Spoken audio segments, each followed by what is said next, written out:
The words of Rabindranath Tagore himself. Ladies and gentlemen, celebrating Dr. Mr. Yellappa Reddy this morning.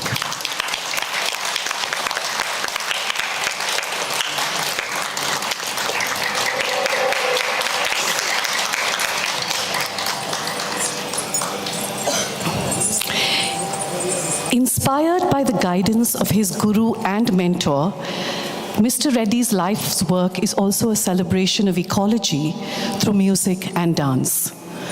For these expressions are integral in his contribution to raising human consciousness to be in communion with Mother Nature and, as he says, the beautiful forest, trees, and birds. And hence, welcome to the invocation of this morning's function in Wings of Melody. Inspired by his vision of birds and birdsong, this evocative, meditative Carnatic ensemble is well into its fifth performance in a very few months and is sensitizing people to the place of birds in our diversity and in the integrity of our everyday lives. And now I will introduce to you the artists of this morning. Adarsh Keshanoy on the tabla, Karthik Mani on drums, Shidrak Solomon on keys, Amit Nadig on the flute, Jyotsna Shrikant on violin, and the lead performers and the composers of these two of Wings of Melody, Mansi Prasad on vocal, and Dr. Suma Sudhindra on the Saraswati Veena.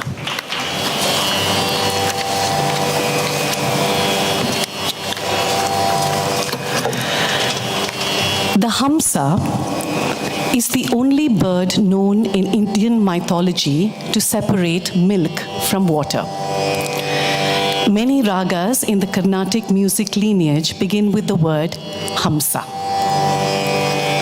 Hamsadvani, Hamsanada.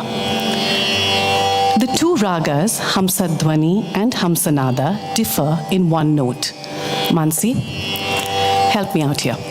Hamsadvani is Sari ga pa ni sa sa ni pa ga ri sa. Hamsanada is Sari ma pa ni sa sa.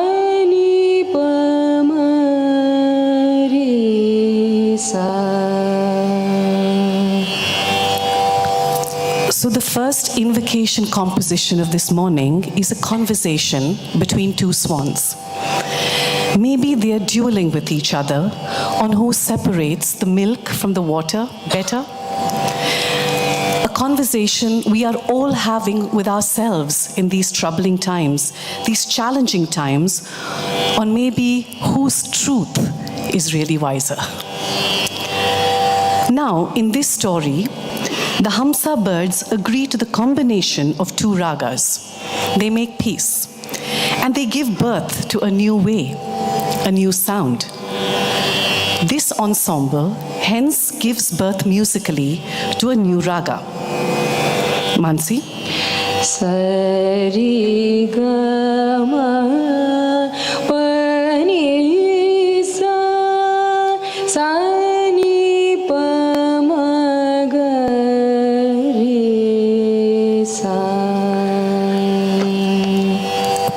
Stay with me here in your concentration. So this new raga that she just sang is recognized as Ratnakanti. Not many know of this raga. Hence now this composition becomes the voice of integration, freedom, of being light with our thoughts and being celebrately with our many splendored identities. So we give this raga a new name, Hamsavani. Hamsavani is the new raga, the wisdom of Saraswati, to acknowledge that each and every one of us is equal in the grace of the goddess, and our differences matter in the cosmic functioning of the world, so that we may find many, many new ways to live in one harmony. Composed by Manasi Prasad, May we find the new earth language of the new coexistence in the dance of the dueling swans.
And to our concluding piece.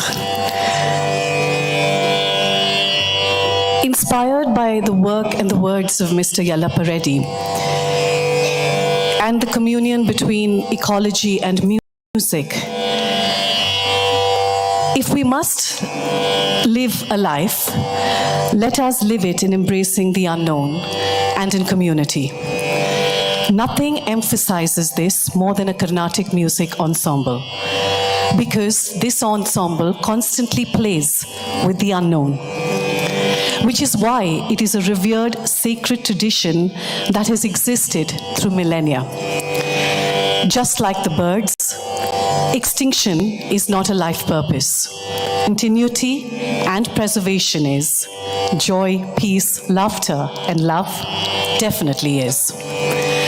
For in love poetry like Kalidasa's Ritu Samharam or Jayadeva's Ashtapadis, where we have lots of birds, they speak a language of love.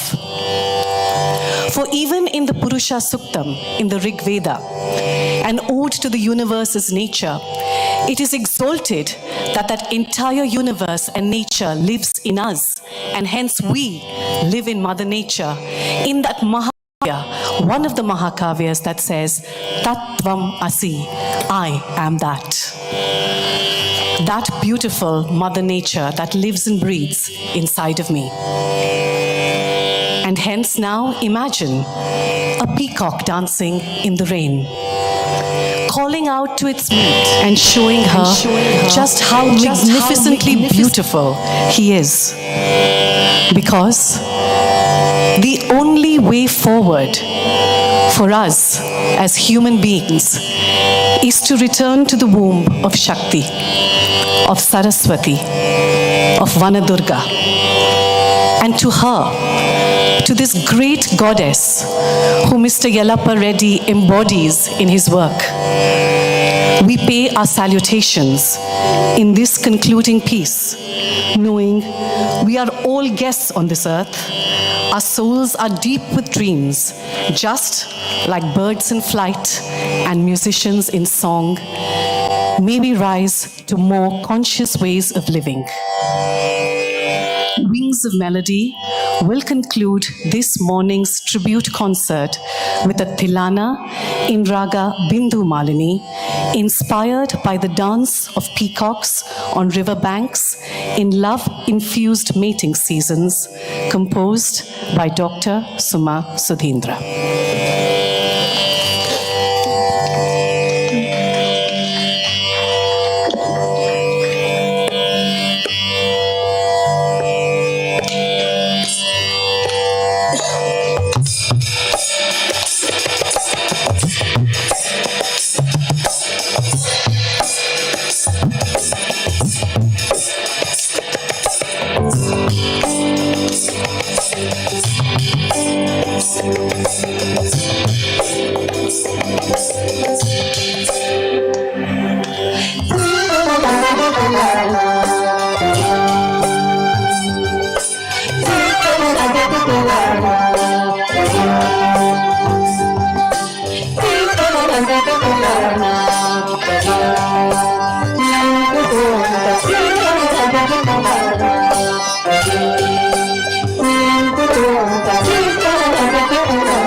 ಎಲ್ರಿಗೂ ನಮಸ್ಕಾರ.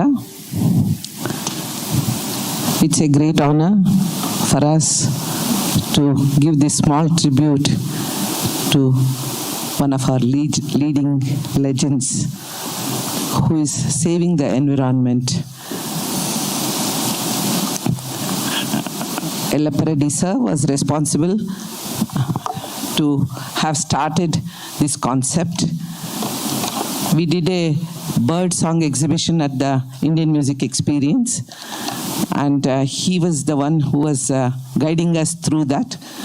And during the inauguration, we were just sitting together and we had a small discussion saying that, this can be musically represented. And then 1 week later, Yellappa Reddy sir came back to IME with a 7-page notes to say how we should do this, and that's how it started. And here we are. We are grateful to him. And not only learning about environment, we have learned, I think, life lessons from him. We are thankful to you, sir, and it's a very small tribute from our fantastic group of musicians. We are very honored to be here today, and thank you so much for, putting this idea into us, and then we are all very happy to execute it. And he took us to his forest, and then we already have the next idea to do it, but then we want to continue doing Wings of Melody because it's been received so well, and the message is reaching out to youngsters. We see a lot of youngsters coming back to our concerts. It's all thanks to Yellappa Reddy sir, and we are eternally grateful, and we are honored to do this concert today for you. Thank you very much for being such a wonderful audience.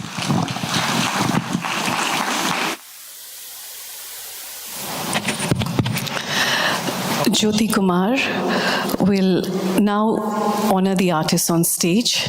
So please put your hands together for Adarsh Kishanoy on the tabla.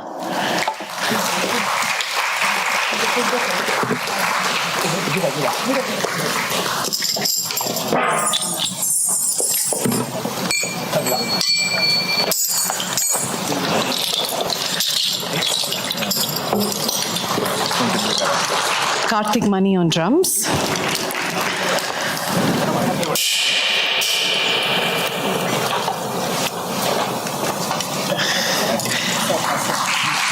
Shidrak Solomon on keys.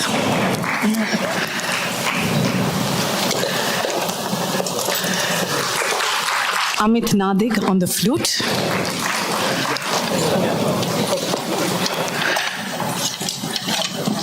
Jyotsna Shrikant on violin.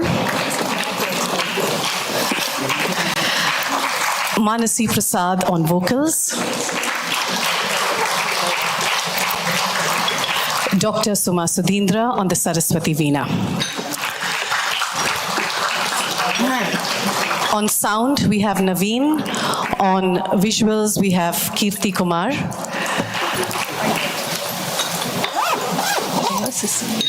Arun and Manju.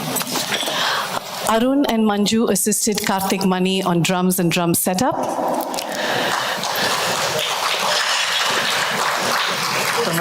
Kirti and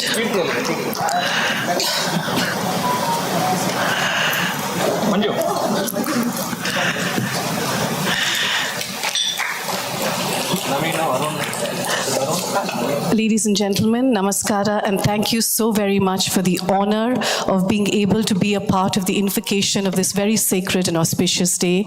And we do hope that the work and vision of Mr. Yellappa Reddy actually helps us all create a better earth. Namaskara, have a beautiful morning. My name is Deepthi Sudhindra.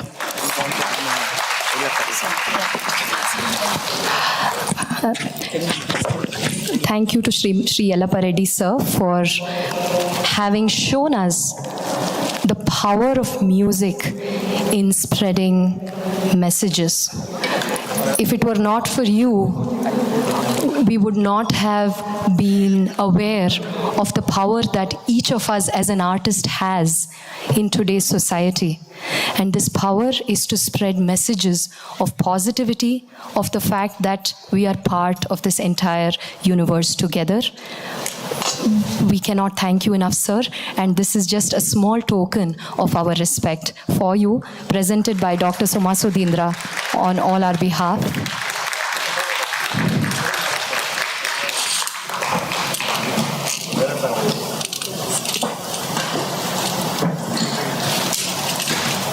Without Deepthi, this whole program would not be complete. I'm so overwhelmed with the way she carries the whole program on her shoulders. Thank you so much, Deepthi. It's too small a word, but still thank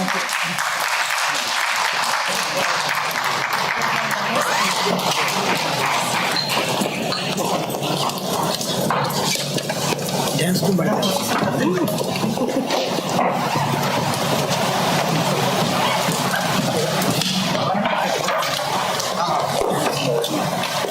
ಸುತ್ತಿದ್ರು ಪರವಾಗಿಲ್ಲ ಎಲ್ಲ ಇಷ್ಟೇ ಸಾಕಾಗಲ್ಲ ಇಷ್ಟೇ ಇಟ್ಕೊಂಡ್ರೆ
ಹೋಗ್ಬಿಡ್ಲೆ ತಗೊಬಿಡೋದು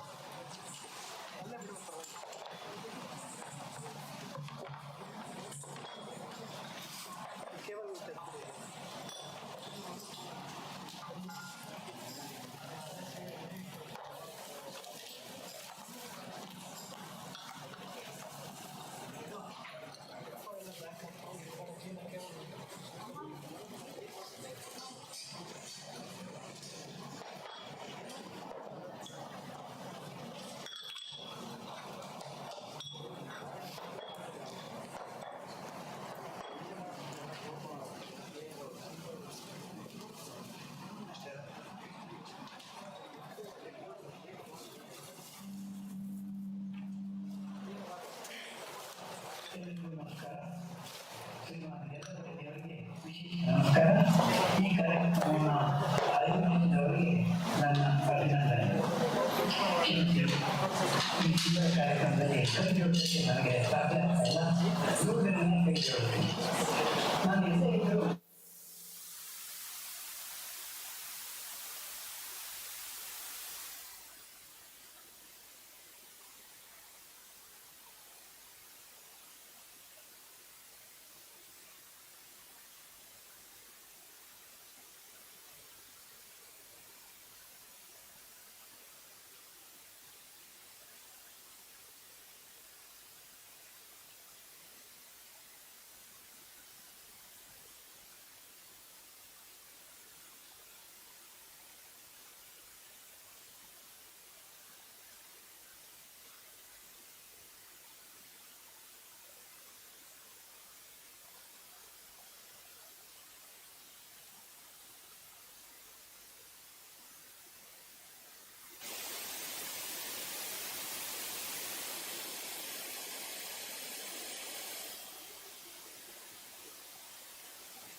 ನನಗಿಂತ ಜೋರಾಗಿ ಈ ಅರಣ್ಯ ನಾಶದ ಬಗ್ಗೆ ವ್ಯಥೆ ಪಡ್ತಾ ಇದ್ರು.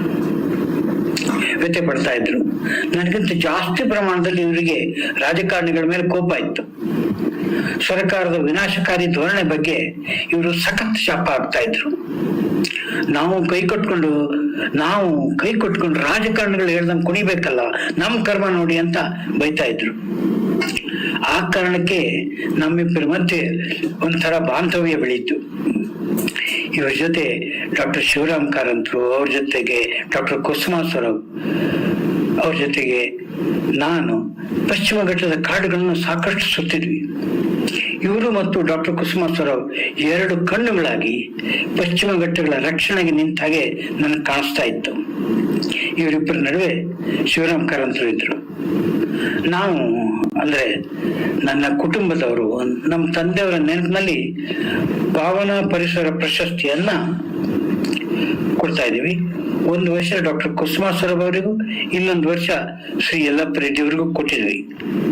ಶ್ರೀ ರೆಡ್ಡಿ ಅವರ ವಿಶೇಷ ಏನಂದ್ರೆ, ತಾನು ಪ್ರಶಸ್ತಿ ಪಡೆದಕ್ಕಿಂತ ಹೆಚ್ಚು ಪ್ರಶಸ್ತಿಗಳನ್ನ ಅವರು ಬೇರೆಯವರಿಗೆ ಕೊಡಿಸಿದ್ದಾರೆ. ಈಚೆಗೆ ಹಾಲಕ್ಕಿ ಮಹಿಳೆ ತುಳಸಿ ಗೌಡ ಅವರಿಗೆ ಪದ್ಮಶ್ರೀ ಬಂತಲ್ಲ, ಅವಳಿಗೆ ಮೊದಲನೇ ಪ್ರಶಸ್ತಿ ಕೊಡಿಸಿದ್ದೇ ಯಲ್ಲಪ್ಪ ರೆಡ್ಡಿ ಅವರು. ಯಲ್ಲಾಪುರದ ರಾಮನಗುಳಿ ಅನ್ನೋ ಒಂದು ಫಾರೆಸ್ಟ್ ನರ್ಸರಿಲಿ ತುಳಸಿ ಅನ್ನೋ ಒಬ್ಬ ಹೆಣ್ಣು ಮಗಳಿಗೆ ದಿಲ್ಲಿಯ ಇಂದಿರಾ ಪ್ರಿಯದರ್ಶಿನಿ ಪ್ರಶಸ್ತಿಯನ್ನು ಕೊಡಿಸ್ಬೇಕು ಅಂತ ಇವರು ಮೇಲಧಿಕಾರಿಗಳಿಗೆ ಶಿಫಾರಸು ಮಾಡಿದ್ರು.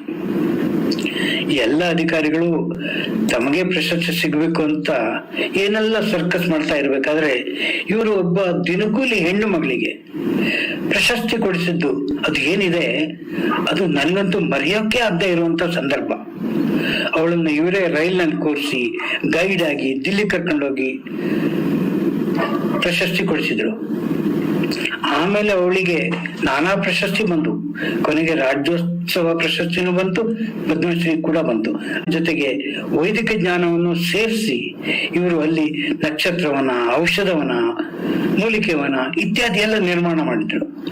ಬೋರ್ಡ್ ಗುಡ್ಡದ ಮೇಲೆ ರಿಪ್ಪರ್ ಯಂತ್ರ ಓಡಿಸಿ ಉಳುಮೆ ಮಾಡಿಸಿ ಗಿಡ ನಡೆಸಿದ್ರು. ಇಂಗಗುಂಡಿ ಮಹತ್ವ ಏನು ಅನ್ನೋದನ್ನ, ಅದರ ಚಮತ್ಕಾರ ಏನು ಅನ್ನೋದನ್ನ ಹಳ್ಳಿಯವರಿಗೆ ತೋರಿಸಿದ್ರು.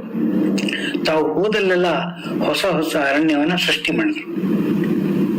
ಇವರು ಒಮ್ಮೆ ಮಾಲಿನ್ಯ ನಿಯಂತ್ರಣ ಮಂಡಳಿ ಚೇರ್ಮನ್ ಆಗಿದ್ದಾಗ ನನ್ನ ಒಂದು ವರದಿಯ ಆಧಾರದ ಮೇಲೆ ಬೀದರ್ನ ಕೊಳಕು ಕಾರ್ಖಾನೆ ಸಂಕೀರ್ಣ ಮೇಲೆ ದಿಢೀರ್ ದಾಳಿ ಮಾಡಿದ್ರು. ಆ ಕಾರ್ಖಾನೆಗಳನ್ನೆಲ್ಲ ಮುಚ್ಚೇ ಬಿಟ್ರು. ಅದು ಇನ್ನೂ ನೆನಪಿನಲ್ಲಿದೆ. ಅಷ್ಟೇ ಅಲ್ಲ, ಕರಾವಳಿ ಜಿಲ್ಲೆಯಲ್ಲಿ ಕೊಜೆಂಟ್ರಿಕ್ಸ್ ಯೋಜನೆ ಬಂದಾಗ ಪ್ರತಿಭಟನೆ ಮಾಡಿ ತಮ್ಮ ಅಧಿಕಾರವನ್ನೇ ಬಿಟ್ಟು ಹೊರಟವರು ಇವರು. ನಮ್ಮಿಬ್ಬರಿಗೂ ಗುರು ಸಮಾನ ಆಗಿದ್ದ ಪ್ರೊಫೆಸರ್ ರಾಮಚಂದ್ರ ರಾಯರು ಇವರು ಕುರಿತು ಒಂದು ಮಾತು ಹೇಳಿದ್ರು. ನಿಸರ್ಗ ಪ್ರೀತಿಗೆ ಒಂದು ಆಕಾರವನ್ನ ಕೊಟ್ಟರೆ ಅದು ಯಲ್ಲಪ್ಪ ರೆಡ್ಡಿ ಆಗ್ತಾರೆ ಅಂತ.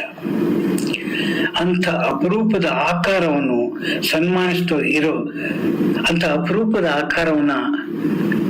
ಸನ್ಮಾನಿಸ್ತಾ ಇರೋ ಈ ಇಂದಿನ ಸಂದರ್ಭದಲ್ಲಿ ನಾನು ಇರಬೇಕು ಅಂತ ಬಯಸಿದ್ದೆ. ನನಗೆ ಅದೃಷ್ಟ ಇಲ್ಲ.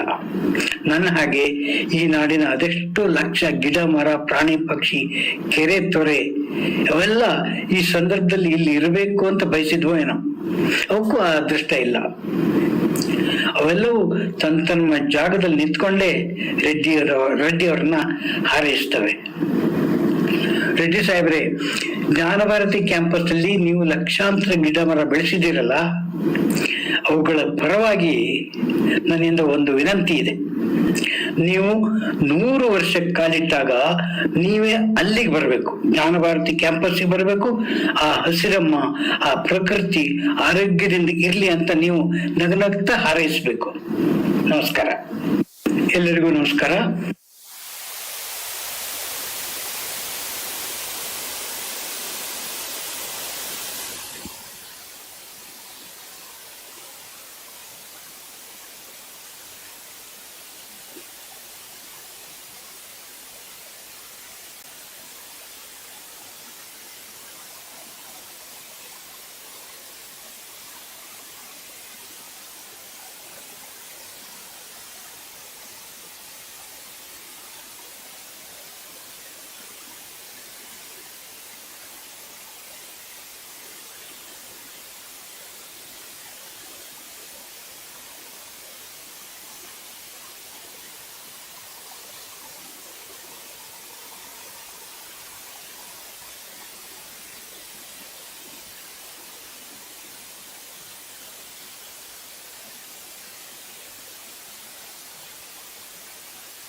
ಮುಂದಿನ ನೃತ್ಯ ಕಾರ್ಯಕ್ರಮದ ಬಗ್ಗೆ ವಿದುಷಿ ವೀಣಾಮೂರ್ತಿ ಅವರು.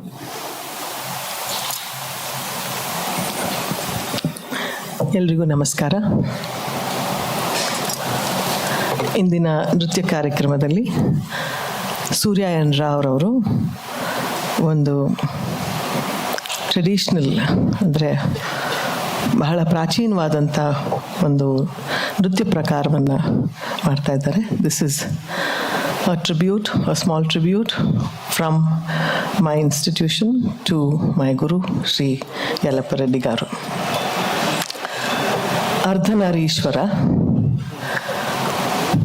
is a unique form of Lord Shiva. Here it is Ardha, that is half, Nari as a woman, and Ishvara as the man or the god. In Prakriti or in nature, we have both the positive and the negative, the female and the male. The dual aspects of nature is what makes this whole universe beautiful. And Shiva represents as Ardhanarishwara, bringing in the cosmos and the primordial Shakti, the Prakriti and Purusha together. This is an old, traditional, ancient dance form called Vidi Bhagavatam, wherein the Yakshagana artists would have a break from their performances when they were touring from one place to another, depicting various stories of mythology. During the rainy season and during the winter season, they would have a break. They would not be able to travel, and so they had to make a living, since their living was dependent on these night shows or yakshaganas that were being presented in different villages. So what they would do is they would wear beautiful, interesting costumes and go from one house to another performing dance. That means dance and drama would come to each and every house in a village, bringing out beautiful stories which very, very subtly made the society conscious about the values of life. One such dance number is Ardhanarishwara. Today Surya will depict the beautiful, rare aspect of Shiva and Shakti as one. On the right hand side will be Shiva, on the left hand will be Parvati. Let us see this beautiful Ardhanarishwaram in old Vidi Bhagavatam style.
శశిధరుడు సభకు అర్ధనారీశ్వరుడే వెడలి వేకతో శశిధరుడు సభకు అర్ధనారీశ్వరుడే వెడలి వేకతో శశిధరుడు సభకు అర్ధనారీశ్వరుడే వెడలి వేకతో శశిధరుడు సభకు అర్ధనారీశ్వరుడే ప్రియమున వ్యాఘ్ర చర్మాంబరుడు ప్రియమున వ్యాఘ్ర చర్మాంబరుడు రయమున చిచ్చు కంటి వేరు రయమున చిచ్చు కంటి వేరు అర్ధనారీశ్వరుడే వెడలి వేకతో శశిధరుడు సభకు అర్ధనారీశ్వరుడే ముచ్చగములకు మూలపుటముగ ముచ్చగములకు మూలపుటముగ వెలుగించేది పరాశక్తి వెలుగించేది పరాశక్తి మమ భాగమున తీరుగ వెలసిన మమ భాగమున తీరుగ వెలసిన ఒయలు మీర నడను గల్గుతేరు ఒయలు మీర నడను గల్గుతేరు అర్ధనారీశ్వరుడే వెడలి వేకతో శశిధరుడు సభకు అర్ధనారీశ్వరుడే జటలల్లాడగ జగములు అదరగ జటలల్లాడగ జగములు అదరగ దిత్తాంగడు తరగతి దిత్తాంగడు తరగతి దిత్తాంగడు తరగతి దిత్తాంగడు తరగతి దిత్తాంగడు తరగతి దిత్తాంగడు తరగతి దోం దిత్తాంగడు తరగతి ధీం దిత్తాంగడు తరగతి దోం దిత్తరగతి ధీం దిత్తరగతి దోం ధీం దోం ధీం ధీం దోం దోం కనకాంబరియే కరుణ జూపగ కనకాంబరియే కరుణ జూపగ ధీం తకిట తక ధీం తకిట తక ధీం నిగరి సరి ధీం ధీం తకిట తక ధీం తకిట తక ధీం నిగరి సరి ధీం సగరి సని దని సని రవ మగరి తకిట ధీం తకిట ధీం తక తరికిట తక భుసభుసలాడే నాగాభరణుడు భుసభుసలాడే నాగాభరణుడు కరకంకణముల నిక్వణ ధ్వనులు కరకంకణముల నిక్వణ ధ్వనులు ప్రళయ భయంకర కపాలమాలలు ప్రళయ భయంకర కపాలమాలలు పార్వతిగళ మున మందారములు పార్వతిగళ మున మందారములు జగదేక మాత గిరిరాజ తనయ జగదేక మాత గిరిరాజ తనయ జగదేక పిత్రే పరమేశ్వరుడు జగదేక పిత్రే పరమేశ్వరుడు అర్ధనారీశ్వరుడే వెడలి వేకతో శశిధరుడు సభకు అర్ధనారీశ్వరుడే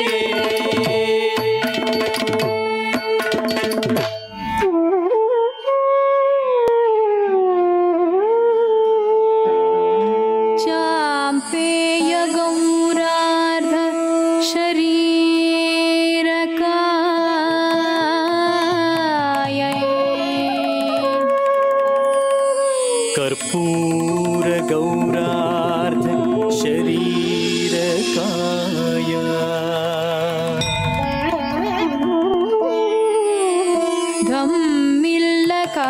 ధమ్మిల్లకాయ చ జటాధరాయ నమో శివాయ చ నమః శివాయ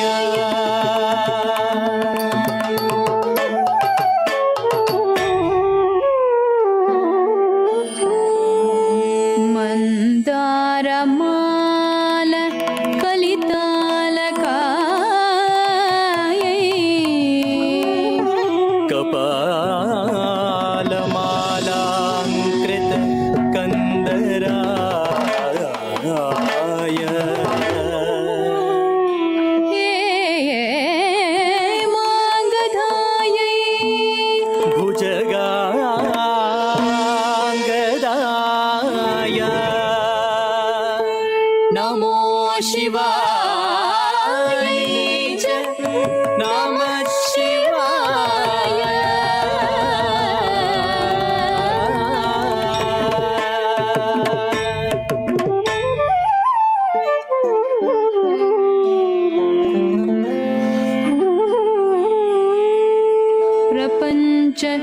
सृष्ट्युत्सव लास्यकायै समस्त संहारक ताण्डवाय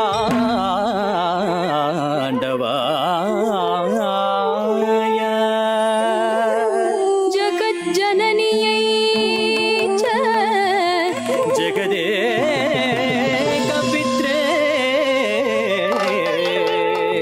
नमो शिवायै च नमः शिवाय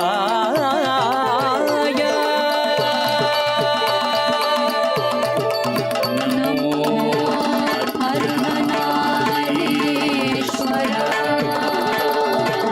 नमो Ardhanarishvara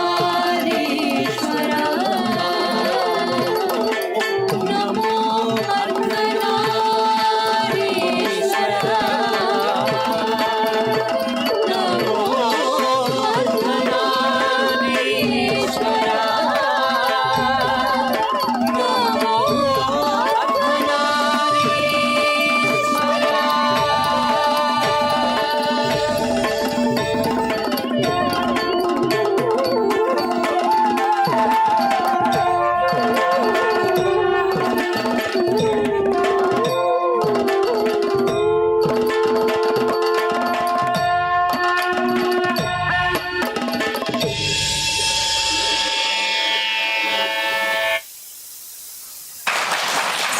Thank you, Surya, for that wonderful performance.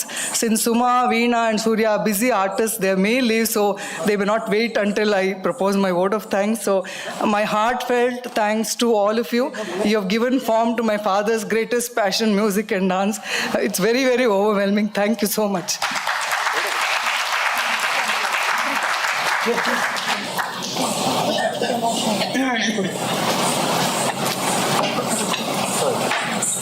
Veena, can we have you on the stage, please? Yes, yes, please. Speak from here. Yes.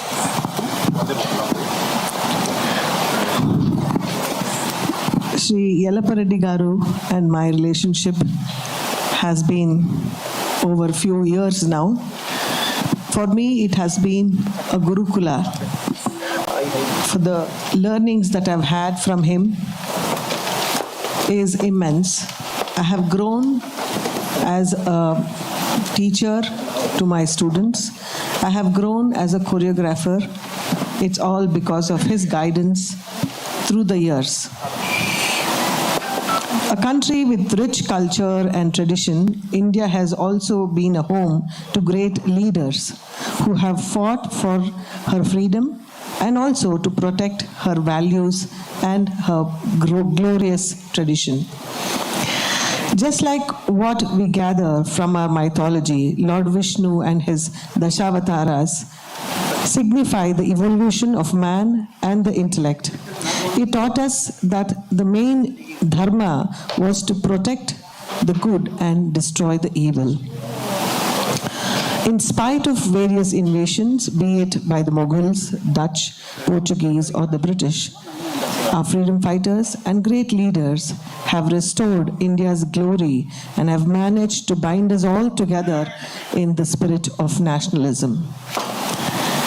I would like to believe that Kali Yuga has witnessed these avatars in the form of extraordinary human beings who have selflessly contributed to eradicate the evil and to shield all that is good.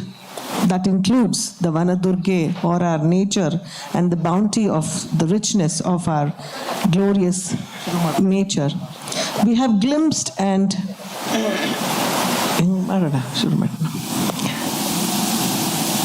so we have these avatars in various ways in this Kali Yuga, and I believe our Guru, Shri Yellappa Reddy, is one such avatara to restore the beautiful greenery and the nature of our country. His undivided devotion towards nature and preservation of nature through dance is one more endeavor. Just as we saw the excellent presentation of the musical ensemble, I have been very, very fortunate to work through his ideas and through his concepts to bring out the importance of ecosystem, the environment, the rivers, the waters, the forests, and how important it is for the younger generations to be aware of it and to consciously live on this earth. Many productions were choreographed, composed under his guidance. The first one was the journey of Rishi Agastya. Agastya Rishi's contribution to the Western Ghats and to the southern part of India was immense. His contribution to the medicine, his contribution to the science was differently produced and conceptualized in the dance drama Agastya. We'll have a small glimpse of that. First, can you please fast forward this and put a little bit of...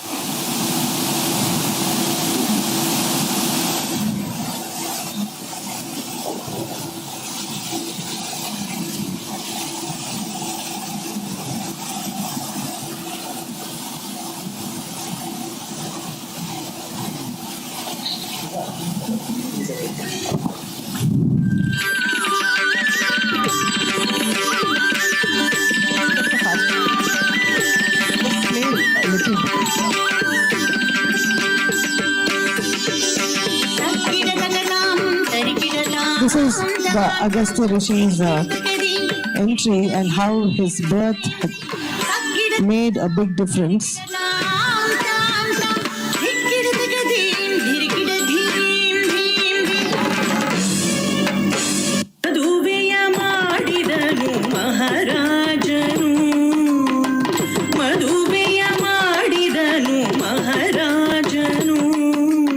All the concepts of his discovery of Mercury, his discovery of the Western Ghats, and giving birth to River Kaveri was depicted here, and the importance of preservation of Kaveri was done in this.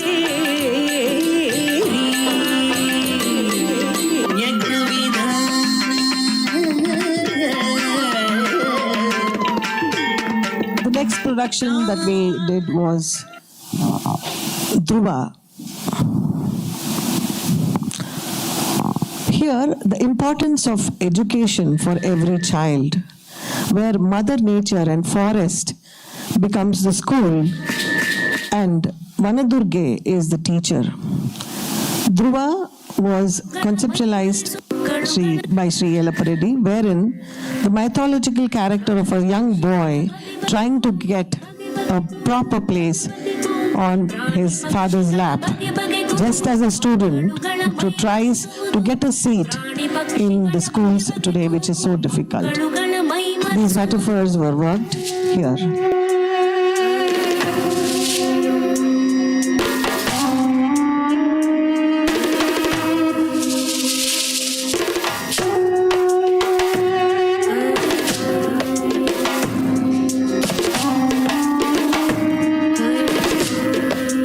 Various dance styles were introduced to bring out the rich forest where Dhruva went into and found many, many interesting facts about the forests.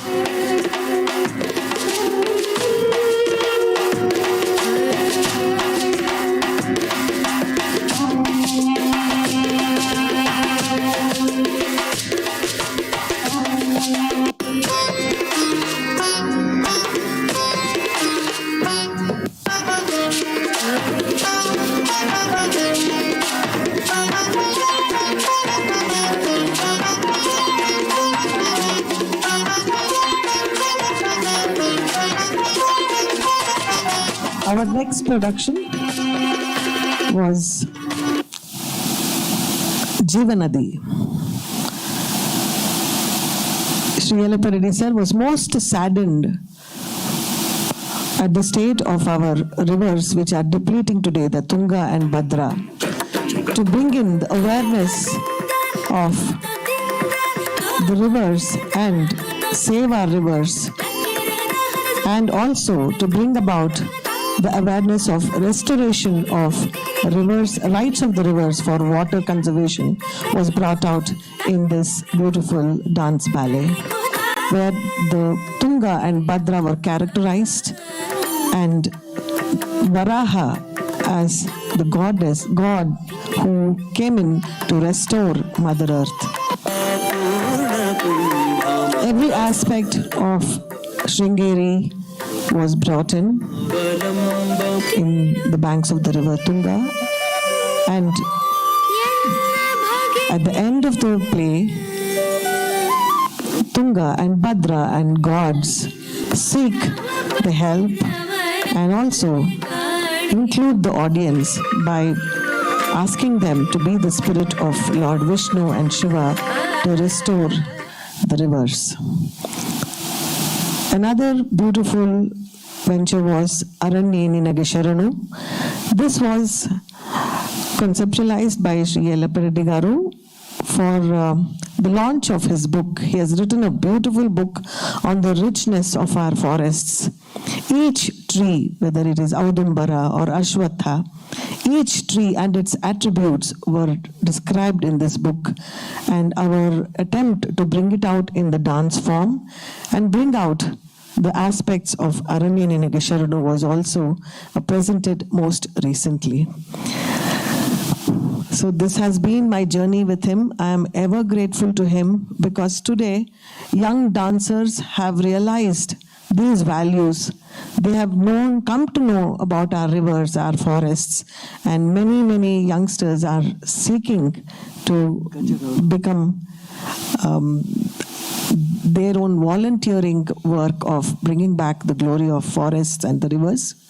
We also presented the relationship between man and animal in a beautiful conceptualized program called Gaja Gaurava, wherein the Balarama, the elephant which carries Mother Goddess Durga in Mysuru Palace, and how the elephant adapts itself to the human habitat and becomes one among us was shown in this dance drama called Gaja Gaurava. This was presented at the palace, wherein Balarama elephant himself was present. Many shows were presented in this, and the importance of animal life and the protection of our animal life and forests was brought out in this.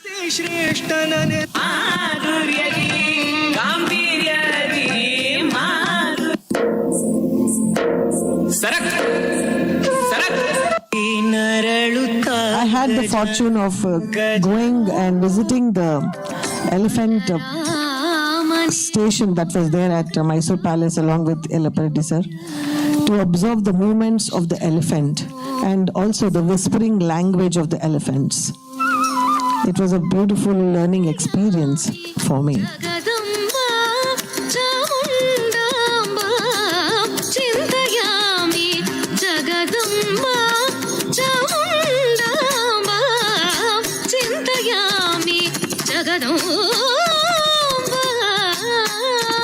Can you just play some photographs?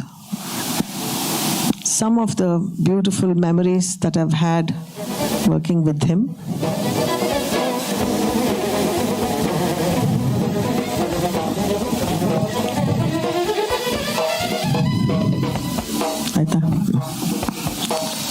Thank you so much for giving me this time space to share a few thoughts.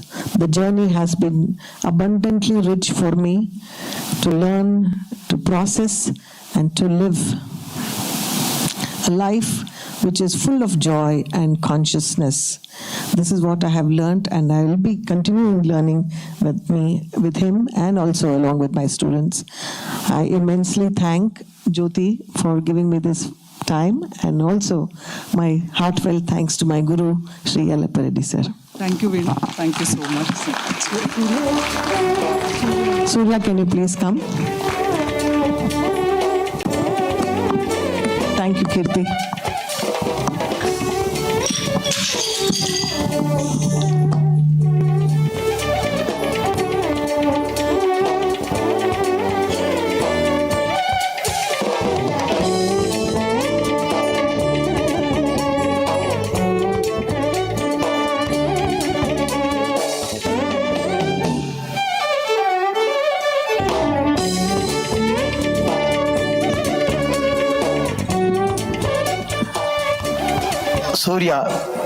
ಸೂರ್ಯ ಅವರು ದಯಮಾಡಿ ವೇದಿಕೆ ಮೇಲೆ ಆಗಮಿಸಬೇಕು. ಕಲಾವಿದರು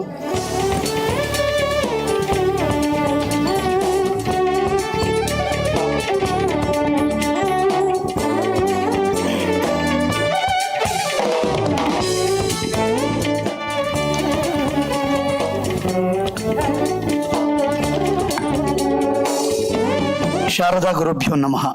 ಎಲ್ರಿಗೂ ನಮಸ್ಕಾರ. Doctor Yellappa Reddy ಇವರ ಒಡನಾಟದ ಸ್ಮರಣೆಯೊಂದಿಗೆ ಅವರಿಗೊಂದು ಭಾವಭಾಗಿನವನ್ನು ನೀಡುವ ವಿನೂತನ ಶೈಲಿಯ ಕಾರ್ಯಕ್ರಮ ಇದು. ಏನಿದು ಭಾವಭಾಗಿನ ಅಂದರೆ, ನಮ್ಮ ಭಾರತೀಯ ಪರಂಪರೆಯಲ್ಲಿ ಬಾಗಿನ ಅನ್ನೋದು ಒಂದು ಶ್ರೀಮಂತವಾದ ಸಂಸ್ಕೃತಿ. ಅದು ಪರಸ್ಪರ ಹೃದಯಗಳ ನಡುವೆ ಒಳ್ಳೆಯದನ್ನು ದಾಟಿಸುವಂಥ ಒಂದು ಪ್ರಕ್ರಿಯೆ. ಅದು ಹಬ್ಬ ಹರಿದಿನಗಳಲ್ಲಿ ಮಹಿಳೆಯರು ಬಾಗಿನವನ್ನು ಕೊಡೋದನ್ನು ನೋಡಿದ್ದೀರಿ. ಇನ್ನು ನಮ್ಮ ಮಲೆನಾಡು ಪ್ರಾಂತ್ಯದಲ್ಲಿ ಗಣೇಶನ ಹಬ್ಬದಲ್ಲಿ ಗಂಡಸರು ಕೂಡ ಬಾಗಿನವನ್ನು ವಿನಿಮಯ ಮಾಡ್ತಕ್ಕಂಥ ಒಂದು ಪದ್ಧತಿ ಇದೆ. ಈ ಎಲ್ಲ ಹಿನ್ನೆಲೆಯಲ್ಲಿ ಒಂದು ಹೊಸ ಬಗೆಯ ಶೀರ್ಷಿಕೆ ಈ ಕಾರ್ಯಕ್ರಮಕ್ಕೆ ಇರಲಿ ಅನ್ನುವ ಕಾರಣದಿಂದ ಭಾವಭಾಗಿನ ಅನ್ನುವ ಒಂದು ಶೀರ್ಷಿಕೆಯನ್ನು ಇಟ್ಕೊಂಡು ಯಲ್ಲಪ್ಪ ರೆಡ್ಡಿಯ ಜೊತೆಗಿನ ಒಡನಾಟವನ್ನು ನಾವೆಲ್ಲ ಸ್ಮರಿಸುವಂಥ ಒಂದು ಅತ್ಯಪೂರ್ವ ಗಳಿಗೆ ಇದು. ಈಗ ನಡೆದಂಥ ಸಾಂಸ್ಕೃತಿಕ ಕಾರ್ಯಕ್ರಮಗಳು ಕೂಡ ಯಲ್ಲಪ್ಪ ರೆಡ್ಡಿಯವರ ಪಯಣದ ಜೊತೆಗೆ ತಳುಕು ಹಾಕಿಕೊಂಡಂತಹ ಸಾಂಸ್ಕೃತಿಕ ಸಂಗತಿಗಳು. ಅದರ ಆಚೆಗೆ ಇದೀಗ ಒಂದು ಸಭಾ ಕಲಾಪದ ಮೂಲಕ ಮತ್ತೊಂದು ವಿಧಾನದಲ್ಲಿ ಯಲ್ಲಪ್ಪ ರೆಡ್ಡಿಯವರ ಬದುಕು ಭಾವನೆಗಳನ್ನು ನಾವು ಸಡಗರ ಸಂಭ್ರಮದಿಂದ ಎದುರುಗೊಳ್ಳುವ ಸಮಯ ಇದು. ಈ ಕಾರ್ಯಕ್ರಮದ ಮುಖ್ಯ ಅತಿಥಿಗಳಾಗಿ ಆಗಮಿಸಬೇಕು ಅಂತ ಹೇಳಿ ಉಚ್ಚ ನ್ಯಾಯಾಲಯದ ಘನವೆತ್ತ ನಿವೃತ್ತ ನ್ಯಾಯಮೂರ್ತಿಗಳಾದ ಡಾಕ್ಟರ್ ನಾಗಮೋಹನ್ ದಾಸ್ ಅವರನ್ನು ವೇದಿಕೆ ಮೇಲೆ ಬರಮಾಡ್ಕೊಳ್ತಾ ಇದ್ದೇವೆ. ಸಂಘಟಕರವರನ್ನ ವೇದಿಕೆ ಮೇಲೆ ಕರ್ಕೊಂಡು ಬರಬೇಕು ಅಂತ ಪ್ರಾರ್ಥನೆ ಮಾಡ್ತಾ ಇದ್ದೇನೆ. ಹಾಗೆ ಡಾಕ್ಟರ್ ರಾಮಚಂದ್ರ ಅವರು ನಿವೃತ್ತ ನಿರ್ದೇಶಕರು ಕಿದ್ವಾಯಿ ಸಂಸ್ಥೆ, ಇವರು ಕೂಡ ವೇದಿಕೆ ಮೇಲೆ ಆಗಮಿಸಬೇಕು. ಮತ್ತೋರ್ವ ನಿವೃತ್ತ ನ್ಯಾಯಮೂರ್ತಿ ಘನವೆತ್ತ ಶ್ರೀಮತಿ KS ಮುದುಗಲ್ ಅವರು ವೇದಿಕೆ ಮೇಲೆ ಆಗಮಿಸಬೇಕು. ಇನ್ನು ಆಕ್ಸೆಲ್ ಇಂಡಿಯಾ ಸಂಸ್ಥೆಯ ಸಹಭಾಗಿ ಸಾಮಾಜಿಕ ಕ್ಷೇತ್ರದ ದಾನಿಗಳಾದಂಥ ಶ್ರೀ ಪ್ರಶಾಂತ್ ಪ್ರಕಾಶ್ ಅವರು ವೇದಿಕೆ ಮೇಲೆ ಆಗಮಿಸಬೇಕು. ಮತ್ತು ಹಿರಿಯ ಚಿಂತಕರಾದಂತಹ ಅರವಿಂದ ಚೊಕ್ಕಾಡಿ ಅವರು ಕೂಡ ವೇದಿಕೆಗೆ ಆಗಮಿಸಬೇಕು ಅಂತ ಪ್ರಾರ್ಥನೆ ಮಾಡ್ಕೊಳ್ತಾ, ನಮ್ಮೆಲ್ಲರ ಕಾರ್ಯಕ್ರಮದ ಕೇಂದ್ರ ಬಿಂದು ಡಾಕ್ಟರ್ ಯಲ್ಲಪ್ಪ ರೆಡ್ಡಿ ಅವರು ಕೂಡ ಆಗಮಿಸಬೇಕು. ಯಲ್ಲಪ್ಪ ರೆಡ್ಡಿ ಅವರನ್ನ ಅವರ ಮರಿ ಮೊಮ್ಮಗಳು ಜೊತೆಯಾಗಿ ಕರೆದುಕೊಂಡು ಬರಬೇಕು ಐರಾ ಅಂತ ಕೇಳ್ತಾ ಇದ್ದೇನೆ. ಯಲ್ಲಪ್ಪ ರೆಡ್ಡಿ ಅವರ ಸಂಬಂಧಿಯಾಗಿ ಅವರ ಮರಿ ಮೊಮ್ಮಗಳು ಐರಾ, ಪುಟ್ಟ ಮರಿ ಮೊಮ್ಮಗಳು ಕರೆದುಕೊಂಡು ಬರಬೇಕು ಅಂತ ಪ್ರಾರ್ಥನೆ ಮಾಡ್ತಾ ಇದ್ದೇನೆ. ಎಲ್ರಿಗೂ ಕೂಡ ವೇದಿಕೆಗೆ ನಿಮ್ಮ ಚಪ್ಪಾಳೆಯ ಜೊತೆಗೆ ಹಾರ್ದಿಕವಾದ ಸ್ವಾಗತವನ್ನು ಬಯಸ್ತಾ ಇದ್ದೇವೆ.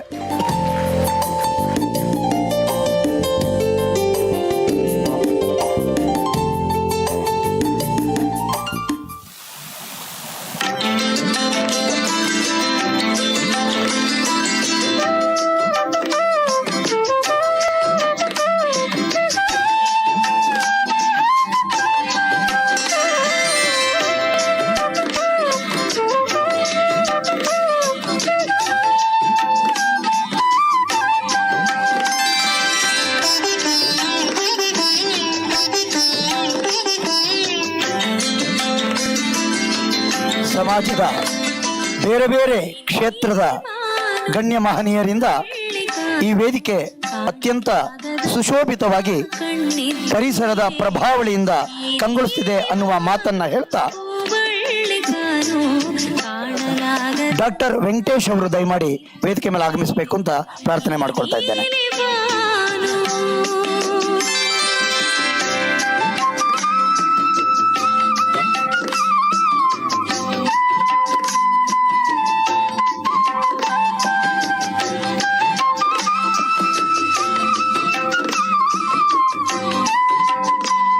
ಈ ಇಡೀ ಕಾರ್ಯಕ್ರಮಕ್ಕೆ NS ಲಕ್ಷ್ಮೀನಾರಾಯಣ ಭಟ್ಟ ಅವರು ಬರೆದಂಥ ಒಂದು ಗೀತೆಯನ್ನ ಗರ್ತಿಕೆರೆ ರಾಘಣ್ಣ ಅವರದರ ರಾಗ ಸಂಯೋಜನೆ ಮಾಡಿ ರತ್ನಮಾಲಾ ಪ್ರಕಾಶ್ ಅವರು ಹಾಡಿದ್ದಾರೆ. ಅದನ್ನು ಇವತ್ತಿನ ಕಾರ್ಯಕ್ರಮದ ಥೀಮ್ ಸಾಂಗ್ ಆಗಿ ನಾವು ಬಳಸ್ತಾ ಇದ್ದೇವೆ.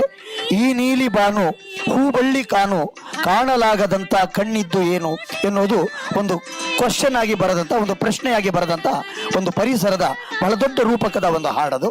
ಅದು ಹಿನ್ನೆಲೆಯಲ್ಲಿ ಬರ್ತಾ ಇದೆ. ಇದೀಗ ಸರ್ವರನ್ನ ಸ್ವಾಗತಿಸಬೇಕು ಅಂತ ಹೇಳಿ ಇಂಡಸ್ ಹರ್ಬ್ಸ್ನ TC ರವೀಂದ್ರ ಅವರನ್ನ ಕೇಳ್ಕೊಳ್ತಾ ಇದ್ದೇನೆ.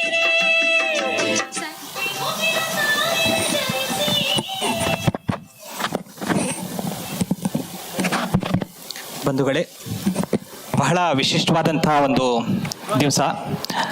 ಈ ರಾಷ್ಟ್ರ ಕಂಡಂತಹ ಶ್ರೇಷ್ಠ ಪರಿಸರ ಸಂತ, ಈ ಧರಣಿಯ ನೆಲ, ಜಲ ಹಾಗೂ ವಾಯುವಿಗೆ ತನ್ನ ಜೀವನವನ್ನು ಮುಡಿಪಾಗಿಟ್ಟು ಕಳೆದ 50 ವರ್ಷಗಳಲ್ಲಿ ಪರಿಸರಕ್ಕೋಸ್ಕರ ಕೆಲಸ ಮಾಡ್ತಾ ಇರ್ತಕ್ಕಂಥ, ಇಷ್ಟೆಲ್ಲದ್ರ ಜೊತೆಗೆ ಈ 50 ವರ್ಷಗಳಲ್ಲಿ ನನ್ನೊಂದಿಗೆ ಕೆಲಸ ಮಾಡಿದವ್ರ ಜೊತೆ ನಾನೊಂದು ದಿವಸ ಕಾಲ ಕಳಿಬೇಕು ಅನ್ನುವಂಥ ಯೋಚನೆನೇ ಬಹಳ ಒಂದು ಅದ್ಭುತ ಅನಿಸುತ್ತೆ. ನನ್ನ ಗುರುಗಳು ಹಾಗೂ ನಾನು ಯೋಚಿಸುವ ದಿಕ್ಕನ್ನು ಬದಲಿಸ್ತಕ್ಕಂಥ ವ್ಯಕ್ತಿ ಶ್ರೀಯುತ ಯಲ್ಲಪ್ಪ ರೆಡ್ಡಿ ಅವರು ಈ ಕಾರ್ಯಕ್ರಮದ ಅಧ್ಯಕ್ಷತೆಯನ್ನು ವಹಿಸಿಕೊಂಡಿರ್ತಾರೆ. ಅವರಿಗೆ ಹೃತ್ಪೂರ್ವಕವಾದ ಸ್ವಾಗತವನ್ನು ಬಯಸ್ತೇನೆ.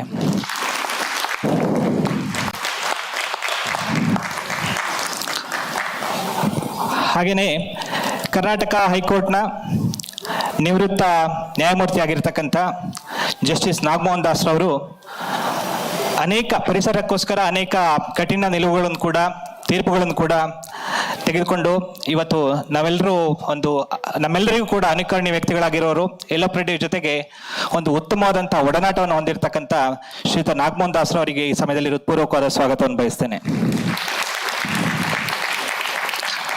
ಅತ್ಯಂತ ಸರಳ ವ್ಯಕ್ತಿತ್ವ, ಪರಿಸರ ವಿಚಾರದಲ್ಲಿ ಅಪಾರವಾದಂಥ ಕಾಳಜಿಯನ್ನು ಹೊಂದಿ ಅನೇಕ ಕಠಿಣ ನಿಲುವುಗಳನ್ನು ತೆಗೆದುಕೊಂಡಿರ್ತಕ್ಕಂಥ ಹೈಕೋರ್ಟ್ನ ಜಸ್ಟಿಸ್ ಅವರಾದಂಥ ಶ್ರೀಮತಿ SK ಮುದ್ಗಲ್ ಅವರನ್ನು ಕೂಡ ಈ ಸಮಯದಲ್ಲಿ ಹೃತ್ಪೂರ್ವಕವಾದ ಸ್ವಾಗತವನ್ನು ಬಯಸ್ತೇನೆ.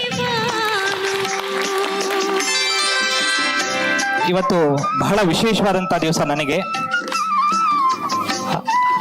ಯಾಕೆಂದ್ರೆ ನನ್ನ ಇಬ್ಬರು ಗುರುಗಳು ಕೂಡ ಒಂದೇ ವೇದಿಕೆಯಲ್ಲಿದ್ದಾರೆ. ಇವತ್ತು ನಾನೇನಾದರೂ ಇಲ್ಲಿ ನಿಲ್ತಿದ್ದ ಕಾರಣ, ಇದಕ್ಕೆ ಮುಖ್ಯ ಕಾರಣ ಪ್ರಶಾಂತ್ ಪ್ರಕಾಶ್ ಅವರು.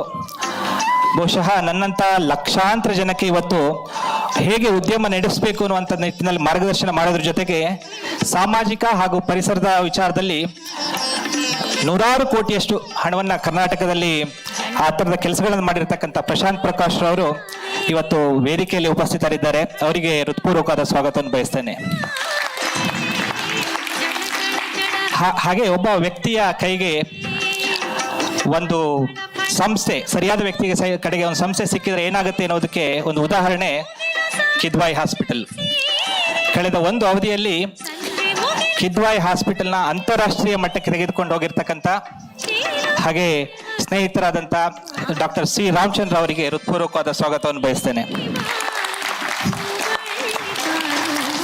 ನಾಡಿನ ಶ್ರೇಷ್ಠ ಚಿಂತಕರು, ಸಾಹಿತಿಗಳು ಹಾಗೂ ಶಿಕ್ಷಣ ತಜ್ಞರು ಯಲ್ಲಪ್ಪ ರೆಡ್ಡಿಯವರ ಈ ಹಸಿರು ಹಾದಿಯನ್ನು ಹೇಗೆ ಮುಂದುವರಿಸ್ಕೊಂಡು ಹೋಗಬೇಕು ಅನ್ನುವಂಥ ನಿಟ್ಟಿನಲ್ಲಿ ಇವತ್ತು ನಮಗೆ ಮಾರ್ಗದರ್ಶನ ಮಾಡೋರಿದ್ದಾರೆ. ಅವರು ದೂರದ ಮೂಡುಬಿದ್ರೆಯಿಂದ ಈ ಕಾರ್ಯಕ್ರಮಕ್ಕೆ ಆಗಮಿಸಿದ್ದಾರೆ. ಅವರಿಗೂ ಕೂಡ ಹೃತ್ಪೂರ್ವಕವಾದ ಸ್ವಾಗತವನ್ನು ಬಯಸ್ತೇನೆ. ಅರವಿಂದ್ ಚೊಕ್ಕಾಡಿ ಅವರಿಗೆ ಹೃತ್ಪೂರ್ವಕವಾದ ಸ್ವಾಗತವನ್ನು ಬಯಸ್ತೇನೆ. ಹಾಗೇನೆ NU ಹಾಸ್ಪಿಟಲ್ನ ಸಂಸ್ಥಾಪಕರಾದಂಥ ಡಾಕ್ಟರ್ ವೆಂಕಟೇಶ್ವರ ಇವತ್ತು ನಮ್ಮ ಜೊತೆ ಇದ್ದಾರೆ. ಅವರಿಗೂ ಕೂಡ ಹೃತ್ಪೂರ್ವಕವಾದ ಸ್ವಾಗತವನ್ನು ಬಯಸ್ತೇನೆ. ಇಂಥದ್ದೊಂದು ಕಾರ್ಯಕ್ರಮ ನಡೀತಾ ಇದೆ ಅಂತ ಹೇಳಿದ ತಕ್ಷಣ ಅನೇಕರು ಉತ್ಸಾಹದಿಂದ ಯಲ್ಲಪ್ಪ ರೆಡ್ಡಿಯವ್ರ ಜೊತೆ ನಾವು ಒಡನಾಟವನ್ನು ನಾವೆಲ್ಲ ಹಂಚ್ಕೊಳ್ಬೇಕು ಅಂತ ಹೇಳಿ ನೀವೆಲ್ಲ ಆಗಮಿಸಿದ್ದೀರಾ. ಈ ನಿಮ್ಮೆಲ್ಲರಿಗೂ ಕೂಡ ಈ ಸಮಯದಲ್ಲಿ ಹೃತ್ಪೂರ್ವಕವಾದ ಸ್ವಾಗತವನ್ನು ಬಯಸ್ತೇನೆ. ಕಾರ್ಯಕ್ರಮದಲ್ಲಿ ಮಾಧ್ಯಮ ಸ್ನೇಹಿತರು ಆಗಮಿಸಿದ್ದೀರಾ, ನಿಮಗೂ ಕೂಡ ಹೃತ್ಪೂರ್ವಕವಾದ ಸ್ವಾಗತವನ್ನು ಬಯಸ್ತಾ, ಕೊನೆಯದಾಗಿ ಈ ಯಲ್ಲಪ್ಪ ರೆಡ್ಡಿಯವರ ಹಸಿರು ಹಾದಿಯಲ್ಲಿ ನಿಮ್ಮ ಹೆಜ್ಜೆಗಳೇ ನಮಗೆ ದಿಕ್ಸೂಚಿ ಅಂತ ಹೇಳಿ ನಂತರ ನೀವು ಕೂಡ ಅನ್ಕೊಂಡಿದ್ರೆ ನಾವೆಲ್ಲರೂ ಒಮ್ಮೆ ಎದ್ದು ನಿಂತು ಜೋರಾಗಿ ಚಪ್ಪಾಳೆ ತಟ್ಟೋದ್ರ ಮುಖಾಂತರ ಈ ಸಭೆಗೆ ಗೌರವ ಸೂಚಿಸೋಣ ಅಂತ ಹೇಳ್ತಾ ನನ್ನ ಮಾತನ್ನು ಮುಗಿಸ್ತೇನೆ. ಧನ್ಯವಾದ. Thank you.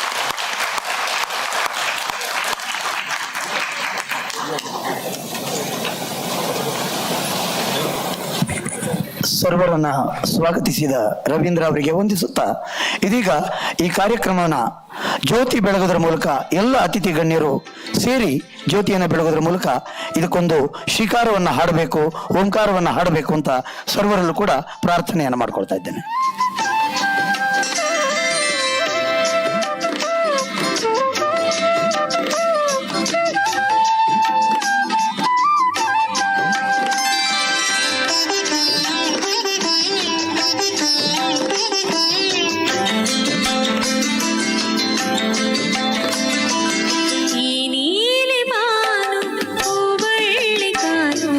ಕಾಣಲಾಗದಂಥ ಕಣ್ಣಿದ್ದು ಏನು ಈ ನೀಲಿ ಬಾನು ಹೂಬಳ್ಳಿಗಾನು ಕಾಣಲಾಗದಂಥ ಕಣ್ಣಿದ್ದು ಏನು ಈ ನೀಲಿ ಬಾನು.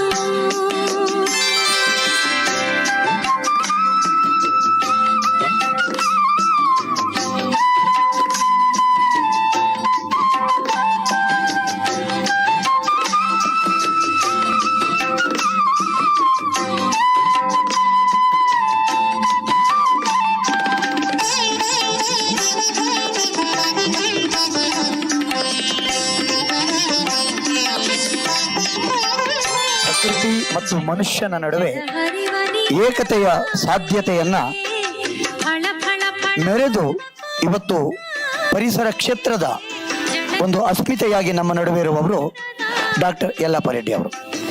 ಆಗಲೇ ಹೇಳಿದಂತೆ ವೇದಿಕೆ ಮೇಲೆ ಕೂತ ಗಣ್ಯರನ್ನ ನೋಡಿದಾಗ, ಮೊದಲು ನಡೆದಂತಹ ಕಾರ್ಯಕ್ರಮವನ್ನು ಗಮನಿಸಿದಾಗ ಸಮಾಜದ ಸರ್ವರನ್ನು ಒಳಗೊಂಡಂತಹ ಒಂದು ಪರಿಸರದ ಚಿಂತನೆ ಯಲ್ಲಪ್ಪ ರೆಡ್ಡಿ ಅವರದ್ದು.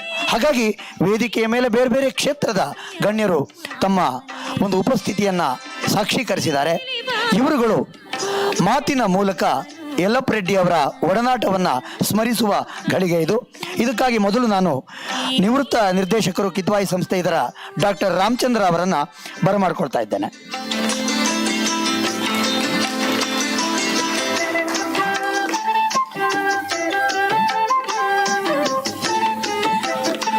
ಎಲ್ಲರಿಗೂ ನಮಸ್ಕಾರ. ನಿಜ ಹೇಳಬೇಕು ಅಂದರೆ ಇವತ್ತು ನಾನು ನಿಜವಾಗ್ಲೂ ಭಾಗ್ಯವಂತ. ಅವತ್ತು ಇಂಥ ಒಂದು ಅದ್ಭುತ ವ್ಯಕ್ತಿಗೆ ಸನ್ಮಾನ ಮಾಡೋದು, ಆ ಸಂದರ್ಭದಲ್ಲಿ ನಾನಿದ್ದೀನಿ ಅಂದರೆ ನಂಗೆ ನಿಜವಾಗ್ಲೂ ಇದಕ್ಕಿಂತ ಗೌರವ ಇನ್ನೊಂದಿಲ್ಲ. ಸ್ನೇಹಿತರೆ, ಬಹುಶಃ ಈ ಥರದ ವ್ಯಕ್ತಿತ್ವ ಇನ್ನು ಹುಟ್ಟೋದು ಭಾಳ ಕಷ್ಟ. ಹೇಳ್ತೀನಿ ಕೇಳಿ. ನಮ್ಮದಲ್ಲಿ ಸ್ವಾರ್ಥಿಗಳು ಭಾಳ. ನಮ್ಮ ದೇಶದಲ್ಲಿ ಅದು ನೋನ್, ಅದು ವೆಲ್ ನೋನ್. ಸೆಲ್ಫಿಶ್ನೆಸ್ಗೆ ಇಂಡಿಯಾ ಇಸ್ ನಂಬರ್ 1. ಬಹುಶಃ ನಿಮ್ಗೆ ಗೊತ್ತಿದೆಯೋ ಗೊತ್ತಿಲ್ಲ, ಭಾಳ ಜನ ಹೇಳಲ್ಲ ಬಾಯ್ಬಿಟ್ಟು. ವೇದಿಕೆ ಮೇಲಿರುವಂಥ ಯಲ್ಲಪ್ಪ ರೆಡ್ಡಿ ಅವ್ರ ಜೊತೆಗೆ ನಮ್ಮ ನಿವೃತ್ತ ನ್ಯಾಯಾಧೀಶರು, ನಮ್ಮ ರಾಜ್ಯದ ಆಸ್ತಿ ನಾಗಮೋಹನ್ ದಾಸ್ ಸಾಹೇಬರು, ಹಾಗೂ ಇನ್ನೊಬ್ಬ ನಿವೃತ್ತ ನ್ಯಾಯಮೂರ್ತಿಗಳಾದಂಥ SK ಮೊಗ್ದಿಲ್ ಮೇಡಮ್ ಅವರು, ಪ್ರಶಾಂತ್ ಪ್ರಕಾಶ್ ಅವರು, ಇನ್ನು ಎಲ್ಲ ನನ್ನ ಸ್ನೇಹಿತರು, ಹಾಗೂ ನನ್ನ ಸ್ನೇಹಿತರಾದಂಥ ರವೀಂದ್ರ ಅವರು ಇದನ್ನು ಆರ್ಗನೈಸ್ ಮಾಡಿ ಮುಂದೆ ತಗೊಂಡು ಬಂದಿದ್ದಾರೆ. ಬಹುಶಃ ನಿಮಗೆ ಗೊತ್ತಿಲ್ಲದಿರೋದು ಒಂದು ವಿಷಯ ಹೇಳ್ತೀನಿ ಕೇಳಿ. ಯಲ್ಲಪ್ಪ ರೆಡ್ಡಿ ಅವರು ಹೇಗೆ ಅಂದರೆ, ನಾನು ಪರಿಚಯ ಆಗಿದ್ದು ಬಹುಶಃ ಒಂದು 5 ವರ್ಷ ಆಗಿರಬೇಕು. ನಾನು ಡೈರೆಕ್ಟರ್ ಆಗಿ ಟೇಕ್ ಓವರ್ ಮಾಡಿದ್ಮೇಲೆ ಅವ್ರ ಬಗ್ಗೆ ಕೇಳಿದ್ದೆ. ನಾನು ಪೇಪರಲ್ಲಿ ನೋಡ್ತಾ ಇದ್ದೆ, TV ನೋಡ್ತಾ ಇದ್ದೆ. ನಾನು ಒಂದು ಸಲ ಕರೆದು, ತೆಲುಗಲ್ಲೂ ಮಾತಾಡ್ತೀನಿ ನಾನು ಚೆನ್ನಾಗಿ. ನಮ್ಮದು ಕೋಲಾರ, ಹೀಗೆ ಕೋಲಾರನ ಬೆಂಗಳೂರು ಎಲ್ಲ ತೆಲುಗು ಚೆನ್ನಾಗಿ ಬರುತ್ತೆ ನಮಗೆ. ಕರೆದು ಹಿಂಗಿದೆ ಅಂತೆಲ್ಲ ತೋರಿಸಿದ್ಮೇಲೆ, ಅದೊಂದು ಬರಡು ಭೂಮಿ ಆಗಿದ್ದಂಥ ಕಿದ್ವಾಯಿನ ನೀವು ನಂಬಲ್ಲ, ಇವತ್ತು ಲಾಲ್ಬಾಗಿಂತ ಚೆನ್ನಾಗಾಗಿದೆ. 40,000 ಗಿಡ ಮರ ಹಾಕ್ಸಿದ್ರಲ್ಲಿ, ಫೌಂಟೈನ್ಗಳಿಂದ ಹಿಡಿದು ಅದೊಂಥರ ಹೆಂಗ್ ಮಾಡ್ಬಿಟ್ಟಿದ್ದಾರೆ ಅಂದರೆ, ಅಲ್ಲಿರೋ ಜನಗಳಿಗೆ ಒಂದು ಆ ರೂಪನೇ ಬದಲಾಯಿಸ್ಬಿಟ್ರು ಅವರು. ಪ್ರತಿ ಸಲ ಏನೇ ಪ್ರೋಗ್ರಾಮ್ ಆದರೂ ನಮ್ಮಲ್ಲಿ ಇದು ಮಾಡೋಣಪ್ಪ ಅಂತ ಹೇಳೋರು. ನಮ್ಮನ್ನು ಒಂದು ದಿನ ನನಗೆ ಇವತ್ತು ₹1 ಕೊಡಿ ಅಂತ ಕೇಳಿಲ್ಲ ಅವರು. ಹೇಗೆ ಮೊಬಿಲೈಸ್ ಮಾಡೋರು, ಎಲ್ಲಿಂದ ಗಿಡ ತಂದು ಹಾಕೋರು, ಹೇಗೆ ಮಾಡೋರು, ಅದಕ್ಕೆ ನಾನು ಬೆಲೆ ಕಟ್ಟಕ್ಕೆ ಸಾಧ್ಯನೇ ಇಲ್ಲ. ಹಾಗೆಯೇ ಏನಾದರೂ ಒಂದು ಕೆಲಸ ಆಗಬೇಕು ಅಂದರೆ ಅವ್ರು ನಾನು ಹೇಳ್ಬೇಕು, ಮನ್ಸಿಗೆ ಹಾಕ್ಬೇಕಷ್ಟೇ. ಸರ್ ಈ ಥರ ಒಂದು ICU ಬೇಕು, ಈ ಥರ ಏನೋ ಒಂದು ವಾರ್ಡ್ ಬೇಕು, ನನಗೆ ಇಂದು ಇನ್ಸ್ಟ್ರೂಮೆಂಟ್ ಬೇಕಂದರೆ ಮಾಡೋಣ, ಯಾವತ್ತಿಲ್ಲ ಅಂತ ಹೇಳೋದೇ ಇಲ್ಲ ಅವರು. ಹಾಗೆ ನಮ್ಮ ಸ್ನೇಹಿತರು ರಾಜಶೇಖರ್ ಅವರು ಇಲ್ಲೇ ಕೂತಿದ್ದಾರೆ. ಅವರು ನಮ್ಮ ಯಲ್ಲಪ್ಪ ರೆಡ್ಡಿಗಳವರ ಆತ್ಮೀಯ ಬಂಧುಗಳು. ಈ ರಾಮರೆಡ್ಡಿ ಅವರು ನಮ್ಮ father in law Pallavi constructions Ramanna ಅವರು ಭಾಳ ಆತ್ಮೀಯ ಸ್ನೇಹಿತರವರು. ಹಾಗಾಗಿ ನಮಗೂ ಅವ್ರಿಗೂ ಭಾಳ ಬಾಂಧವ್ಯನೇ ಬೆಳೀತಾ. ಅದನ್ನ ಒಂದು ಮಾಡಿಕೊಟ್ಟವ್ರು ನಮ್ಮ ಯಲ್ಲಪ್ಪ ರೆಡ್ಡಿ ಸಾಹೇಬರು. ಒಂದು ICU ಕಟ್ಟಿದ್ವಿ, ಮೆಡಿಕಲ್ ICU. ಇವತ್ತು 4 ಕೋಟಿ ವೆಚ್ಚದಲ್ಲಿ. ಸ್ನೇಹಿತರು, ದಯವಿಟ್ಟು ಯಾವುದಾದ್ರೂ ಕಿದ್ವಾಗಿ ಹೋದ್ರೆ ನೀವು ಸಿಪಾನಿದಾಗ ಗ್ರೌಂಡ್ ಫ್ಲೋರಲ್ಲಿ ಒಂದು 16,000 ಸ್ಕ್ವೇರ್ ಫೀಟಲ್ಲಿ ಒಂದು ICU ಇದೆ. You will not find anywhere in the world, forget about country. ನಾನು ಸುಮಾರು ದೇಶಕ್ಕೆ ನೋಡಿ ಬಂದಿದ್ದೀನಿ. ಇವ್ರಿಗೆ ಎಷ್ಟು ಕಾಳಜಿ ಅಂದರೆ ಈ ರೂರಲ್ ಸೈಡ್ ಬಗ್ಗೆ, ಹಳ್ಳಿಗಾಡಿನ ಬಗ್ಗೆ, ಬಡವ್ರ ಬಗ್ಗೆ, ಪರಿಸರದ ಬಗ್ಗೆ, ವಾಯು, ನೆಲ, ಜಲದ ಬಗ್ಗೆ ಎಷ್ಟು ಕನ್ಸರ್ನ್ ಅಂದರೆ ಎಲ್ಲ ಕಡೆ ಎಲ್ಲೋ ಒಂದು ಯೋಚನೆ ಮಾಡ್ತಾರೆ. ಏನೇ ಒಳ್ಳೇದಿದ್ರು ಅವ್ರು ಇಲ್ಲ ಅಂತ ಹೇಳೋದಿಲ್ಲ. ಅವ್ರ ಹತ್ರ ಇನ್ನೊಂದು ಕಲಿಬೇಕೇನಂದ್ರೆ ಪಾಸಿಟಿವ್ ಆಟಿಟ್ಯೂಡು. ಇದು ಭಾಳ ಮುಖ್ಯ ನಿಜವಾಗ್ಲೂ. ಅವ್ರು ಯಾವತ್ತೂ ಈ ನೆಗೆಟಿವ್ ಆಗಿ ಮಾತಾಡೋದೇ ಇಲ್ಲ. ಯಾಕಾಗಲ್ಲ, ಮಾಡೋಣ ಅದಕ್ಕೇನು ಅಂತ. ಅವರು ನಮ್ಮ ರಾಜಶೇಖರ್ ಅವ್ರನ್ನ ಕರ್ಕೊಂಡು ಯಲ್ಲಪ್ಪ ರೆಡ್ಡಿ ಅವ್ರು ನಮ್ಮ ಚೇಂಬರ್ಗೆ ಬಂದರು ನಾನು ಡೈರೆಕ್ಟರ್ ಆಗಿದ್ದಾಗ. ಈಗ ಹಳ್ಳಿಗಳಲ್ಲಿ ಎಲ್ಲಾದ್ರೂ ಒಂದು ಒಳ್ಳೆ ಹಾಸ್ಪಿಟಲ್ ಮಾಡ್ಬೇಕಪ್ಪ, ಬಡವ್ರಿಗೆ, ಹಳ್ಳಿಗಾಡಿಗೆ ಜನಗಳಿಗೆ ಹೆಲ್ತ್ ಫೆಸಿಲಿಟೀಸ್ ಸಿಗ್ತಾ ಇಲ್ಲ ಅಂತ ಹೇಳಿದ್ರು. ನಾನು ಹೇಳಿದೆ, ನಾನು ಹಳ್ಳಿಯಿಂದ ಬಂದವನು, ನಂದು ಒಂದು ಸಣ್ಣ ಹಳ್ಳಿ ಕೋಲಾರ ಹತ್ರ, ಮೂರಂಡಹಳ್ಳಿ ಅಂತ. ಈ ಪ್ರಾಬ್ಲಮ್ ಏನಂದರೆ ಹಳ್ಳಿಗಳಿಗೆ ಕೊಡೋಕ್ಕೆ ನಮ್ಗೆಲ್ಲರಿಗೂ ಆಸೆ, ಆದರೆ ಅಲ್ಲಿ ಯಾರು ನಡೆಸೋರು? ಮ್ಯಾನ್ ಪವರ್ ಏನಿದೆ, ಇನ್ಸ್ಟ್ರೂಮೆಂಟ್ ಏನಿದೆ? ತಪ್ಪು ತಿಳಿಬೇಡಿ, ಇವತ್ತಿನ ರಾಜಕೀಯ ವ್ಯಕ್ತಿಗಳು ಎರಡೇ ನೋಡೋದು. ಬಿಲ್ಡಿಂಗ್ ಕಟ್ಟಬೇಕು, ಇನ್ಸ್ಟ್ರೂಮೆಂಟ್ ಕೊಂಡ್ಕೊಬೇಕು, ಅಷ್ಟೇ, ಮಿಕ್ಕಿದ್ದು ನೋಡಲ್ಲ. ಆಮೇಲೆ ಬಿಲ್ಡಿಂಗ್ ಹಾಕ್ಬಿಡ್ಬೇಕು, ಕಾಂಟ್ರಾಕ್ಟರ್ ಬಂದು ಕಾಂಟ್ರಾಕ್ಟ್ ಶುರು ಮಾಡಿಬಿಡ್ಬೇಕು, ಇನ್ಸ್ಟ್ರೂಮೆಂಟ್ ಕೊಂಡ್ಕೊಂಡ್ಬಿಡ್ಬೇಕು. ಹಂಗಾಗಿ ಎಲ್ಲ ಇವತ್ತು ಪ್ರಾಬ್ಲಮ್ ಆಗಿರೋದು ನಮ್ಮ ದೇಶದಲ್ಲಿ. ಮ್ಯಾನ್ ಪವರ್ ಇಲ್ಲ, ಅದನ್ನ ನಡೆಸೋದು ಹೇಗೆ? ನೆಕ್ಸ್ಟ್ 10 ವರ್ಷ ಏನು ಮಾಡಬೇಕು ಅಂತ.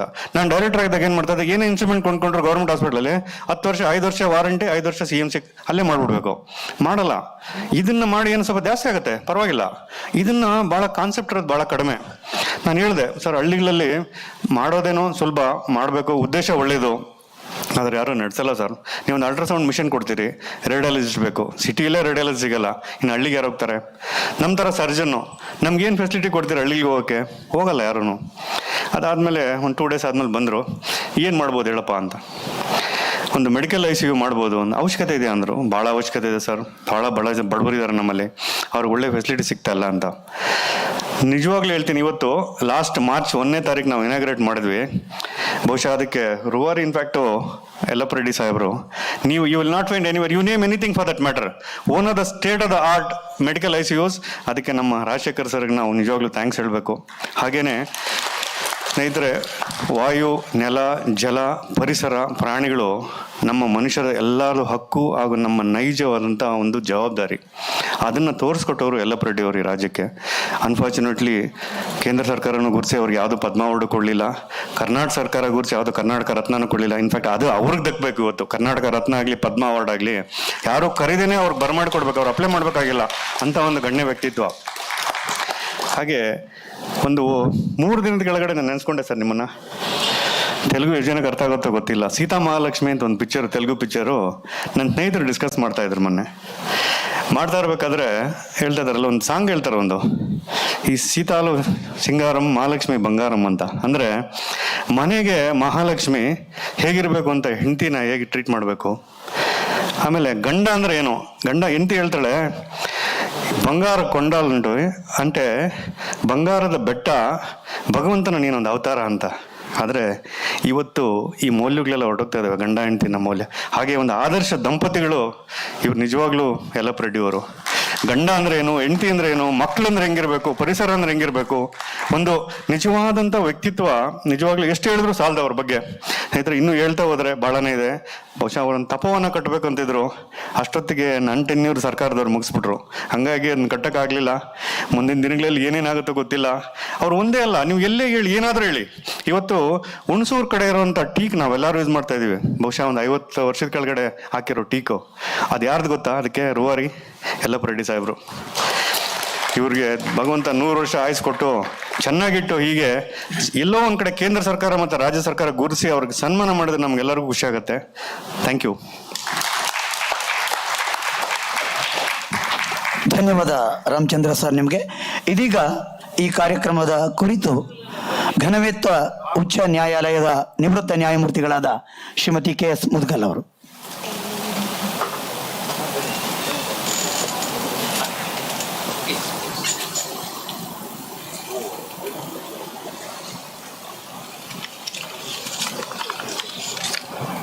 ಈ ಕಾರ್ಯಕ್ರಮದ ಕೇಂದ್ರ ಬಿಂದು ಆಗಿರುವಂತಹ ಸನ್ಮಾನ್ಯ ಶ್ರೀ ಯಲ್ಲಪ್ಪ ರೆಡ್ಡಿ ಸರ್ ಅವರೇ, ನನ್ನ ಸಹೋದರ ಶ್ರೀ ನಾಗಮೋಹನ್ ದಾಸ್ ಸರ್ ಅವರೇ, ಈ ಕಾರ್ಯಕ್ರಮಕ್ಕೆ ತಮ್ಮ ಸಂದೇಶವನ್ನು ನೀಡಿರುವಂಥ ಭಾರತ ದೇಶದ ನ್ಯಾಯಾಂಗದ ಭೀಷ್ಮ ಪಿತಾಮಹ ಎನ್ನಿಸ್ಕೊಂಡಿರೋವಂಥ ನಮ್ಮ ಎನ್ ವೆಂಕಟಾಚಲಯ್ಯ ಸಾಹೇಬರು ಅವರು ಇಲ್ಲ ಆದರೂ ಅವರ ಅನುಪಸ್ಥಿತಿಯಲ್ಲಿ ಮತ್ತು ಕರ್ನಾಟಕದ ಹೆಮ್ಮೆಯ ಮಗ, ಕರ್ನಾಟಕದ ಕೀರ್ತಿಯನ್ನು ರಾಷ್ಟ್ರೀಯ ಮಟ್ಟದಲ್ಲಿ ಅಂತಾರಾಷ್ಟ್ರೀಯ ಮಟ್ಟದಲ್ಲಿ ಮೆರೆಸಿದಂತಹ ಶ್ರೀ ಎನ್ ವೆಂಕಟಾಚಲಯ್ಯ ಸರ್ ಅವರೇ, ವೇದಿಕೆ ಮೇಲೆ ಉಪಸ್ಥಿತರಿರುವ ಇತರ ಗಣ್ಯರೇ, ವೇದಿಕೆಯ ಎದುರುಗಡೆ ನೆರೆದಿರುವಂಥ ಎಲ್ಲ ನಿಸರ್ಗ ಪ್ರೇಮಿಗಳೇ ಹಾಗೂ ಯಲ್ಲಪ್ಪ ರೆಡ್ಡಿ ಸರ್ ಅವರ ಶಿಶುಗಳೇ ಅಥವಾ ಅವರ ಡಿಸೈಪಲ್ಸ್ ಅಂತ ಕರಿಬೋದು, ಎಲ್ಲರಿಗೂ ನನ್ನ ಪ್ರಣಾಮಗಳು. ಇಲ್ಲಿ ಮಾತಾಡೋದಕ್ಕೆ I am junior to junior ಅಂತ ಅನಿಸುತ್ತೆ. ಯಾಕಂದರೆ ಇಷ್ಟೊತ್ತಿನವರೆಗೂ ಹೇಳ್ತಿರೋದ್ರಲ್ಲಿ ಎಲ್ಲದರಲ್ಲೂ ಏನು ಹೇಳ್ತಾ ಇದ್ದಾರೆ ಅಂದರೆ, this is a meeting of those who are associated with doctor Yellappa Reddy for 50 years. But ನಾನು ಅವರ ಅಸೋಸಿಯೇಷನಲ್ಲಿ ಬಂದಿರೋದು ತೀರಾ ಇತ್ತೀಚೆಗೆ. I am a very tiny part in his association. ನಾನು ಅವ್ರನ್ನ ದೂರದಿಂದ ನೋಡಿದ್ದೆ. ಅಂದರೆ ನಾನು ಹೈಕೋರ್ಟಲ್ಲಿ ರಿಜಿಸ್ಟ್ರಾರ್ ಆಗಿ ಕೆಲಸ ಮಾಡ್ತಿರ್ಬೇಕಾದ್ರೆ ಅವರು ಯಾವಾಗಲೂ ಜಸ್ಟಿಸ್ ಶೈಲೇಂದ್ರ ಕುಮಾರ್ ಸಾಹೇಬ್ರ ಚೇಂಬರಲ್ಲಿ ಕೂತ್ಕೊಂಡಿರೋರು. I knew that they keep discussing some ecological issues. ಆದರೆ ನನಗೆ ಆದರೆ ಒಂದು ನಾನು ಏನು ಕಂಡ್ಕೊಂಡಿದ್ದೆ ಅಂದರೆ, I had a lot of reference for justice Shailendra Kumar. ಅವರು ಬಹುಶಃ ನಿಮ್ಗೆ ಕೆಲವೊಂದು ಜನ ಗೊತ್ತಿದೆ, he was the most upright person. ಅವರು ವ್ಯಾಲ್ಯೂ ಮಾಡ್ತಾರೆ ಅಂದರೆ ಇವರು ತುಂಬ ಗೌರವಾನ್ವಿತ ವ್ಯಕ್ತಿಗಳು ಅಂತ ಹೇಳಿ ನಾನು ಅಂದ್ಕೊಂಡಿದ್ದೆ. ಮುಂದೆ ನಾನು ಅದಕ್ಕಿಂತ ಮೊದಲು ಒಂದು ಸಾರಿ ಅವರು ಜಸ್ಟಿಸ್ ಶೈಲೇಂದ್ರ ಕುಮಾರ್, ನಾನು ಬಳ್ಳಾರಿ ಡಿಸ್ಟ್ರಿಕ್ಟ್ ಜಡ್ಜ್ ಇರಬೇಕಾದ್ರೆ ಜಸ್ಟಿಸ್ ಶೈಲೇಂದ್ರ ಕುಮಾರ್ ಸರು ಮತ್ತು ಯಲ್ಲಪ್ಪ ರೆಡ್ಡಿಯವರು ಸೇರಿ ಹೊಸಪೇಟೆಗೆ ಬಂದಿದ್ದರು. ಆವಾಗ ನಾನಲ್ಲಿ ಅವ್ರನ್ನ ಮೀಟ್ ಮಾಡೋಕ್ಕೆ ಹೋಗಿದ್ದೆ. ಅಲ್ಲಿಂದ ಅವರು ಸೊಂಡೂರಿಗೆ ಮೈನಿಂಗ್ ಏರಿಯಾ ಕಾಡಿನ ಇನ್ಸ್ಪೆಕ್ಷನ್ಗೆ ಬಂದಿದ್ದರು. ಆವಾಗ ಎಷ್ಟು ಅವರು ಅಂದರೆ ನಿಸ್ಪೃಹವಾದ ವ್ಯಕ್ತಿ ಇದ್ದಾರೆ ಅಂತ ಹೇಳಿ, ಎಷ್ಟು ಪರಿಸರದ ಬಗ್ಗೆ ಕಾಳಜಿಯನ್ನು ಉಳ್ಳವರಿದ್ದಾರೆ ಅಂತ ಹೇಳಿ ನಾನು ಆವಾಗ ಅದನ್ನು ಮೆಹಸೂಸ್ ಮಾಡೋದಂತಾರಲ್ಲ, ಗಮನಿಸಿದ್ದೆ ಆವಾಗ. ಮುಂದೆ ಇತ್ತೀಚೆಗೆ, ತುಂಬ ಇತ್ತೀಚೆಗೆ ಈ ರಿವರ್ ರಿಜುವನೇಷನ್ಸ್, ಈ ವೃಷಭಾವತಿ ರಿವರ್ ರಿಜುವನೇಷನ್ನಲ್ಲಿ ಏನೋ ಅವರು ಒಂದು ವಿಷಯದ ಬಗ್ಗೆ ಚರ್ಚೆ ಮಾಡೋದಕ್ಕೆ ಅವ್ರ ಗ್ರೂಪ್ನವರು ಲಾಸ್ಟ್ ಏಪ್ರಿಲ್ನಲ್ಲಿ ಬಂದು ಒಂದು ಪ್ರೆಸೆಂಟೇಷನ್ ಕೊಟ್ಟರು. ಆವಾಗ ನನಗೆ ಅವ್ರದ್ದು ಪೂರ್ತಿ ಅಂದರೆ ಪರಿಚಯ ಆಗಕ್ಕೆ ಶುರುವಾಯಿತು. ಐ ರೆಡ್ ಹಿಸ್ ಬುಕ್ಸ್ ಕೊಟ್ಟರು. ಆಮೇಲೆ ಅವ್ರದ್ದು ಇನ್ನೊಂದು ಕಾರ್ಯಕ್ರಮಕ್ಕೆ ಕರೆದಿದ್ರು, ಹೋಗಿದ್ದೆ. ಅವರು ನನಗೇನು ಅನಿಸುತ್ತೆ ಅಂತಂದರೆ, ಅವರು ಈ ಪ್ರಕೃತಿ ಪ್ರೇಮದ ಒಂದು ಸಾಗರ. ಆ ಸಾಗರದಲ್ಲಿ ಬಹುಶಃ ನಾನು ಒಂದು ಬಿಂದುನೂ ಆಗಲಿಕ್ಕಿಲ್ವೇನೋ. ಹಾಗೆ ಆ ಪುಸ್ತಕಗಳನ್ನು ಅವ್ರ ಈಗ ಎಲ್ಲ ಪ್ರೆಸೆಂಟೇಷನ್ಸ್ ಎಲ್ಲ ನೋಡಿದ್ರಲ್ಲ, ಡಾನ್ಸ್, ಮ್ಯೂಸಿಕ್, ಮತ್ತು ನನಗನ್ಸೋ ಮಟ್ಟಿಗೆ ಅವರು ಈ ಪರಿಸರ ಪ್ರೇಮವನ್ನು, ಪರಿಸರ ಸಂರಕ್ಷಣೆಯನ್ನು ಮಾಡೋದಕ್ಕೆ ಒಂದು ಯಾವುದೇ ಮೆಷರ್ ಅಂದರೆ ಮಾಧ್ಯಮವನ್ನು ಬಿಟ್ಟಿಲ್ಲ. ನೃತ್ಯ, ಸಂಗೀತ, ಸಾಹಿತ್ಯ ಎಲ್ಲದರಲ್ಲೂ ಅದನ್ನು ಅವರು ಬಳಸ್ಕೊಳ್ತಾ ಇದ್ದಾರೆ. ಅದನ್ನು ತೋರಿಸುತ್ತೆ. ಅದು ಕೂಡ ತೋರಿಸುತ್ತೆ ಏನು ಅಂತಂದರೆ, ಒಂದು ಹೇಳ್ತಾರೆ ನೋಡಿ, ಏನು ಆಡು ಮುಟ್ಟದ ಗಿಡವಿಲ್ಲ, ಸರ್ವಜ್ಞ ತಿಳಿಯದ ವಿಷಯವಿಲ್ಲ ಅಂತ. ಆ ರೀತಿ ಅವರು ಈ ವಿಷಯದಲ್ಲಿ ಸರ್ವಜ್ಞ ಆಗಿದ್ದಾರೆ ಅಂತ ನಂಗೆ ಅನಿಸುತ್ತೆ. ಇಲ್ಲಾಂದರೆ ಇಷ್ಟು ನಮ್ಮ ದಿನದ ಕೆಲಸದಲ್ಲಿ ನಮಗೆ ಮತ್ತೆ ಈ ಸಾಹಿತ್ಯ, ಸಂಗೀತ, ನೃತ್ಯ ಇಂಥದ್ದೆಲ್ಲ ಮಾಡ್ಕೊಳ್ಳೋದಕ್ಕೆ ಅವ್ರು ನಂಗೆ ಒಂದು ಪ್ರೋಗ್ರಾಮ್ ಕರೆದಾಗ ನನಗೆ ಆಗಲೇ ಇಲ್ಲ ಅಟೆಂಡ್ ಮಾಡೋದಕ್ಕೆ ಅದನ್ನು. ಹಾಗೆ ಆಮೇಲೆ ಸ್ನೇಹಿತರೆ, ಇಲ್ಲಿ ನಾವು ನಿಜವಾಗಿ ರಿಯಲೈಸ್ ಮಾಡ್ಕೋಬೇಕಾದಂಥದ್ದು ಒಂದು ವಿಷಯ ಇದೆ. ಅದನ್ನೆಲ್ಲ ಎಷ್ಟು ಸಾರಿ ಹೇಳ್ತಿರ್ತಾರೆ ನೋಡಿ, ಈ ಸೃಷ್ಟಿ ನಮಗಿಂತ ಮೊದಲೇ ಆಗಿದೆ, ಮನುಷ್ಯನ ಸೃಷ್ಟಿ ಆಗೋಕ್ಕಿಂತ ಮೊದಲೇ ಅಂತ ಹೇಳ್ತಾರೆ. ಅದಾದಮೇಲೆ ನಾವು ಹುಟ್ಟಿದ್ದೀವಿ. ನಾವು ಹುಟ್ಟೋಕ್ಕಿಂತ ಮೊದಲು ಅದೆಲ್ಲ ತುಂಬ ಚೆನ್ನಾಗೇ ಇತ್ತು ಆನ್ ಇಟ್ಸ್ ಓನ್. ನಾವು ಹುಟ್ಟಿದ ಮೇಲೆ ಅದನ್ನು ಉಪಯೋಗಿಸೋದಕ್ಕೆ ಶುರು ಮಾಡಿದ್ದೀವಿ. And as if we are under the impression that the nature lives for us. ನಾವಿರಲಿಲ್ಲ ಅಂದ್ರೂ ಅದು ಈಗಿರೋದಕ್ಕಿಂತ ಚೆನ್ನಾಗೇ ಇರುತ್ತೆ. ಯಾಕಂದ್ರೆ because we are polluting it are we are exploiting it.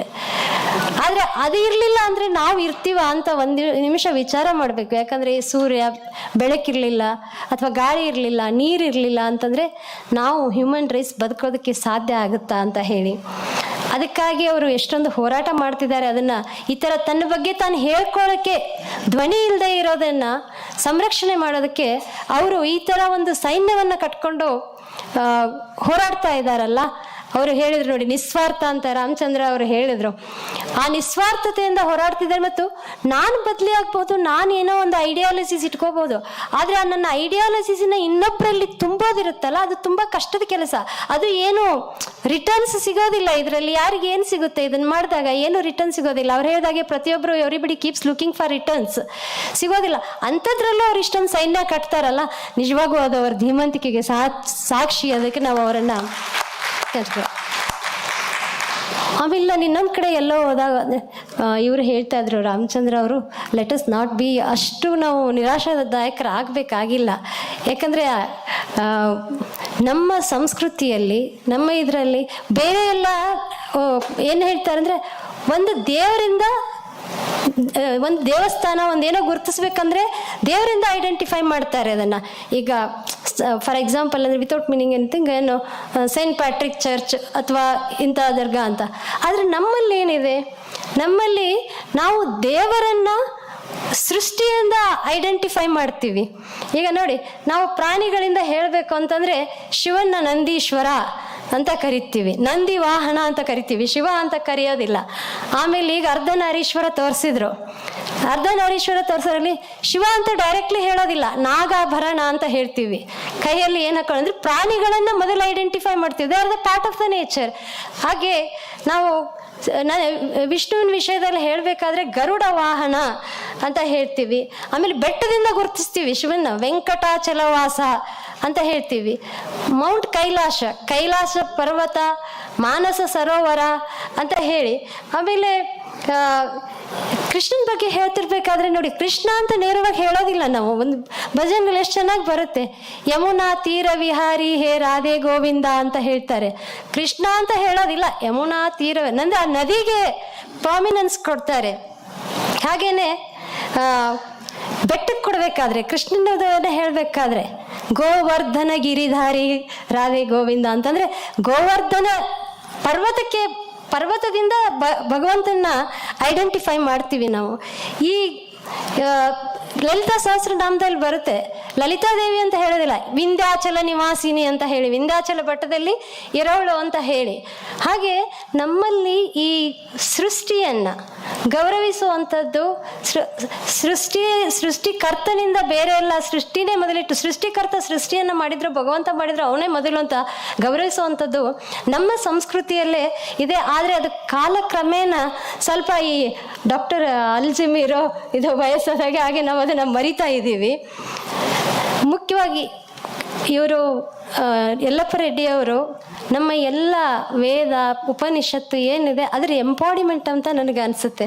ಯಾಕಂದರೆ ನಾವು ಹೇಳ್ತೀವಿ ಸರ್ವಂ ಕಲ್ವಿದಂ ಬ್ರಹ್ಮ ಅಂತ ಹೇಳ್ತೀವಿ, ಈಶ್ವರಂ ಸರ್ವಭೂತಾನಾಂ ಅಂತ ಹೇಳ್ತೀವಿ, ಈಶಾವಾಸಂ ಇದಂ ಸರ್ವಂ ಅಂತ. ಅಂದರೆ God pervades in everything, or everything is pervaded by God ಅಂತ ಹೇಳುವಾಗ ಹೇಳ್ತೀವಿ. ಆದರೆ ಅದನ್ನು ನಿಜವಾಗಿಯೂ ಅನುಭವಿಸಿ ಆಚರಿಸೋಕ್ಕಾಗತ್ತಾ? ಬಳ್ಳಿಯಲ್ಲಿ ಈಗ ಒಂದು ಎಲೆಯಲ್ಲಿ, ಹೂವಿನಲ್ಲಿ ಭಗವಂತ ಇದ್ದಾನೆ ಅಂತ ಹೇಳಿ ಅದನ್ನು ತೋರಿಸಿಕೊಡೋ ಗುರು ಅವರು ಆಗ್ತಾ ಇದ್ದಾರೆ. ಅದಕ್ಕೆ ನಿಮಗೆ ಧನ್ಯವಾದಗಳು ಸರ್. ಇದ್ದ ನಾನು ಕಳೆದ ಸರಿ I don't take much time ಮುಗಿಸ್ತೀನಿ. I do not know previous ಪ್ರೋಗ್ರಾಮ್ನಲ್ಲಿ ಯಾವ ಆಡಿಯನ್ಸ್ ಇದ್ರೋ ಅವರೇ ಈಗಲೂ ಇದ್ದಾರೋ ಅಂತ ನನಗೆ ಐಡಿಯಾ ಇಲ್ಲ. ಆದರೆ ನನಗೆ ಯಲ್ಲಪ್ಪ ರೆಡ್ಡಿಯವರದ ಒಂದು ವ್ಯಕ್ತಿತ್ವದ ಬಗ್ಗೆ ಹೇಳಬೇಕು ಅಂತಂದರೆ ನನಗೆ ಮುಲ್ಲಾ ನಸರುದ್ದೀನ್ ಸ್ಟೋರಿ ನೆನಪಾಗುತ್ತೆ. ಬಹುಶಃ ನೀವು ಭಾಳ ಜನ ಕೇಳಿರ್ತೀರಿ. ಮುಲ್ಲಾ ನಸರುದ್ದೀನ್ ಹೇಗಿರ್ತಾನೆ ಅಂದರೆ ಒಂಥರ ಹುಡುಗಿರ್ತಾನೆ. ಅಂದರೆ ಬರೀ ಯಾವಾಗಲೂ ಚಿಟ್ಟೆ ಹಿಡಿಯೋದು, ನದಿಯಲ್ಲಿ ಹೋಗೋದು, ನೀರಲ್ಲಿ ಆಟ ಆಡೋದು, ಕಾಡಿನಲ್ಲಿ ಹೋಗೋದು, ಈ ಥರ only he was enjoying these kinds of thing which we call childish ಆ ಥರ ಮಾಡ್ತಿರ್ತಾರೆ. ಆವಾಗ ಆ ಮುಲ್ಲಾ ಎಲ್ಲರೂ ಬೈತಿರ್ತಾರೆ, ಮನೆಯಲ್ಲಿ ಹೆಂಡತಿನಿ ಏನು ಜವಾಬ್ದಾರಿ ಇಲ್ಲ ಅಂತ ಬೈತಿರ್ತಾರೆ. ಆಮೇಲೆ ಒಂದ್ಸರಿ ಏನಾಗುತ್ತೆ ಅಂದರೆ ಮುಲ್ಲಾ ನಸರುದ್ದೀನ್ ಹೀಗೆ ಎಲ್ಲ ಹೋಗ್ಬೇಕಾದ್ರೆ ಒಂದು ಸಿಲ್ವರ್ ವಿಂಗ್ಡ್, ಬೆಳ್ಳಿ ರೆಕ್ಕೆಗಳಿರುವಂಥ ಒಬ್ಬ ಯಕ್ಷ ಒಂದು ಕೈಯಲ್ಲಿ ಪೇಪರ್ ಹಿಡ್ಕೊಂಡು ಏನೋ ಹೀಗೆ ಟಿಕ್ ಮಾಡ್ತಾ ಇರ್ತಾನೆ, ಏನೋ ಮಾರ್ಕ್ ಮಾಡ್ತಾ ಇರ್ತಾನೆ. ಇವನು ಹೋಗಿ ಕೇಳ್ತಾನೆ ಅವನ್ನ, ಏನದು, ಏನು ನೋಡ್ತಾ ಇದ್ದೀರಾ ನೀವು ಅಂತ ಹೇಳಿ. ಯಾಕಂದರೆ he was talking to everyone. ಹೋಗಿ ಕೇಳ್ತಾರೆ. ಕೇಳಿದಾಗ ಅವ್ರು ಹೇಳ್ತಾರೆ, ಇದು ಲಿಸ್ಟು, ಇದರಲ್ಲಿ ಭಗವಂತ ಯಾರನ್ನ ಜಾಸ್ತಿ ಪ್ರೀತಿಸ್ತಾನೆ ಅನ್ನೋ ಲಿಸ್ಟ್ ಇದೆ, ಆ ಲಿಸ್ಟ್ ನೋಡ್ತಾ ಇದ್ದೀನಿ ಅಂತ ಹೇಳಿ. ಈ ಮುಲ್ಲಾ ನಸರುದ್ದೀನ್ ಯಾವತ್ತು ಯಾವ ದೇವ್ರನ್ನು ಪೂಜೆನೂ ಮಾಡಿರೋದಿಲ್ಲ, ಅವನು ಯಾತ ಭಕ್ತ ಅಂತ ಹೇಳ್ಕೊಂಡಿರೋದಿಲ್ಲ. ಅವ್ನಿಗೆ ಏನು ಅನ್ಸುತ್ತೆ ಅಂದ್ರೆ ನನ್ನ ಹೆಸರಂತೂ ಈ ಲಿಸ್ಟಲ್ಲಿ ಇರೋದಿಲ್ಲ ಅಂತ. ಆದರೂ ಅವ್ನು ಕ್ಯೂರಿಯಾಸಿಟಿ ಕೇಳ್ತಾನೆ, ಇದರಲ್ಲಿ ನನ್ನ ಹೆಸರೇನಾದರೂ ಇದೆ ಅಂತ, ಕೆಳಗಿನಿಂದ ಇರುತ್ತೆ ಇದ್ರೂ ಅಂತ ಅಂದ್ಕೊಂಡಿರ್ತಾನೆ. ನಿನ್ನ ಹೆಸರೇನು ಅಂತ ಕೇಳ್ತಾರೆ ದೇವತೆ. ಏನಂತ ಕೇಳಿದಾಗ ನನ್ನ ಹೆಸರು ಮುಲ್ಲಾ ನಸರುದ್ದೀನ್ ಅಂತ. ಅವನು ಕೆಳಗಿನಿಂದ ನೋಡ್ಕೊಂಡೋಗಿ ನೋಡ್ತಾನೆ, ಟಾಪಲ್ಲಿ ನಿನ್ನ ಹೆಸರು ಮೇಲೆ ಇದೆ, ಫಸ್ಟ್ ನಮ್ಮ ಹೆಸರು ನಿಂದೇ ಇದೆ ಇದರಲ್ಲಿ, ದೇವರಿಂದ ಪ್ರೀತಿಸಲ್ಪಡೋನು ಅಂತ ಹೇಳ್ತಾರೆ. ಆವಾಗ ಇವ್ರು ಹೇಳ್ತಾರೆ ಮುಲ್ಲಾ ನಸರುದ್ದೀನ್, ಅಲ್ಲ ನಾನು ಯಾವತ್ತೂ ಒಂದು ದಿವಸ ಪ್ರೇರಣೆ ಮಾಡಿಲ್ಲ, ಪ್ರಾರ್ಥನೆನೇ ಮಾಡಿಲ್ಲ, ನಾನು ದೈವದ ಯಾವುದೇ ಆಚರಣೆಗಳನ್ನು ಆ ಥರ ಮಾಡೋದಿಲ್ಲ religious, but how is that god loved me so much ಅಂತ ಕೇಳ್ತಾರೆ. ಆವಾಗ ಆ ದೇವತೆ ಹೇಳ್ತಾರೆ, ಭಗವಂತ ತನ್ನನ್ನು ಪ್ರೀತಿಸೋರನ್ನ ಪ್ರೀತಿಸೋದಿಲ್ಲ, ತನ್ನ ಸೃಷ್ಟಿಯನ್ನು ಯಾರು ಪ್ರೀತಿಸ್ತಾರೋ ಅವರನ್ನು ಜಾಸ್ತಿ ಪ್ರೀತಿಸ್ತಾನೆ ಅಂತ ಹೇಳಿ. ಹಾಗೆ ನಮ್ಮ ಯಲ್ಲಪ್ಪ ರೆಡ್ಡಿ ಅವರನ್ನ ಪ್ರೀವಿಯಸ್ಲಿ ಹೇಳಿದ್ದೆ, ಭಗವಂತನ ಸೃಷ್ಟಿಯನ್ನು ಪ್ರೀತಿಸಿ ಭಗವಂತನ ಪ್ರೀತಿಗೆ ಪಾತ್ರರಾದವರು ಅವರು. ಇಂಥ ಒಂದು ಸಂದರ್ಭದಲ್ಲಿ ಮತ್ತು ಆ ಪ್ರೀತಿಯ ಸರ್ಕಲಲ್ಲಿ ನನ್ನನ್ನು ಸೇರಿಸ್ಕೊಂಡಿದ್ದಾರಲ್ಲ, ಅದಕ್ಕೆ ನಾನು ಅವರಿಗೂ ಅವರ ಅಸೋಸಿಯೇಟ್ಸ್ ಎಲ್ಲರಿಗೂ ಧನ್ಯವಾದಗಳನ್ನು ಹೇಳ್ತೀನಿ. ಅದು ಇಷ್ಟಕ್ಕೆ ಮುಗಿಯೋದಿಲ್ಲ. ಏನು ಅಂತಂದರೆ, ಈಗ ಅವರು ಈ ಎಜುಕೇಷನ್ ಏನು ನಮಗೆ ಬಿಡ್ತಾ ಇದ್ದಾರೆ, ಇದನ್ನು ನಾವು ಅಂದರೆ ಇದನ್ನು ನಾವು ಡೈಜೆಸ್ಟ್ ಮಾಡಿಕೊಂಡು ನಮ್ಮ ನೆಕ್ಸ್ಟ್ ಜನ್ರೇಷನ್ಸ್ಗೆ ಬಿಡ್ತಾ ಹೋಗಬೇಕು, ಕಲಿಸ್ತಾ ಹೋಗಬೇಕು. ಆದರೆ ಇವತ್ತು we are become so insensitive.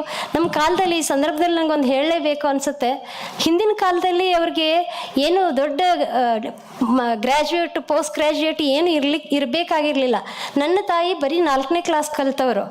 ಅವರು ಎಷ್ಟು ಚೆನ್ನಾಗಿ ನಮಗೆ ಇದನ್ನೆಲ್ಲ ಹೇಳ್ಕೊಟ್ರು ಅಂತಂದರೆ, ಅವ್ರಿಗೆ ಈ ರೀತಿ ಇದು ಒಂದು ಈ ಥರ ಎಕಾಲಜಿ, ಇದೊಂದು ಮೂಮೆಂಟು, ಎಜಿಟೇಷನ್ ಅದೇನು ಗೊತ್ತಿರಲಿಲ್ಲ. ಆದರೂ ಹೇಳ್ತಿದ್ರು ನೋಡಿ, ಬೆಳಿಗ್ಗೆ ಹೇಳೋವಾಗ ನಮ್ಮದ್ರಲ್ಲಿ ಹೇಗೆ ಹೇಳ್ತಾರೆ ಅಂದರೆ, ನಾವು ಸ್ವಲ್ಪ ಈ ಸ್ಕ್ರಿಪ್ಚರ್ಸ್ ಗೊತ್ತಿದ್ದವರಾದರೆ ನಾವು ಹೇಳೋವಾಗ ಸಮುದ್ರ ವಸನೆ ದೇವಿ ಪರ್ವತ ಸ್ತನ ಮಂಡಲೆ ವಿಷ್ಣು ಪತ್ನಿ ನಮಸ್ತುಭ್ಯಂ ಪಾದಸ್ಪರ್ಶಂ ಕ್ಷಮಸ್ವಮೆ ಅಂತ ತಾಯಿಗೆ ಕ್ಷಮೆ ಕೇಳ್ತೀವಿ, ನೀನು ತುಳಿತಿರೋದಕ್ಕೆ ನಾನು ಕ್ಷಮೆ ಮಾಡು ಅಂತ ಹೇಳಿ. ಅದೇ ಹಳ್ಳಿಯಲ್ಲಿ ಫೋಕ್ ಸಾಂಗಲ್ಲೂ ಹೇಳ್ತಾರೆ, ಏನು ಅಂತಂದರೆ ಇದು ಏಳುತ್ತ ನಾನೆದ್ದ ಯಾರ್ಯಾರ ನೆನೆಯಲ್ಲಿ ಎಳ್ಳು ಜೀರಿಗೆ ಬೆಳೆಯೋಳು ಭೂಮಿ ತಾಯಿ ಎದ್ದೊಂದು ಗಳಿಗೆ ನೆನೆದೇನ ಅಂತ. ಅಂದರೆ ಈ ಎಲ್ಲ ಏನು ವಿದ್ಯೆಯನ್ನು ಬೇರೆ ಈ ವೇದೋಪನಿಷತ್ ವಿದ್ಯೆಯನ್ನು ಕಲಿತವರಿಂದ ಹಿಡ್ಕೊಂಡು ನಮ್ಮ ದೇಶದಲ್ಲಿ ಹಳ್ಳಿಯಲ್ಲಿ ಕೂಡ ಇದು ಅಷ್ಟು ಇದೆ. ಮೊದಲು ಒಂದು ಮನೆ ಪೂಜೆ ಮಾಡಬೇಕು. ಪ್ರತಿಯೊಂದೂ ಒಂದು ಮನೆಗೆ, ನಾನು ಹಳ್ಳಿಯಲ್ಲಿ ಹುಟ್ಟು ಬೆಳೆದು ಬಂದಿದ್ದೀನಿ, ಒಂದು ನಾಮಕರಣ ಆಗ್ಬೇಕು, ಮಗು ಡೆಲಿವರಿ ಆದ ತಕ್ಷಣ ಫಸ್ಟ್ ಗಂಗಾ ಪೂಜೆ, ಆಕೆ ಡೆಲಿವರಿ ಆದ ಲೇಡಿ ಅಲ್ಲಿ ಹೋಗಿ ನದಿಗೆ ಹೋಗಿ ನೀರು ತರಬೇಕು, ಗಂಗಾ ಪೂಜೆ ಮಾಡಿ ಮನೆ ಕಟ್ಟಬೇಕು, ಗಂಗಾ ಪೂಜೆ ಮಾಡಬೇಕು. ದೆನ್ ಯಾವುದಕ್ಕೆ ಪ್ರತಿಯೊಂದಕ್ಕೂ ಗಂಗಾ ಪೂಜೆ ಮಾಡಿಸಿನೇ ಶುರು ಮಾಡ್ತಿದ್ದೆ. ಅಂದರೆ ನಾವು ಆ ನದಿಯನ್ನು ಆ ರೀತಿ ಪೂಜೆ ಮಾಡ್ತಿದ್ವಿ. ನಮ್ಮ ತಾಯಿ ಹೇಳ್ತಿದ್ರು, ಯಾವತ್ತೂ ನೀವು ಒಂದು ಕಾಯಿ ಚಿಗುರು ಇದು ಇರುವಾಗ, ಕಾಯಿ ಚಿಕ್ಕದಿರುವಾಗ ಕೀಳಕ್ಕೆ ಬಿಡ್ತಿರ್ಲಿಲ್ಲ ನಮ್ಮನ್ನು, ಅದಕ್ಕೊಂದು ಪ್ರಾಣ ಇರುತ್ತೆ, ಅದು ಪೂರ್ತಿ ಬೆಳಿಬೇಕು ಅಂತ ಹೇಳ್ತಿದ್ರು. ಅಂದರೆ ಅಷ್ಟು ನಮ್ಮಲ್ಲಿ it was so imbibed in us. ಆಮೇಲೆ ಯಾವಾಗಲೂ ನಮ್ಮ ಮನೆಯಲ್ಲಿ ಹಸು ಹಾಲು ಕರಿಬೇಕು ಅಂತಂದರೆ ಕರು ಪೂರ್ತಿ ಕುಡಿಬೇಕು, ಕುಡಿದ್ಮೇಲೆ ಉಳಿದದನ್ನು ಮಾತ್ರ ನಾವು ಕರ್ಕೋಬೇಕು ಅಂತ ಹೇಳ್ತಾ ಇದ್ರು. ಇನ್ನೂ ಒಂದು ಎಕ್ಸ್ಟ್ರೀಮ್ ಅಂದರೆ ನಮಗೆ ಎಕ್ಸ್ಟ್ರೀಮನ್ಸ್ ಮದರು ಒಂದು ತೆಂಗಿನ ಗಿಡ ಕಾಯಿ ಬಿಟ್ಟರೆ, ಹೂ ಬಿಟ್ಟರೆ ಅದಕ್ಕೆ ಸೀಮಂತ ಮಾಡೋರು. ಹಸು ಅದು ಪ್ರೆಗ್ನೆಂಟ್ ಆದರೆ ಅದಕ್ಕೆ ಸೀಮಂತ ಮಾಡೋರು. ಇಷ್ಟು ನಾವು ಅಂದರೆ ಏನು ಗೊತ್ತಿಲ್ಲ ಅಂತ ಅನ್ಕೊಳ್ಳೋರಿಗೆಲ್ಲ ಇಷ್ಟಲ್ಲಿ ನಮ್ಮಲ್ಲಿ ಅದು ಇಂಬೈಬ್ಡಿದೆ. ಅದಕ್ಕೆ ನಾವು ಇದನ್ನು ಕಳ್ಕೊಳ್ಳೋದು ಬೇಡ, ಆಸೆಯನ್ನು ಕಳ್ಕೊಳ್ಳೋದು ಬೇಡ. ಇವರೇನು ಈ ಮಿಷನ್ ಮಾಡ್ತಾ ಇದ್ದಾರೆ, let us carry it forward. ಅದಕ್ಕೆ ಇನ್ನೊಂದು ಚಿಕ್ಕ ಕತೆ ಏನು ಅಂತಂದರೆ, ಅವ್ರದ್ದು ಹೇಗಿದೆ ಇದು ಅಂದರೆ, ಒಬ್ಬ ಮನೆ ಯಜಮಾನ ವಯಸ್ಸಾಗಿರುತ್ತೆ. ವಯಸ್ಸಾದವರು ಅವ್ರಿಗೆ 4 ಜನ ಮಕ್ಕಳಿರ್ತಾರೆ. ಈ ಮನೆಯದನ್ನು ನಾನು ಯಾರಿಗೆ ಕೊಟ್ಟು ಹೋಗಬೇಕು ಈ ವ್ಯವಹಾರ ಹಿರಿತನ ಅಂತ ವಿಚಾರ ಮಾಡ್ತಾರೆ. ವಿಚಾರ ಮಾಡಿ ಮಕ್ಕಳನ್ನ ಟೆಸ್ಟ್ ಮಾಡೋಣ ಅಂತ ಹೇಳಿ ಅವ್ರಿಗೆ ಕರೆದು ಒಂದು 50 ಪೈಸೆ ಕೊಡ್ತಾರೆ. ಎಲ್ಲರ ಕೈಯಲ್ಲೂ 4 ಮಕ್ಕಳ ಕೈಯಲ್ಲೂ 50 ಪೈಸೆ ಕೊಡ್ತಾರೆ. 50 ಪೈಸೆ ಕೊಟ್ಟು ಈ ದುಡ್ಡಿನಲ್ಲಿ ನೀ ಇಡೀ ಮನೆ ಎಲ್ಲ ತುಂಬಿಸ್ಬೇಕು ಅಂತ ಹೇಳ್ತಾರೆ. ಆವಾಗ ವಿಚಾರ ಮಾಡ್ತಾರೆ, ಈ 50 ಪೈಸೆಯಲ್ಲಿ ಇಷ್ಟು ದೊಡ್ಡ ಮನೆ ತುಂಬಿಸೋದು ಅಂದರೆ ಹೇಗಾಗುತ್ತೆ ಅಂತ ಹೇಳಿ ಒಬ್ಬ ಮಗ ಇದರಲ್ಲಿ ಏನೂ ಮಾಡೋಕ್ಕಾಗೋದಿಲ್ಲ ಅಂತ ತಂದೆಗೆ ರಿಟರ್ನ್ ಕೊಟ್ಬಿಡ್ತಾನೆ. ಇನ್ನೊಬ್ಬ ಮಗ ಇದನ್ನು ಹೇಗೆ ತುಂಬಿಸ್ಬೋದು, ಇಷ್ಟು ಕಡಿಮೆ ರೇಟಲ್ಲಿ ಏನು ಬರುತ್ತೆ ಅಂತ ಹೇಳಿ ವಿಚಾರ ಮಾಡಿ ಅವನು ಎಲ್ಲ ಹುಲ್ಲು ತೊಗೊಂಬಂದು ತುಂಬಿಸ್ತಾನೆ, ಮನೆ ತುಂಬ ಅಷ್ಟು ಬರುತ್ತೆ ಅಂತ. ಇನ್ನೊಬ್ಬನು ಏನು ಹುಲ್ಲೊಂದು ವಿಚಾರ ಬರೋದಿಲ್ಲ, ಇನ್ನೊಬ್ಬನಿಗೆ ಕಸ ಎಲ್ಲ ತಂದು ತುಂಬಿಸ್ತಾನೆ. ಮತ್ತೊಬ್ಬ ಮಗ ಏನು ಮಾಡ್ತಾನೆ ಅಂತಂದರೆ ಅವನು ಒಂದು ದೀಪನ ತಂದು ಹಚ್ಚಿಡ್ತಾನೆ, ಇಡೀ ಮನೆ ಎಲ್ಲ ತುಂಬುತ್ತೆ. ಆವಾಗ ಮನೆ ಯಜಮಾನ ಅವನಿಗೆ ಮನೆ ಅಧಿಕಾರವನ್ನು ದಾಟಿಸಿ ಹೋಗ್ತಾರೆ. ಆ ಥರ ಮನೆ ತುಂಬಿಸುವಂಥ ವಿದ್ಯೆನ ಕಲಿಸೋವಂಥ ಗುರುಗಳೊಬ್ಬರು ನಮಗೆ ಸಿಕ್ಕಿದ್ದಾರೆ. ಅವರಿಗೆ ಇವತ್ತು ಈ ಭಾವಭಾಗಿನ ಅರ್ಪಿಸುತ್ತಿರೋದು ತುಂಬ ಅರ್ಥಪೂರ್ಣ. ಹಾಗೂ ಆ ಕಾರ್ಯಕ್ರಮದಲ್ಲಿ ನನ್ನನ್ನು ಭಾಗವಹಿಸ್ಕೊಳ್ಳೋದಕ್ಕೆ, ನನ್ನನ್ನು ಕೂಡ ಸೇರಿಸ್ಕೊಂಡಿದ್ದಕ್ಕೆ ಎಲ್ಲರಿಗೂ ಧನ್ಯವಾದಗಳು. ಜೈ ಹಿಂದ್, ಜೈ ಕರ್ನಾಟಕ. ಘನವಿತ್ತ ನ್ಯಾಯಮೂರ್ತಿಗಳಾದ ಶ್ರೀಮತಿ KS ಮುಗ್ದಗಲ್, ನಿಮಗೆ ಹೃತ್ಪೂರ್ವಕವಾದ ಧನ್ಯವಾದಗಳನ್ನು ಹೇಳ್ತಾ, ವೇದಿಕೆಗೆ ಇದೀಗ ಬರಮಾಡ್ಕೊಳ್ತಾ ಇರೋದು ಎಕ್ಸೆಲ್ ಇಂಡಿಯಾ ಸಹಭಾಗಿ, ಒಂದು ರೀತಿಯಲ್ಲಿ ನಿನ್ನೆ ಡಿಸ್ಕಷನ್ ಮಾಡ್ತಾ ಗೆಸ್ಟ್ಗಳ ಒಂದು ಪಟ್ಟಿಯನ್ನು, ಅತಿಥಿಗಳ ಪಟ್ಟಿಯನ್ನು ಡಿಸ್ಕಷನ್ ಮಾಡ್ತಾ ಅವರ 100 ಕೋಟಿ ದೇಣಿಗೆಯ ಬಗ್ಗೆ ಒಂದು ಮಾತು ಬಂತು. ಅಂದರೆ ಸಂಪನ್ಮೂಲ ವ್ಯಕ್ತಿಗಳಾಗಿ ಯಾವುದೇ ಒಂದು ದೊಡ್ಡ ಕಾರ್ಯವನ್ನು ಮಾಡಬೇಕಾದ್ರೆ ಬೆನ್ನಿಗೆ ಆರ್ಥಿಕವಾದ ದೃಢತೆ, ಭದ್ರತೆ ಬೇಕಾಗ್ತದೆ. ಈ ಸಂಪನ್ಮೂಲವನ್ನು ಒಂದು ಯೋಜಿತವಾದ ಉದ್ದೇಶಕ್ಕೆ ಬಳಸುವಂತಹ, ಕೊಡುವಂತಹ ಒಂದು ಏನು ಆ ಸಂಪರ್ಕ ಇದೆ, ಅದು ಒಂದು ಶ್ರೇಷ್ಠವಾದ ಸಾಮಾಜಿಕ ಸೇವಾ ಕಾರ್ಯವೂ ಆಗಿರೋದ್ರಿಂದ ನಾನು ಶ್ರೀ ಪ್ರಶಾಂತ್ ಪ್ರಕಾಶ್ ಅವರನ್ನು ಸಿರಿ ಸಂಪನ್ನ ಅನ್ನುವ ಒಂದು ಶಬ್ದವನ್ನು ಬಳಸೋದಕ್ಕೆ ಇಷ್ಟಪಡ್ತೇನೆ. ಅವರನ್ನು ವೇದಿಕೆ ಕರೀತಾ ಇದ್ದೇನೆ ಮಾತಿಗಾಗಿ.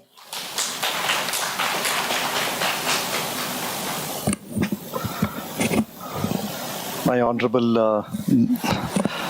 distinguished guests from the judiciary and from the medical fraternity, and my mentor, Shri Yellappa Reddy. It's a real honor to be here. I probably, ma'am, you were saying you were the youngest association, but I'm probably even younger.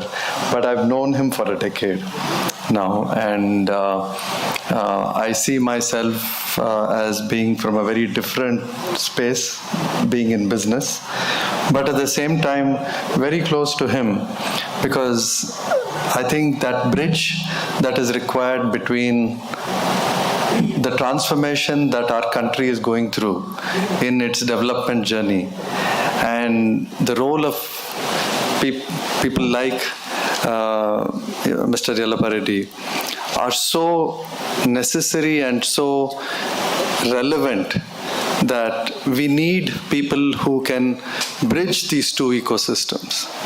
Climate change is a reality. India wanting to develop and become a $5 trillion economy is a reality. None of us can stop it. Startups, businesses, investments coming into the country like never before is also a reality. How do we reconcile these two very, very competing forces? There are two ways to look at it. One, we can look at, we can look at it with hope, and this is what at least the stance I've taken, is that the next generation has probably a lot more sensibilities. The next generation has a lot more concern than what I've seen, and I'm talking only from the standpoint of the industries, and I'm talking in standpoint of businesses.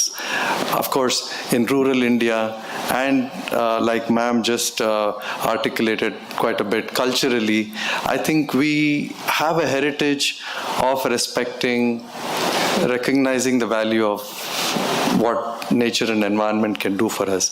But somewhere, when India started industrializing, I think the first generation of businesses that we built, it could be in mining, it could be in the chemical industries, it could be in the infra cement industries, all of them had very, very little concern for the environment. And we have, starting with the 1950s and 60s and 70s and 80s, with utter disdain in the need to industrialize, have destroyed a significant portion of our natural wealth. But thankfully, India has been so bestowed with so much of this wealth that even these forces could not destroy what we had. And I think the backbone of what really saved some of this are people like Mr. Yellappa Reddy. But what we need right now is to protect the very little that we have remaining today, right? And I, like I said, I'm an optimist. As a business person, as an investor who invests in businesses that just start up where there is nothing, you always think that, these entrepreneurs can do magic, that they can really create something from nothing. So it's the same optimism and it's the same hope that I have for preserving what we have. And this is the real reason why I built a relationship with somebody who, to me, was a role model on two counts. One, I think that was very well articulated, somebody who had absolutely nothing to gain from, right? Somebody who has, absolutely selfless, in a very selfless manner, devoted his entire life to save whatever little bit of the environment that we have left in our country and in our state. So for me, it was, really an inspiration to say that irrespective of, from a business perspective, irrespective of from a monetary perspective, whatever we do and we want to aspire to do, there has to be something that we can demonstrate to our startup entrepreneurs, something that we can demonstrate to our unicorns, these startups which make millions and billions of dollars. How do we still show them that, how do we still, make them realize that there has to be a purpose, there has to be a reason why they have to respect the natural wealth and respect the environment that we have bestowed upon ourselves and our country and our state. So for me, I absorb from him, that dispassionate love for the environment, and I try to project it, and I try to in whatever way, to these people who, and it's very funny when I speak to a lot of these people, their belief is that, they're still very young in their journey, and they want to wait for another 10, 15, 20 years before they start contributing or before they start doing something for the environment. But my plea to them always has been, 20 years is too late. We as a nation and as a state have to really do something in this next 5 to 10 years. Otherwise, I think, we'll not be able to leave too much for the next generation, right? So it's, but it's good that I think you've heard of one of the initiatives we have done with people from Zerodha, Nitin Kamath and Nikhil Kamath, which is Rain Matter, right? So there are people who, from this next generation, who have wealth and who have the right intention to direct that wealth towards what is required primarily which is create an environment around us where we can survive as we develop as a nation.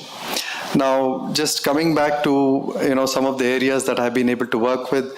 So I've had the big fortune of serving under him as the one of the vice chairs of the parks of Bangalore, and that's where I had a lot of opportunity to work and bridge CSR. And Dr. Jagdish is here from Lal Bagh, so we had a lot of opportunity, and this is the other big opportunity I see for people who are connected to the industry.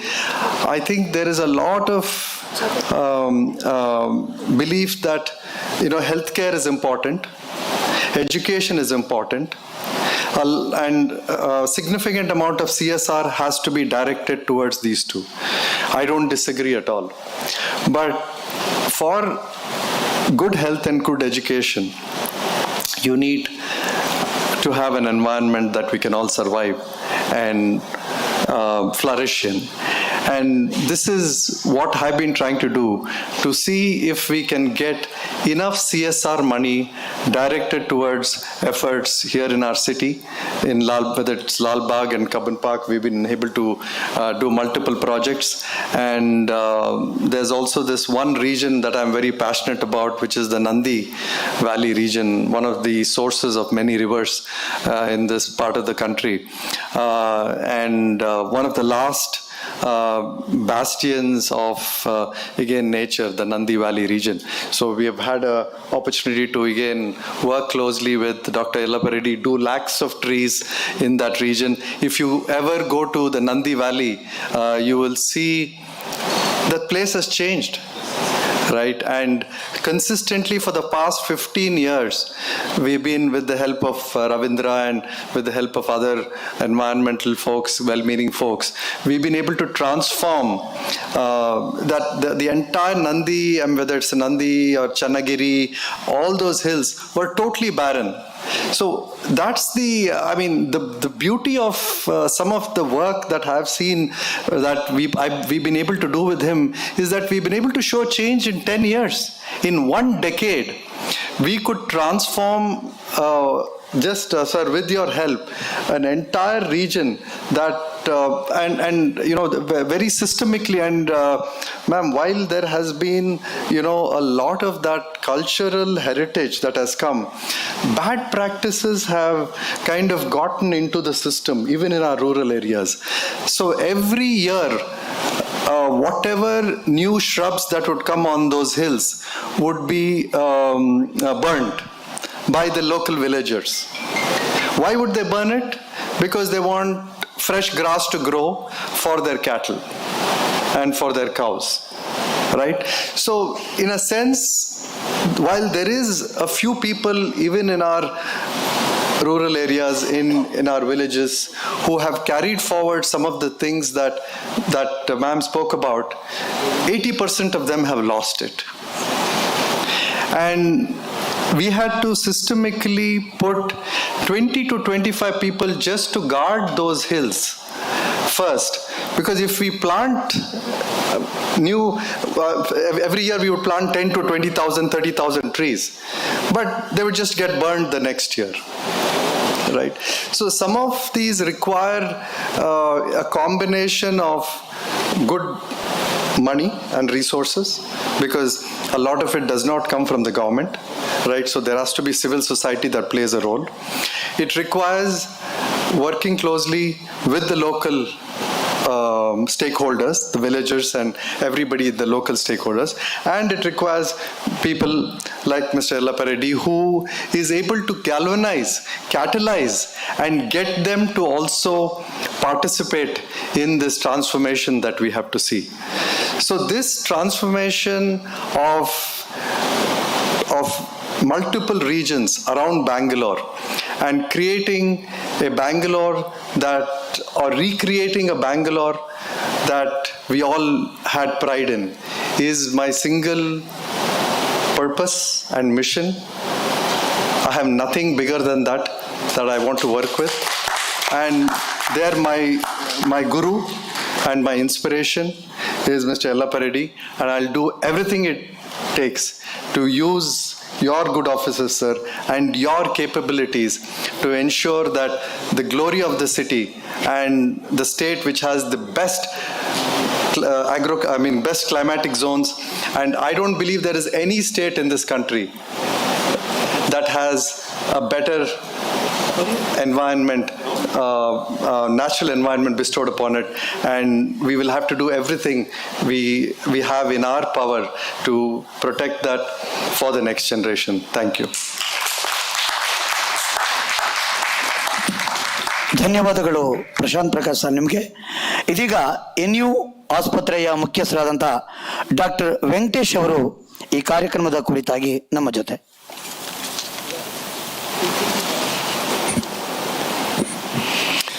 Good morning. I'm a bit overwhelmed by the people, the eminent people that I'm sharing the stage with today. I have been asked to talk about what little I have done, which is nothing compared to what has been going on around us under the leadership of Sri Yellappa Reddy.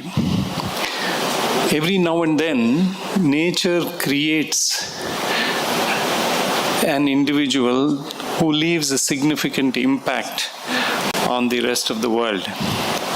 But this time, nature has gifted herself a unique creation who is an embodiment of all that nature stands for.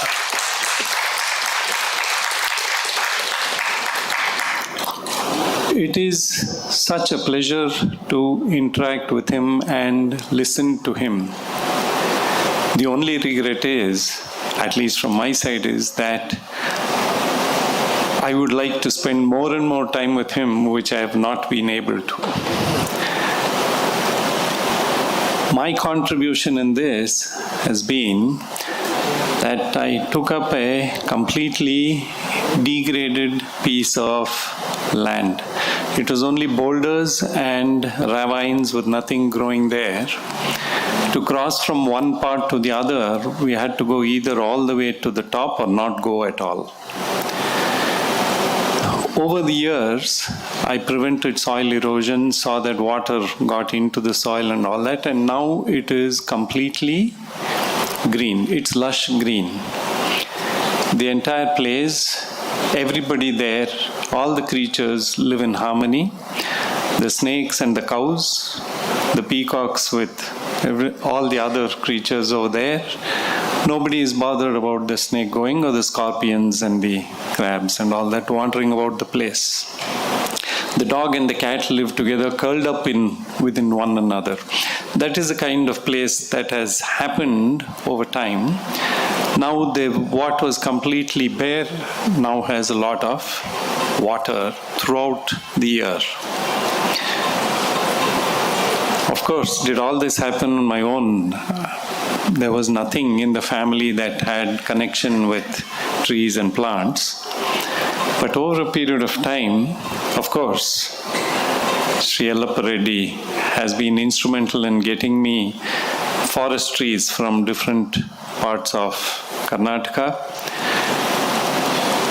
There are people who have done much more than me, like Sri Jayadev, who is here, who has given his life to growing all the important forest trees from the Western Ghats. And now, because of that, there has been a lot of different eco zones that have happened in the place. And for me, the biggest award on the planet has been the approval of Sri Yellappa Reddy himself.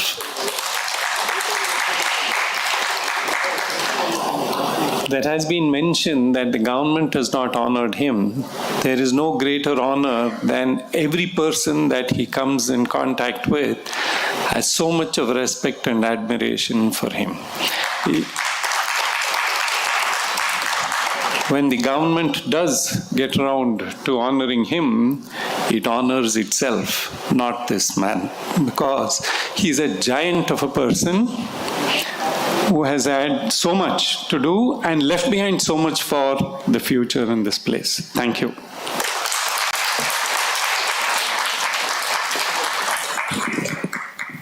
Doctor Venkatesh sir, ನಿಮಗೆ ಧನ್ಯವಾದ. ಮುಂದಿನ ಮಾತಿಗಾಗಿ ಕರೀತಾ ಇದ್ದೇನೆ.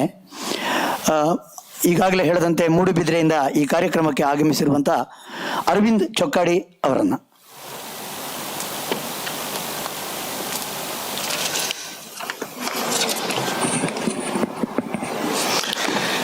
ಈ ಸಭೆಯ ಅಧ್ಯಕ್ಷರೇ, ವೇದಿಕೆ ಮೇಲಿರುವ ಗಣ್ಯರೇ ಮತ್ತು ವೇದಿಕೆ ಮುಂಭಾಗದಲ್ಲಿರುವ ಗಣ್ಯರೇ, ತುಂಬ ಜನ ಈಗ ಮಾತಾಡಿದರು. ಅವರೆಲ್ಲ ಕೆಲಸದ ಮೂಲಕವೇ ಮಾತಾಡಿದವರು. ನನ್ನದು ಮಾತಾಡೋದೇ ನನ್ನ ಕೆಲಸ. ಯಾಕೆಂದ್ರೆ ಅಧ್ಯಾಪಕರಿಗೆ ಸಂಬಳ ಕೊಡೋದು ಮಾತಾಡೋದಕ್ಕಾಗಿ. ನಾನು ಅಧ್ಯಾಪಕ ಆದ್ರಿಂದ ಮಾತೇ ಆಡಬೇಕಾಗ್ತದೆ. ನನ್ನ ವಿಚಾರವನ್ನು ಕೇವಲ ಟಿಪ್ಪಣಿ ರೂಪವಾಗಿ ಒಂದು 5 ಪಾಯಿಂಟ್ಗಳಲ್ಲಿ ಹೇಳಲಿಕ್ಕೆ ಬಯಸ್ತೇನೆ. ಮೊದಲನೇದು, ಶ್ರೀ ಯಲ್ಲಪ್ಪ ರೆಡ್ಡಿಯವರು ಅರಣ್ಯಾಧಿಕಾರಿಗಳಾಗಿ ವೇದಗಳಲ್ಲಿ ಹೇಳಿದಂಥ ನಕ್ಷತ್ರವನ, ಆಮೇಲೆ ಋತುವನ, ಬಿಲ್ಲೋವನ, ಚೈತ್ರವನ, ಹೀಗೆ ಅನೇಕ ವನಗಳನ್ನು ಮಾಡಿದವರು.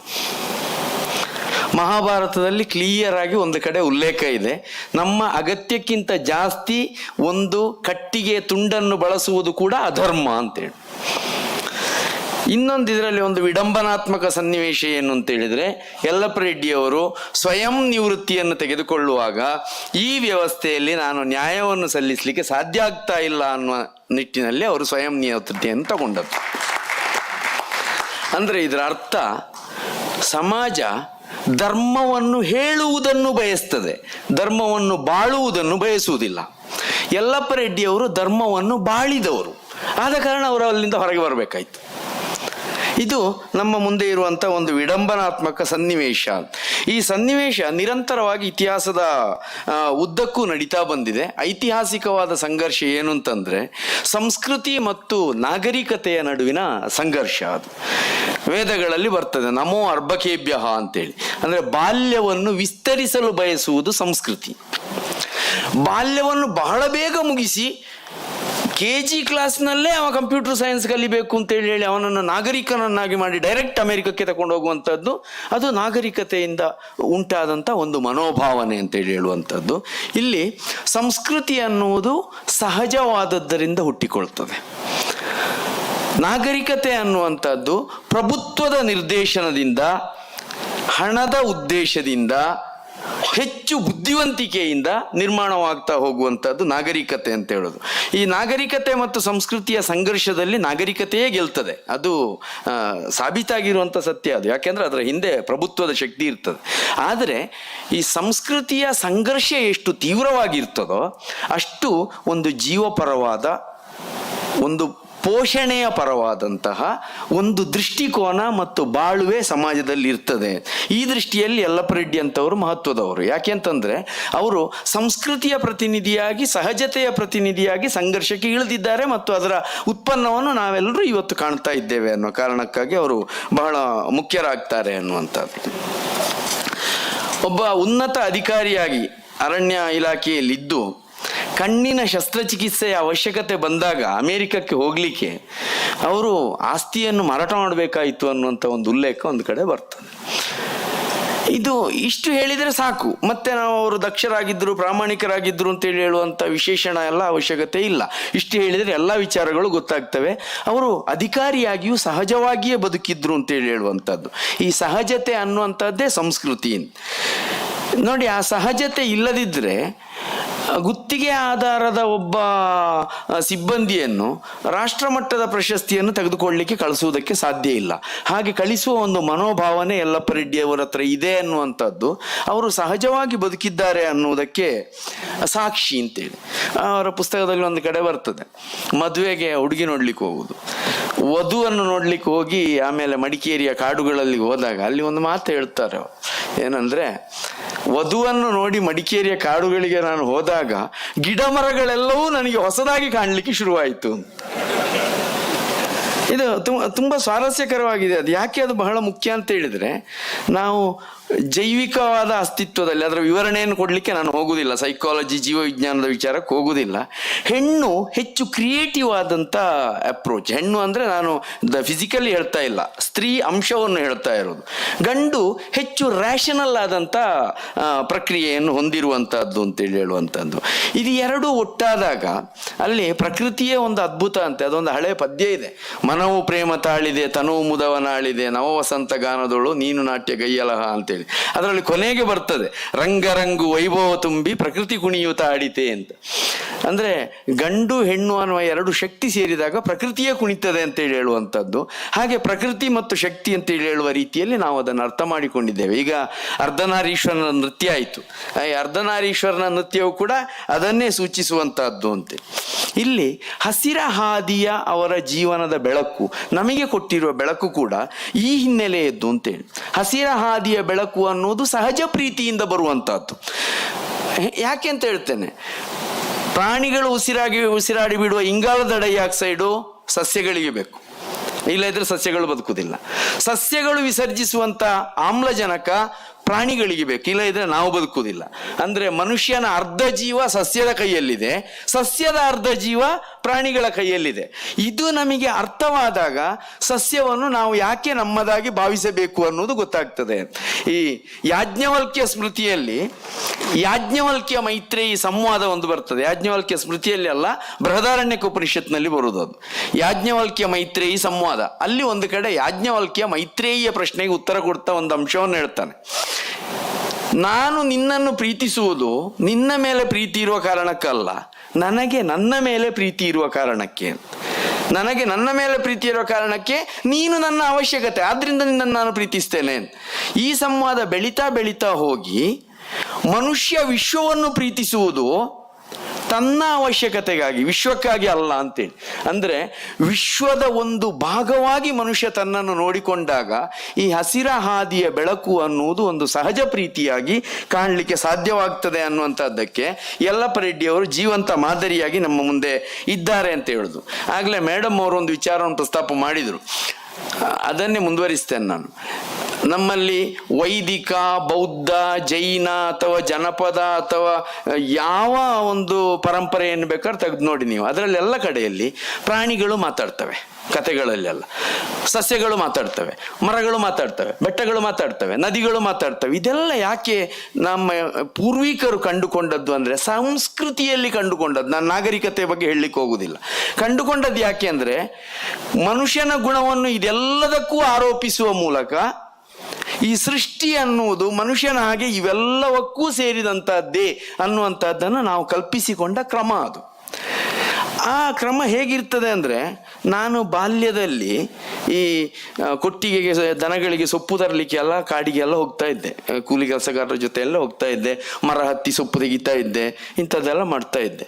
ಆವಾಗ ನಮಗೆ ಅನೇಕ ಎಲ್ಲ ಕಲಿಕೆ ನಡೀತಾ ಇತ್ತು. ಏನಂದ್ರೆ, ಮರದ ರೆಂಬೆಯನ್ನು ಕತ್ತರಿಸುವಾಗ ಯಾವ ಮರದ ರೆಂಬೆಯನ್ನು ಮಾತ್ರ ಕತ್ತರಿಸಬೇಕು, ನೆಟ್ಟಗೆ ಹೋದದ್ದನ್ನು ಬಿಡಬೇಕು, ಈ ರೀತಿ ಅನೇಕ ನಿಯಮಗಳೆಲ್ಲ ಅಲ್ಲಿವೆ.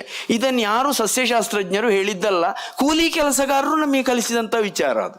ಅದು ನಮ್ಮ ಜನಪದ ಪರಂಪರೆಯ ಭಾಗವಾಗಿ ನಮ್ಮ ಸೃಷ್ಟಿಯ ಸಂರಕ್ಷಣೆ ಅನ್ನುವಂಥದ್ದು, ಸಹಜ ಬದುಕು ಅನ್ನುವಂಥದ್ದು ಸೇರಿಕೊಂಡಿದೆ ಅಂತೇಳಿ ಹೇಳುವಂಥ ಅಂಶ. ಇಲ್ಲಿ ಋಗ್ವೇದದಲ್ಲಿ ಇನ್ನೊಂದು ಅಂಶ ಬರ್ತದೆ, ರಥ ಅನ್ನುವಂಥ ಒಂದು ಪರಿಕಲ್ಪನೆ ಇದೆ. ರಥ ಅಂತೇಳಿ ಹೇಳಿದ್ರೆ ಸಹಜವಾಗಿರುವುದನ್ನು ಸಹಜವಾಗಿ ಇರಲು ಬಿಡಬೇಕು. ಅದಕ್ಕೆ ಆಶೀರ್ವಾದ ಮಾಡೋಗಳು ಕೂಡ 100 ವರ್ಷ ಬದುಕುಂತ ಆಶೀರ್ವಾದ ಮಾಡೋದು, ನೀನು 1,00,000 ವರ್ಷ ಬದುಕುಂತ ಆಶೀರ್ವಾದ ಮಾಡೋದಿಲ್ಲ. ಯಾಕೆಂದ್ರೆ ಅಳಿದು ಹೋಗುವುದು ಕೂಡ ಒಂದು ಸಹಜ ಪ್ರಕ್ರಿಯೆ ಅಂತೇಳಿ ಹೇಳುವಂಥದ್ದನ್ನು ನಾವು ಪರಿಭಾವಿಸಿಕೊಂಡಿದ್ದೇವೆ. ಇಲ್ಲಿ ನಮ್ಮ ಅಭಿವೃದ್ಧಿಯ ಮಾದರಿಗಳು ಸಹಜತೆ ಮತ್ತು ಅಸಹಜತೆಯ ನಡುವಿನ ಸಂಘರ್ಷದಲ್ಲಿ ಹುಟ್ಟಿಕೊಂಡಿದೆ ಅಂತ ಹೇಳುದು. ಅದರಿಂದ ಏನಾಗಿದೆ ಅಂದ್ರೆ ಒಂದು ಅದ್ಭುತವಾದ ಸನ್ನಿವೇಶ ಇದೆ. ಈಗಾಗಲೇ ಪ್ರಶಾಂತ್ ಸರ್ ಅದು ಈಗಿನ ಅಭಿವೃದ್ಧಿಯ ಮಾದರಿಯ ಒಳಗೆ ನಾವು ಹೇಗೆ ನಿಸರ್ಗವನ್ನು ಸಂರಕ್ಷಿಸಬಹುದು ಅಂತ ಹೇಳಿದ್ದಾರೆ. ಆ ಏರಿಯಾವನ್ನು ನಾನು ಟಚ್ ಮಾಡ್ಲಿಕ್ಕೆ ಹೋಗುದಿಲ್ಲ, ಅವ್ರು ಹೇಳಿರುವುದರಿಂದ. ಇಲ್ಲ ಇದ್ರೆ ಅದನ್ನು ಹೇಳಲಿಕ್ಕಿತ್ತು. ವರ್ತಮಾನದ ಅಭಿವೃದ್ಧಿಯ ಮಾದರಿ, ಆಧುನಿಕ ಅಭಿವೃದ್ಧಿಯ ಮಾದರಿಗಳು 2 ರೀತಿಯಲ್ಲಿರುವಂಥದ್ದು. ಒಂದು ಬಂಡವಾಳವಾದಿ ಮಾದರಿ, ಇನ್ನೊಂದು ಸಮಾಜವಾದಿ ಮಾದರಿ. ಈ ಬಂಡವಾಳವಾದಿ ಮಾದರಿ ಮತ್ತು ಸಮಾಜವಾದಿ ಮಾದರಿ ಎರಡೂ ಅಭಿವೃದ್ಧಿಯ ಪರಿಕಲ್ಪನೆಗಳಲ್ಲಿಯೂ ಕೂಡ ಉತ್ಪಾದನಾ ತಂತ್ರಜ್ಞಾನದ ಬಗ್ಗೆ ಡಿಸ್ಪ್ಯೂಟ್ ಇಲ್ಲ. ಅಲ್ಲಿಯೂ ಕೈಗಾರಿಕೆ, ಅಲ್ಲಿಯೂ ಯಂತ್ರಗಳೇ, ಇಲ್ಲಿಯೂ ಯಂತ್ರಗಳೇ, ಅಲ್ಲಿಯೂ ಅದೇ ಇಲ್ಲಿಯೂ ಅದೇ. ಅದರ ವಿತರಣೆಯಲ್ಲಿ ಡಿಸ್ಟ್ರಿಬ್ಯೂಷನ್ ಆಸ್ಪೆಕ್ಟಿಗೆ ಬಂದಾಗ ಮಾತ್ರ ಬಂಡವಾಳವಾದಕ್ಕೂ ಸಮಾಜವಾದಕ್ಕೂ ಕ್ಲಾಶಸ್ ಬರುವುದು. ಆದರೆ ಈ ಡೆವಲಪ್ಮೆಂಟಿನ ಮಾದರಿ ಇದೆಯಲ್ಲ, ಈ ಮಾದರಿಯೇ ಸಹಜವಾದದ್ದನ್ನು ಸಹಜವಾಗಿ ಉಳಿಸಿಕೊಳ್ಳದ ಹಾಗೆ ಮಾಡ್ತದೆ ಅಂತ. ಫ್ಲೈಓವರು, ಬ್ರಿಡ್ಜು, ಕಾಂಕ್ರೀಟ್ ರಸ್ತೆ, ಅದು ಇದು ಎಲ್ಲ ಆಯಿತು, ಕುಡಿಲಿಕ್ಕೆ ನೀರಿಲ್ಲ. ಈ ಸಮಸ್ಯೆ ಸೃಷ್ಟಿಯಾಗ್ತದೆ ಅಂತ. ಇದಕ್ಕಿಂತ ಭಿನ್ನವಾದ ಅಭಿವೃದ್ಧಿಯ ಮಾದರಿಗಳು ನಮ್ಮ ಕೈಯಲ್ಲಿವೆ. ಒಂದು ತಿರುವಳ್ಳುವರ್ ಅವರ ಅಭಿವೃದ್ಧಿಯ ಮಾದರಿ. ತಿರುವಳ್ಳುವರ ಕೃತಿ ಪೊರುತ್ಪಾಳ್ನ, ಇದು ತಿರುಕ್ಕುರಳ್ನ 4ನೇ ಭಾಗವಾದ ಪೊರುತ್ಪಾಳ್ನಲ್ಲಿ ಅವರ ಆರ್ಥಿಕ ಚಿಂತನೆಗಳಿವೆ. ತಿರುವಳ್ಳುವರ ಆರ್ಥಿಕ ಚಿಂತನೆಗಳು, ಅದು ನೈತಿಕ ಅರ್ಥಶಾಸ್ತ್ರ ಅಂತ ನಾವು ಅದನ್ನು ಕರೆಯುವುದು ಬಹಳ ಅದ್ಭುತವಾಗಿದೆ. ಇಲ್ಲಿ modern economics 4 factors of production ಹೇಳಿದರೆ ಅವರು 6 ಫ್ಯಾಕ್ಟರ್ಸ್ ಆಫ್ ಪ್ರೊಡಕ್ಷನ್ ಅನ್ನು ಹೇಳ್ತಾರೆ. ನಾನು ಇಕನಾಮಿಕ್ಸ್ ಹೇಳಲಿಕ್ಕೆ ಹೋಗುವುದಿಲ್ಲ. ಆದರೆ ಅದು ಸಹಜವಾದದ್ರ ಜೊತೆಯಲ್ಲಿ ಹೇಗೆ ಅಭಿವೃದ್ಧಿಯನ್ನು ಸಾಧಿಸಬಹುದು ಅನ್ನೋದನ್ನು ಹೇಳ್ತಾರೆ. ಆಮೇಲೆ ತಿರುವಳ್ಳುವರ್ನ ನಂತರ 1900 ವರ್ಷಗಳ ನಂತರ ಬಂದಂಥ ಮಹಾತ್ಮ ಗಾಂಧಿಯವರು ಅದಕ್ಕೆ ಬೇರೆ ಇನ್ನೊಂದು ಆಯಾಮವನ್ನು ಕೊಡುತ್ತಾ, ಅಲ್ಲಿಗಾದಾಗ ಉತ್ಪಾದನಾ ವಿಧಾನದಲ್ಲೇ ವ್ಯತ್ಯಾಸ ಇದೆ. ಬಂಡವಾಳವಾದ ಮತ್ತು ಸಮಾಜವಾದಕ್ಕೂ ಗಾಂಧೀಜಿಯವರ ಆರ್ಥಿಕ ಚಿಂತನೆಗಳ ಮಾದರಿಗೂ ಉತ್ಪಾದನಾ ವಿಧಾನದಲ್ಲೇ ಕ್ಲಾಶಸ್ ಇದೆ. ಬರೀ ವಿತರಣೆಯಲ್ಲಿ ಮಾತ್ರ ಅಲ್ಲ, ಉತ್ಪಾದನಾ ವಿಧಾನವೇ ಬೇರೆ ಆಗ್ತದೆ. ಇನ್ನೊಂದು ಮಾದರಿ ಫ್ರಾನ್ಸಿನಲ್ಲಿ ಬಂದಂಥ ಫಿಸಿಯೋಕ್ರೇಟ್ಸ್ ಅನ್ನುವಂಥ ಆರ್ಥಿಕ ಚಿಂತಕರು, ಅವರು ಒಂದು ಉತ್ಪಾದನಾ ಮಾದರಿಯನ್ನು ಹಾಕಿಕೊಟ್ಟಿದ್ದಾರೆ. ಈ ಉತ್ಪಾದನಾ ಮಾದರಿಯೇ ಬದಲಾಗುವವರೆಗೂ ಈ ಇಲ್ಲಿರುವಂಥ ಸಂಘರ್ಷ ಇದೆ ಅಲ್ಲ, ಅದು ಇದ್ದೇ ಇರ್ತದೆ ಅಂತ. ಅರಣ್ಯ ಸಂರಕ್ಷಣೆಗಾಗಿ ಕಾನೂನನ್ನು ರೂಪಿಸುವಂಥ ಒಂದು ವ್ಯವಸ್ಥೆಯೇ ಆ ಕಾನೂನನ್ನು ಉಲ್ಲಂಘಿಸಲಿಕ್ಕೆ ಇನ್ನೊಂದು ಕಡೆಯಿಂದ ಒತ್ತಡವನ್ನು ತರ್ತಾ ಹೋಗ್ತದೆ. ಈ ಒಂದು ರೀತಿಯ ವಿಡಂಬನಾತ್ಮಕ ಸನ್ನಿವೇಶ ಎದುರಿಗೆ ನಿಂತೇ ನಿಲ್ತದೆ. ಅದರ ಅರ್ಥ ನಾವು ಏನನ್ನು ಮಾಡಲಿಕ್ಕಿಲ್ಲ ಈ ಸಂದರ್ಭದಲ್ಲಿ ಅಲ್ಲ. ಹಾಗಾದ್ರೆ ಏನು ಮಾಡಲಿಕ್ಕಿಲ್ಲ ಅಂತಲ್ಲ, ಮಾಡಲಿಕ್ಕಿದೆ. ಇಲ್ಲಿ ಒಂದು ಘಟನೆ ಬರ್ತದೆ, ಯಲ್ಲಪ್ಪ ರೆಡ್ಡಿ ಅವರು ಅದರ ಬಗ್ಗೆ ಬರೀತಾರೆ. ಇಲ್ಲಿ ಹೊನ್ನಾವರ ಕಡೆಯಲ್ಲಿ ಒಬ್ಬರು 2,500 ಮಾವಿನ ಗಿಡಗಳನ್ನು ನಾನು ಸರ್ಕಾರಿ ಕಾಡುಗಳಲ್ಲಿ ಬೆಳೆಸಿಕೊಡ್ತೇನೆ, ನನ್ನ ಹಣದಲ್ಲಿ ಬೆಳೆಸಿಕೊಡ್ತೇನೆ ಅನ್ನೋರೊಬ್ಬರು ಬರ್ತಾರೆ. ಅದು ಅತ್ಯಂತ ಚೇತೋಹಾರಿಯಾದ ಜೀವಪೋಷಕವಾದಂಥ ಒಂದು ನಡವಳಿಕೆ ಅಂತ ಹೇಳುದು. ಇಂಥದ್ದನ್ನು ಮಾಡಬಹುದು. ನನಗೆ ಯಲ್ಲಪ್ಪ ರೆಡ್ಡಿ ಅವರು ಫೋನ್ ಮಾಡ್ತಾ ಒಂದು ಮಾತು ಹೇಳಿದರು, ನಾವು ಸೀನಿಯರ್ ಸಿಟಿಸನ್ಸು ಈಗ ಏನು ಮಾಡ್ಬೋದು ಅಂತ ಹೇಳಿದರು. ಅದು ನನಗೆ ಒಂದು ರೀತಿ ನಾಚಿಕೆಯ ವಿಚಾರ. ಅದು ನಾನೇ ಇದು ಸೀನಿಯರ್ ಸಿಟಿಸನ್ಸ್ ಏನು, ಹಾಗಾದ್ರೆ ನನಗೇನು ಜವಾಬ್ದಾರಿ ಇಲ್ವಾ, ನಾನು ಸುಮ್ಮನೆ ಇರುವುದಾ ಅಂತೇಳಿ. ಅಂದರೆ ಅವರು ಹಾಗೆ ಹೇಳಿದ್ದೆ ಯಾಕೆ ಮುಖ್ಯ ಆಗ್ತದೆ ಅಂತ ಹೇಳಿದರೆ, ಮನುಷ್ಯನ ಅಂತರ್ವಿವೇಕವನ್ನು ಕಾಡುವ ಕೆಲಸ ನಡೀತದೆ. ಅದು ತಾನು ಮಾದರಿಯಾಗಿ ಬಾಳುತ್ತಾ ಅದರ ಸಂದೇಶವನ್ನು ವರ್ಗಾವಣೆ ಮಾಡುವಲ್ಲಿ ಮನುಷ್ಯನ ಅಂತರ್ವಿವೇಕವನ್ನು ಕಾಡುವ ಕೆಲಸ ಆಗಬೇಕು. ಈ ಅಂತರ್ವಿವೇಕವನ್ನು ಕಾಡುವ ಕೆಲಸ ನಡೀತಾ ಹೋದ ಹಾಗೆ ಒಂದು ಈ ರೀತಿಯ ಆಲೋಚನಾ ಕ್ರಮ ಬೆಳೀತದೆ. ಆ ಆಲೋಚನಾ ಕ್ರಮ ಈ ಪೃಥ್ವಿಯನ್ನು ದೀರ್ಘಕಾಲ ಹಸಿರ ಹಾದಿಯಲ್ಲಿ ಮುನ್ನಡೆಸಲಿಕ್ಕೆ ಸಾಧ್ಯ ಇದೆ. ಆ ಸಾಧ್ಯತೆ ಎಲ್ಲಿ ಇದೆ ಅಂತ ಹೇಳಿದ್ರೆ, ಮಹಾತ್ಮ ಗಾಂಧಿಯವರು ಹಿಂದೂ ಸ್ವರಾಜ್ಯನ ಕೊನೆಯಲ್ಲಿ ಒಂದು ಮಾತು ಹೇಳ್ತಾರೆ.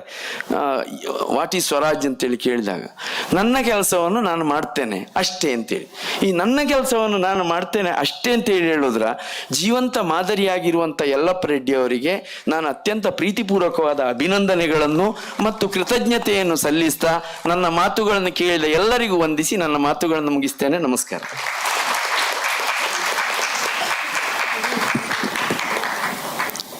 ಅರವಿಂದ್ ಚೊಕ್ಕಾಡಿ, ನಿಮಗೆ ಹೃತ್ಪೂರ್ವಕ ಧನ್ಯವಾದಗಳನ್ನು ಸಮರ್ಪಣೆ ಮಾಡ್ತೇವೆ. ಈ ಸಂದರ್ಭದಲ್ಲಿ ಈ ಕಾರ್ಯಕ್ರಮದ ಗೌರವಾನ್ವಿತ ಅತಿಥಿಗಳಲ್ಲಿ ಪ್ರಮುಖರು, ಘನವೆತ್ತ ನ್ಯಾಯಮೂರ್ತಿಗಳು ಡಾಕ್ಟರ್ ನಾಗಮೋಹನ್ ದಾಸ್ ಅವರು ಈ ಸಂದರ್ಭದಲ್ಲಿ ನಮ್ಮನ್ನು ಉದ್ದೇಶಿಸಿ ಮಾತಾಡಬೇಕು ಅಂತ ಪ್ರಾರ್ಥನೆ ಮಾಡ್ತಾ ಇದ್ದೇನೆ.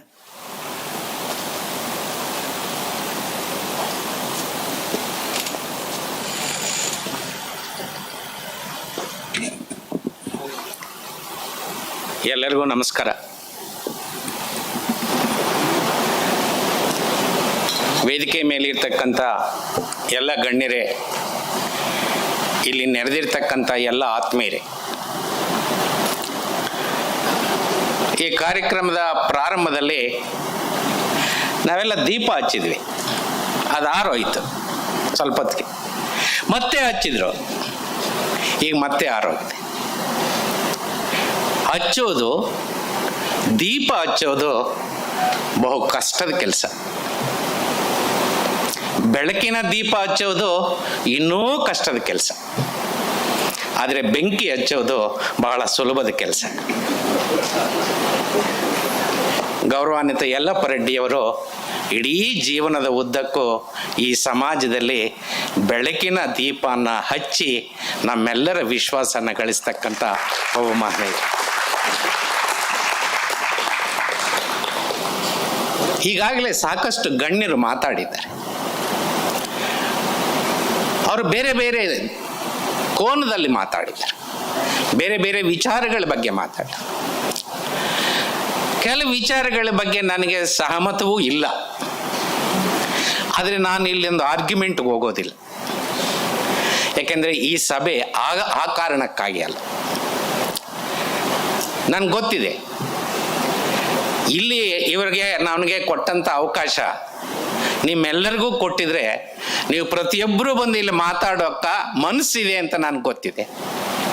ಅಷ್ಟೇ ಅಲ್ಲ, ಡಾಕ್ಟರ್ ರಾಮಚಂದ್ರ ಅವ್ರಿಗೆ ತೆಲುಗಿನಲ್ಲಿ ಮಾತಾಡಿದ್ದಿ ಅಂತಂದರೆ ಇನ್ನೂ ಅರ್ಧ ಗಂಟೆ ಮಾತಾಡಿರೋರು.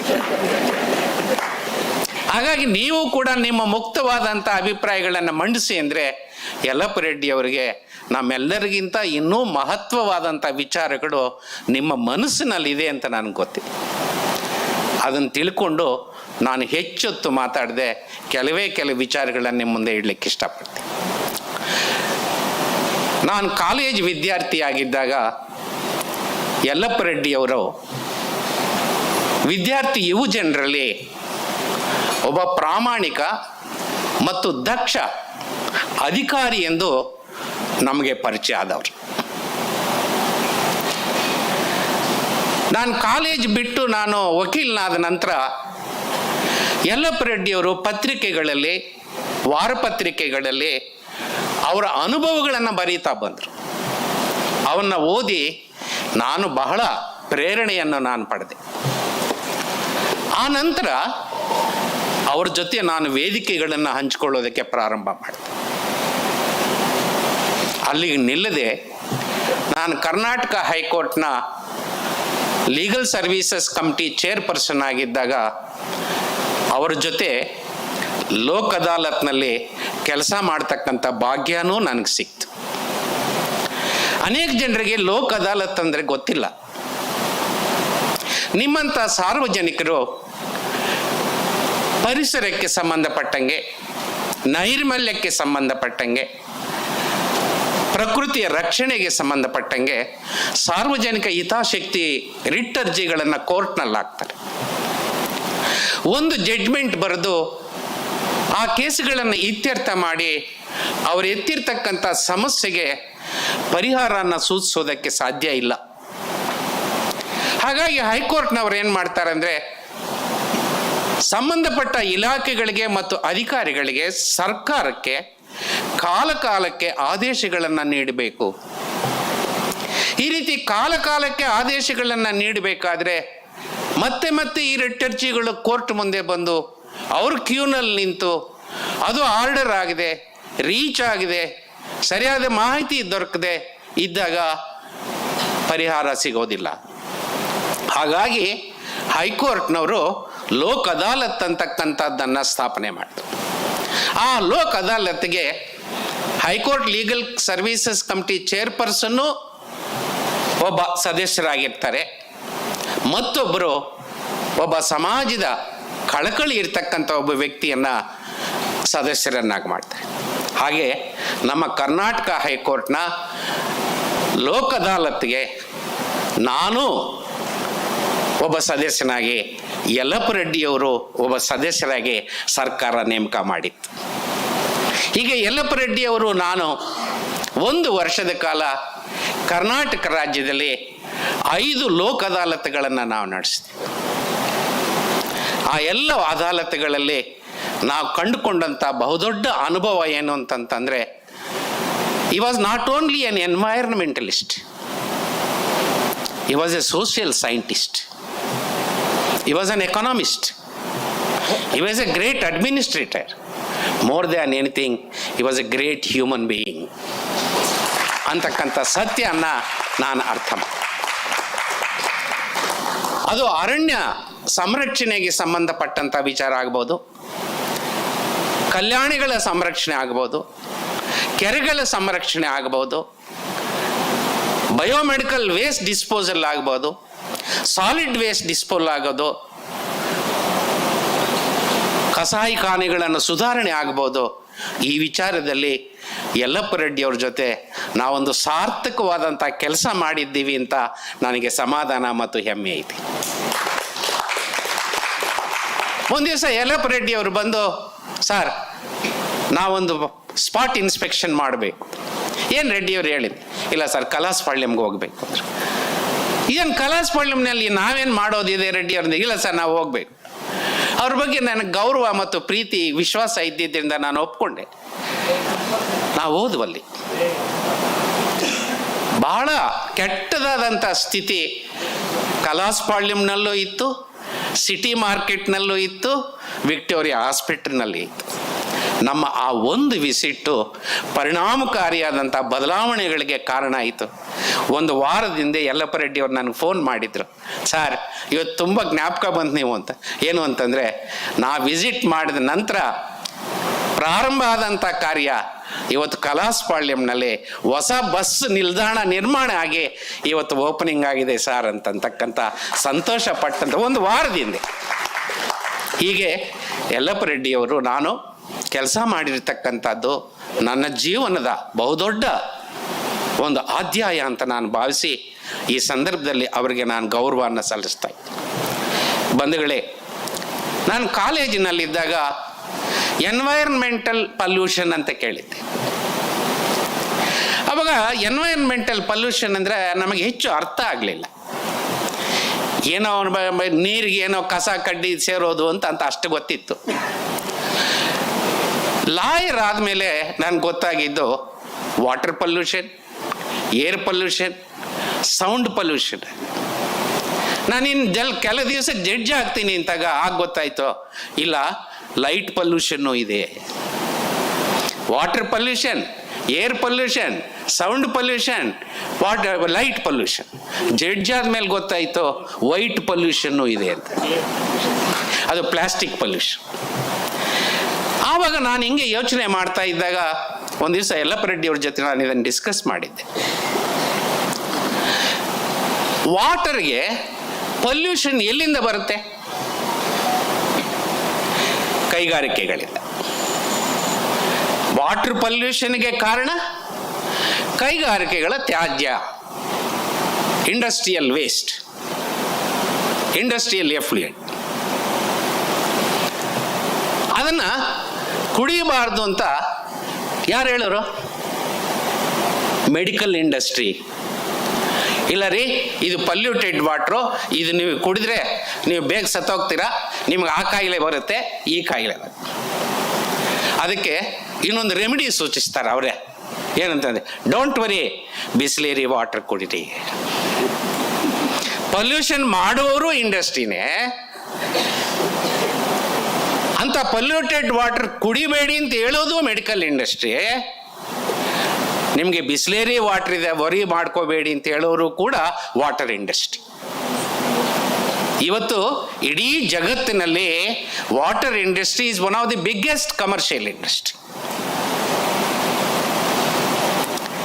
ಇನ್ನು ಕೆಲವು ವರ್ಷಗಳಲ್ಲಿ ಬಂಗಾರ ಅಲ್ಲ ನಮಗೆ ಮುಖ್ಯ, ವಾಟರ್ ಈಸ್ ಗೋಲ್ಡ್.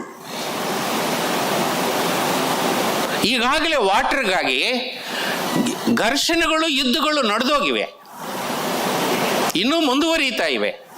ಇಂಥ ಪರಿಸ್ಥಿತಿನಲ್ಲ. ಅದೇ ರೀತಿ ನೀವು ಏರ್ ಪಲ್ಯೂಷನ್ ನೋಡಿ,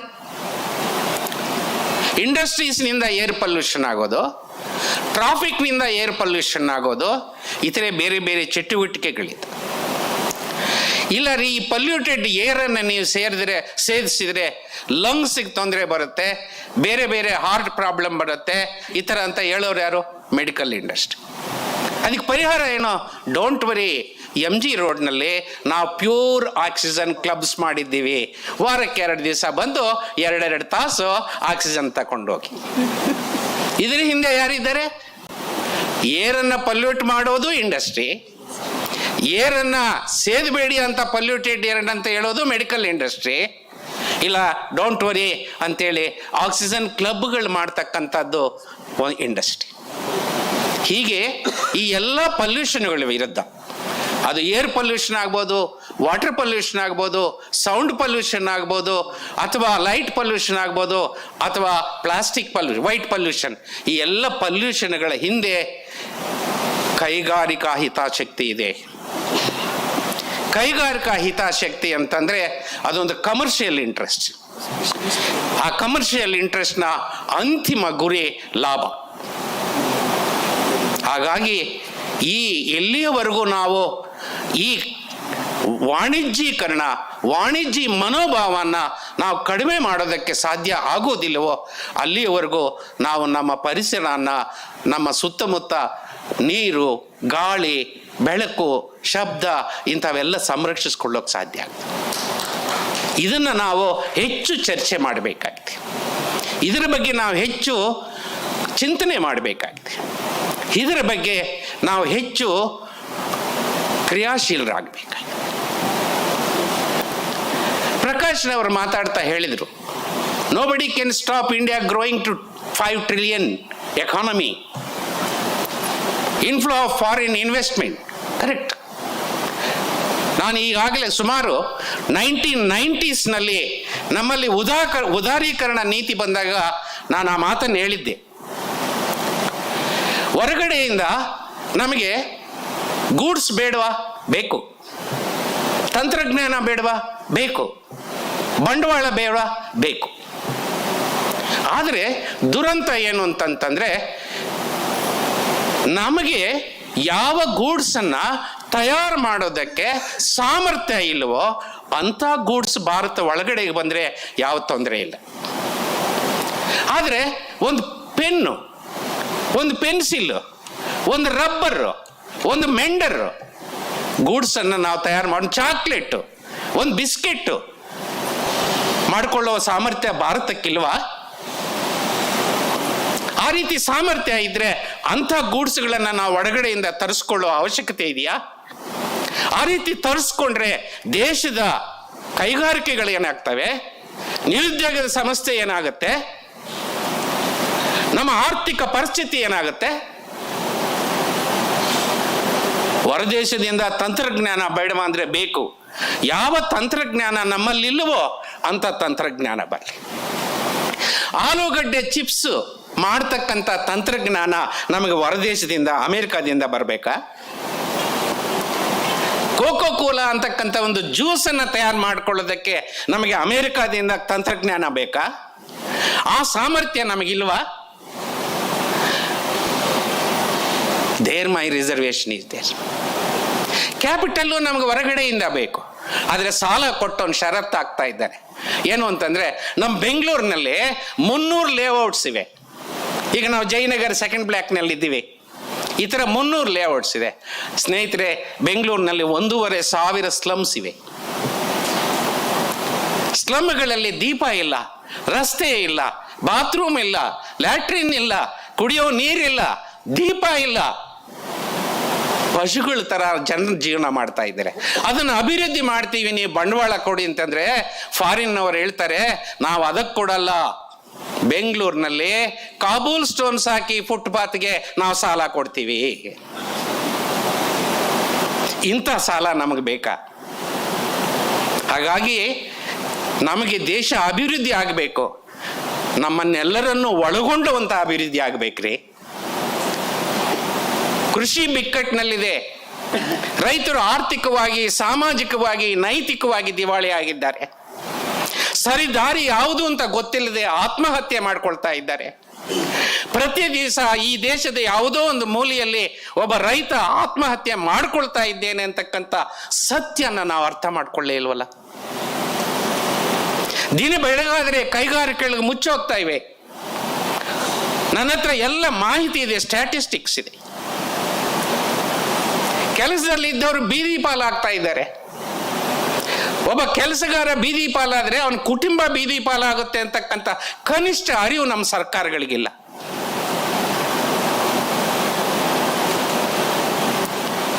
ಶಿಕ್ಷಣ ನಿಜ, 1947ರಲ್ಲಿ ಸ್ವಾತಂತ್ರ್ಯ ಬಂದಾಗ 16-17% ಮಾತ್ರ ಅಕ್ಷರಸ್ಥರಿದ್ದಾರೆ ಈ ದೇಶದಲ್ಲಿ. ಇವತ್ತು 80% ಅಕ್ಷರಸ್ಥರಿದ್ದಾರೆ. ಆದರೆ ಎಂಥ ಅಕ್ಷರಸ್ಥರನ್ನು ನಾವು ಕ್ರಿಯೇಟ್ ಮಾಡಿದ್ದೀವಿ ಅಂತ ಇತ್ತೀಚೆಗೆ ನಾನು ಒಂದು ಉದಾಹರಣೆ ಕೊಡ್ತಾ ಇದ್ದೆ. ಬೆಂಗಳೂರಿನಿಂದ ಒಬ್ಬ ಹುಡುಗ ಮೈಸೂರು ರೈಲ್ವೆ ಸ್ಟೇಷನ್ಗೆ ಹೋಗ್ತಾನೆ ಟ್ರೈನ್ನಲ್ಲಿ. ಮೈಸೂರು ರೈಲ್ವೆ ಸ್ಟೇಷನಲ್ಲಿ ಇಳಿದು ಅವನು ಹೊರಗಡೆ ಹೋಗಬೇಕಾದ್ರೆ ಆ ಗೇಟಲ್ಲಿ ಒಂದು ಕಬ್ಬಿಣದ ರಾಡ್ ಬಿದ್ದಿತ್ತಂತೆ. ಅವನದು ಭುಜನ ಮೇಲೆ ಇಟ್ಕೊಂಡು 4 ಹೆಜ್ಜೆ ಹೊರಗಡೆ ರೈಲ್ವೆ ಪೊಲೀಸ್ನವ್ರು ಬಂದು ಅರೆಸ್ಟ್ ಮಾಡಿ ನಮ್ಮ ಆಸ್ತಿಯನ್ನು ಕಳ್ಳತನ ಮಾಡ್ತಾ ಇದ್ದೇನೆ ಇವನು ಅಂತೇಳಿ ಮ್ಯಾಜಿಸ್ಟ್ರೇಟ್ ಮುಂದೆ ನಿಲ್ಲಿಸಿದ್ರು.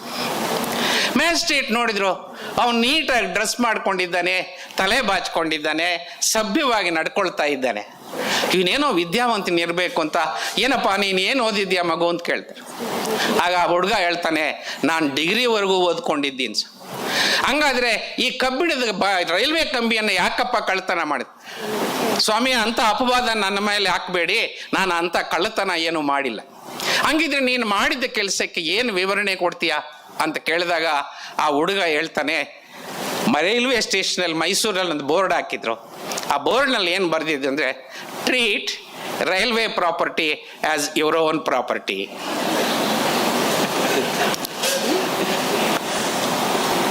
ನೈತಿಕ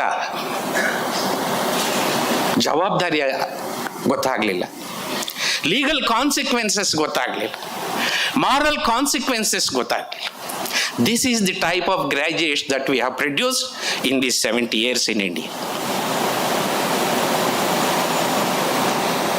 ಹಾಗಾಗಿ ಸ್ನೇಹಿತರೆ, ಇವತ್ತಿನ ಸಂದರ್ಭದಲ್ಲಿ ನಾವು ಈ ಎಲ್ಲ ವಿಚಾರಗಳ ಬಗ್ಗೆ ಗಮನ ಹರಿಸಬೇಕಾಗಿದೆ.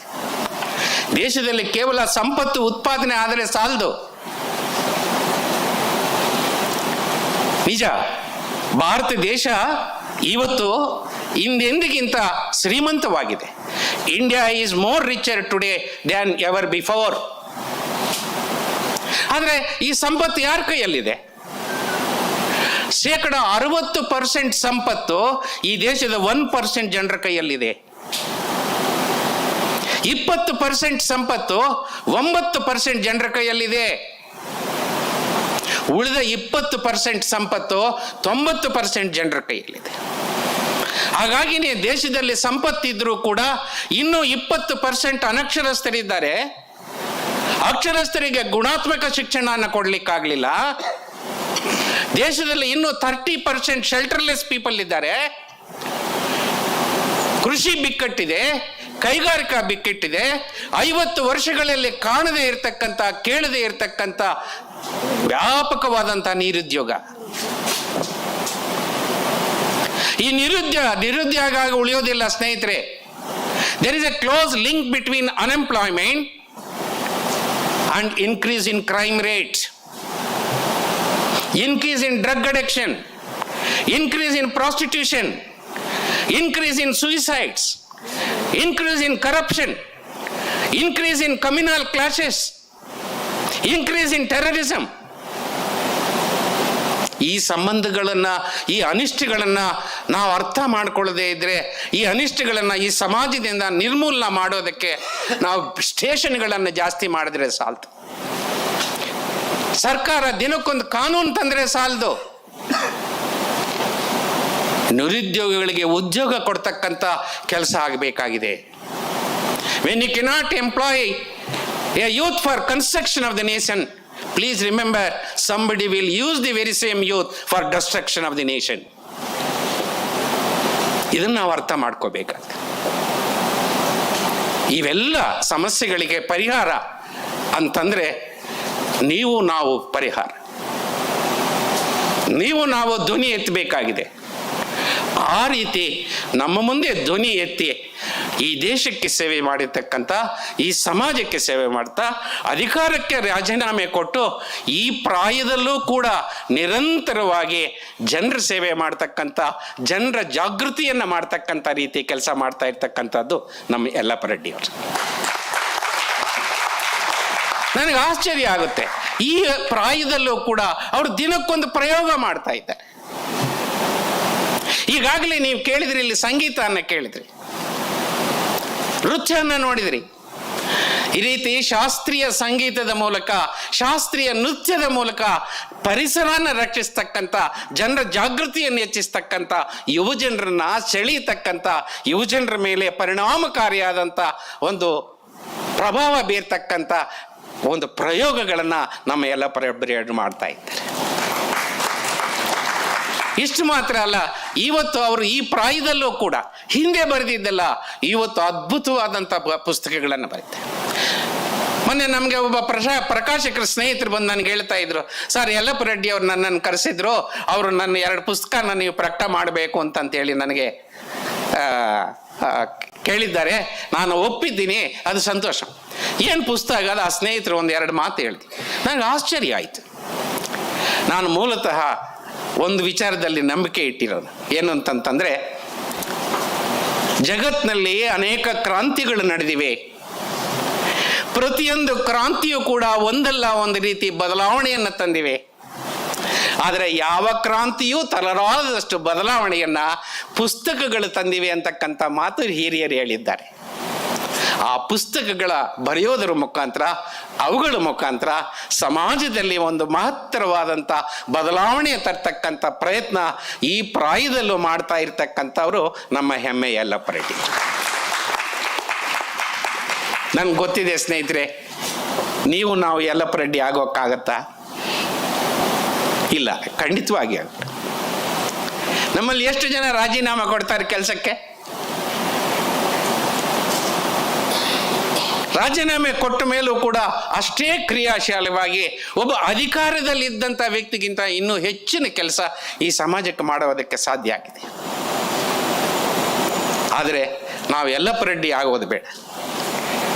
ಆ ಯಲ್ಲಪ್ಪ ರೆಡ್ಡಿ ನನಗೆ ಈಗ ಒಂದು ಸಣ್ಣ ಒಂದು ಇನ್ಸಿಡೆಂಟ್ ಬರ. ಸೂರ್ಯ ನಮಗೆ ಮಿಲಿಯಾಂತರ ವರ್ಷಗಳಿಂದ ಬೆಳಕು ಕೊಡ್ತಾ ಇದ್ದಾನ ಇಲ್ವಾ? ಒಂದು ದಿವಸ ಸೂರ್ಯ ಎಲ್ಲ ಜಗತ್ತಿನ ಜೀವರಾಶಿಗಳನ್ನು ಸೇರಿಸಿ ಒಂದು ಮೀಟಿಂಗ್ ಮಾಡಿ ಅವ್ರಿಗೆ ಒಂದು ಮನವಿಯನ್ನು ಮಾಡಿಸ್ತಾರೆ. ನೋಡ್ರಪ್ಪ, ಇಷ್ಟು ವರ್ಷ ನಿಮ್ಮನ್ನೆಲ್ಲ ನಾನು ನೋಡ್ಕೊಂಡಿದ್ದೀನಿ, ನಾನು 3 ದಿವಸ ರಜಾ ಬೇಕು, ನೀವು ಯಾರಾದರೂ ನೋಡ್ಕೊಳ್ಳಿ, ನಾನು ರಜಾದಲ್ಲಿ ಹೋಗಿ ಬರ್ತೀನಿ.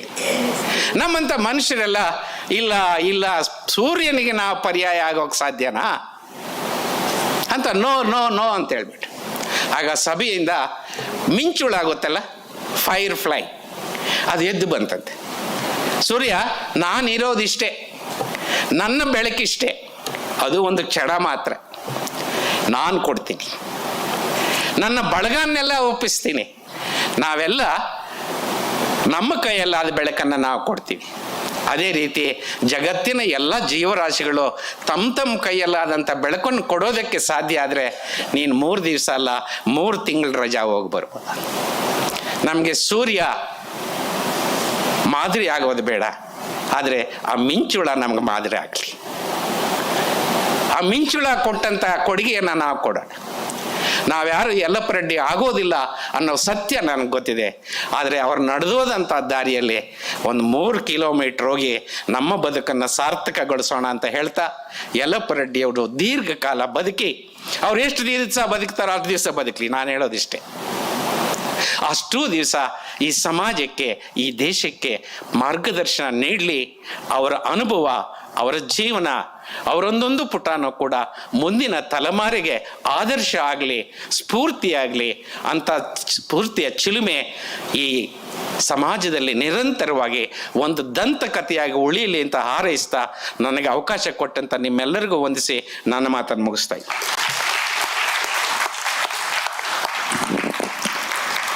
ಘನವೆತ್ತ ವಿಶ್ರಾಂತ ಉಚ್ಚ ನ್ಯಾಯಾಲಯದ ನ್ಯಾಯಮೂರ್ತಿಗಳು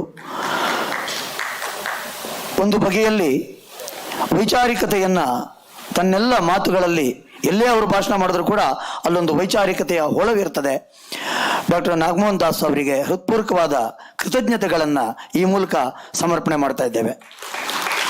ಇವತ್ತಿನ ಕಾರ್ಯಕ್ರಮದಲ್ಲಿ ಮತ್ತೋರ್ವ ನ್ಯಾಯಮೂರ್ತಿಗಳು, ಸರ್ವೋಚ್ಚ ನ್ಯಾಯಾಲಯದ ನ್ಯಾಯಮೂರ್ತಿಗಳು ಆಗಿದ್ದಂತಹ ವಿಶ್ರಾಂತ ನ್ಯಾಯಮೂರ್ತಿಗಳು ಡಾಕ್ಟರ್ ಎಂ ಎನ್ ವೆಂಕಟಾಚಲಯ್ಯ ಅವರು ಉಪಸ್ಥಿತರಿರಬೇಕಿತ್ತು. ಬೇರೆ ಬೇರೆ ಕಾರಣಗಳಿಗೆ ಅವರು ಇರಲಿಲ್ಲ. ಆದರೆ ಅವರ ಸಂದೇಶ ಈ ಕಾರ್ಯಕ್ರಮದ ಮೆರುಗನ್ನ, ಸೊಬಗನ್ನ ಮತ್ತು ಘನತೆಯನ್ನ ಹೆಚ್ಚಿಸುತ್ತೆ. ಈಗ ಅವರ ಸಂದೇಶವನ್ನ ನೋಡುವ, ಕೇಳುವ ಸಮಯ.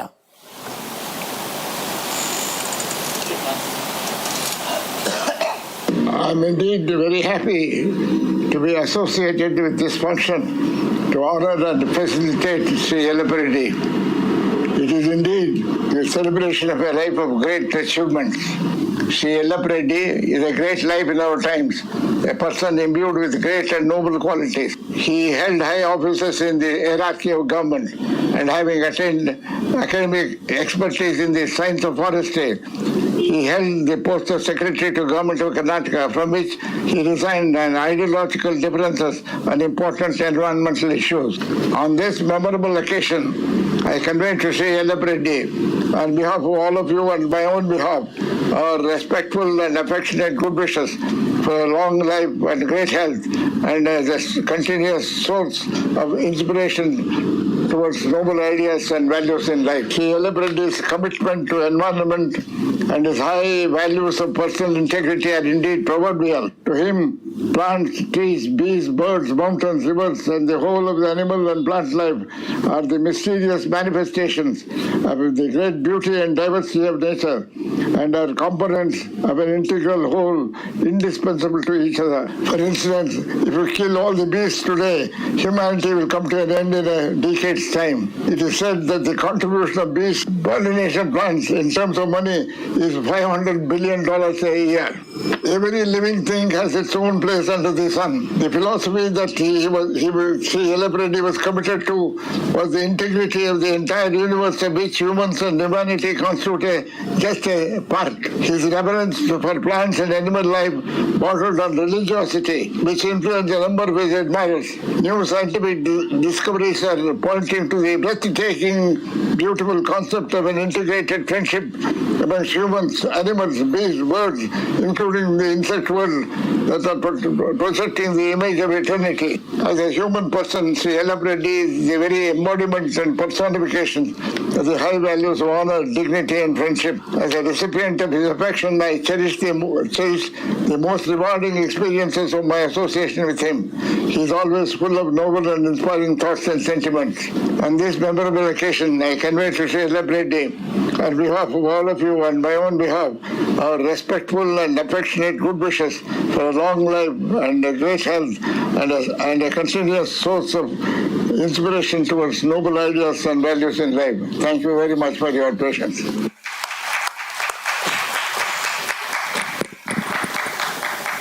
ಧನ್ಯವಾದ.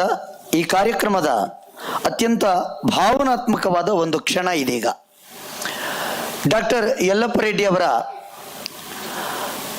ಅವಿರತ ಶ್ರಮ ಏನಿದೆ, ಅವರ ಪರಿಸರಕ್ಕೆ ಸಂಬಂಧಪಟ್ಟಂತಹ ಪರಿವ್ರಾಜಕತನ ಏನಿದೆ, ಇದೆಲ್ಲವೂ ಕೂಡ ನಮ್ಮ ನಾಡಿನ ಒಂದು ಹೆಮ್ಮೆಗೆ ಕಾರಣ ಆಗಿದ್ದರೆ, ಯಲ್ಲಪ್ಪ ರೆಡ್ಡಿ ಅವರ ಕಾರ್ಯಕ್ಷಮತೆ ಮತ್ತು ಕಾರ್ಯಕ್ಷೇತ್ರ ಮತ್ತು ಸೃಜನಶೀಲತೆಗೆ ಪ್ರಮುಖವಾದ ಕಾರಣ ಅವರ ಅರ್ಧಾಂಗಿ.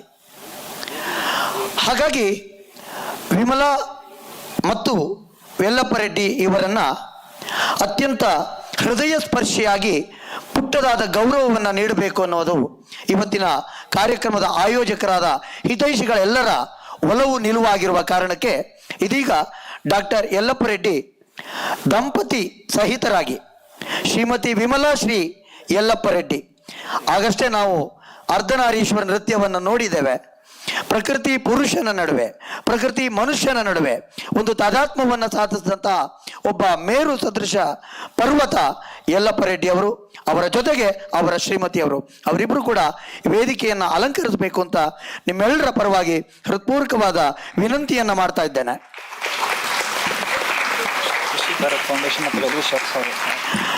ಈ ಕಾರ್ಯಕ್ರಮದ ಯೋಜನೆ ಕೃಷಿ ಭಾರತ್ ಫೌಂಡೇಶನ್ ಮತ್ತು ಹಿತೈಷಿಗಳಿಂದ. ಈ ಕೃಷಿ ಭಾರತ್ ಫೌಂಡೇಶನ್ನ ಹಿಂದೆ ಇರೋದು ಯಲ್ಲಪ್ಪ ರೆಡ್ಡಿ ಅವರ ಪರಮ ಶಿಷ್ಯ TC ರಾವೀಂದ್ರ ಅವರು. ಆಗಷ್ಟೇ ಮೇಡಮ್ ಅವರು ಮಾತಾಡ್ತಾ ಹೇಳಿದ್ರಿ, ಎಲ್ಲ ಸಾಂಸ್ಕೃತಿಕ ಆಯಾಮಗಳನ್ನು ಇಟ್ಟುಕೊಂಡು ಆ ಪರಿಸರದ ಬಗ್ಗೆ ಮಾಹಿತಿಯನ್ನು ಕೊಡ್ತಾರೆ ಯಲ್ಲಪ್ಪ ರೆಡ್ಡಿ ಅವರು ಅಂತ.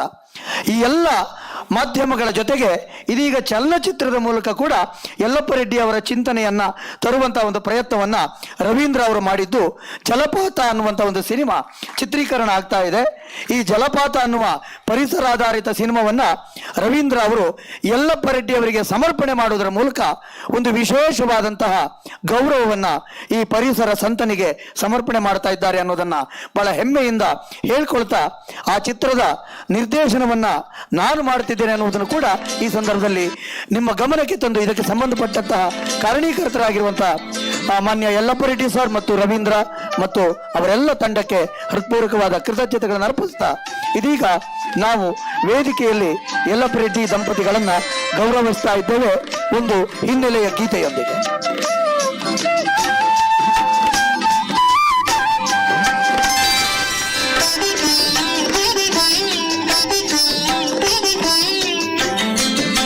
ದಯಮಾಡಿ ಯಲ್ಲಪ್ಪ ರೆಡ್ಡಿಯ ಕುಟುಂಬಸ್ಥರು ಎಲ್ಲರೂ ಕೂಡ ವೇದಿಕೆ ಮೇಲೆ ಆಗಮಿಸಬೇಕು.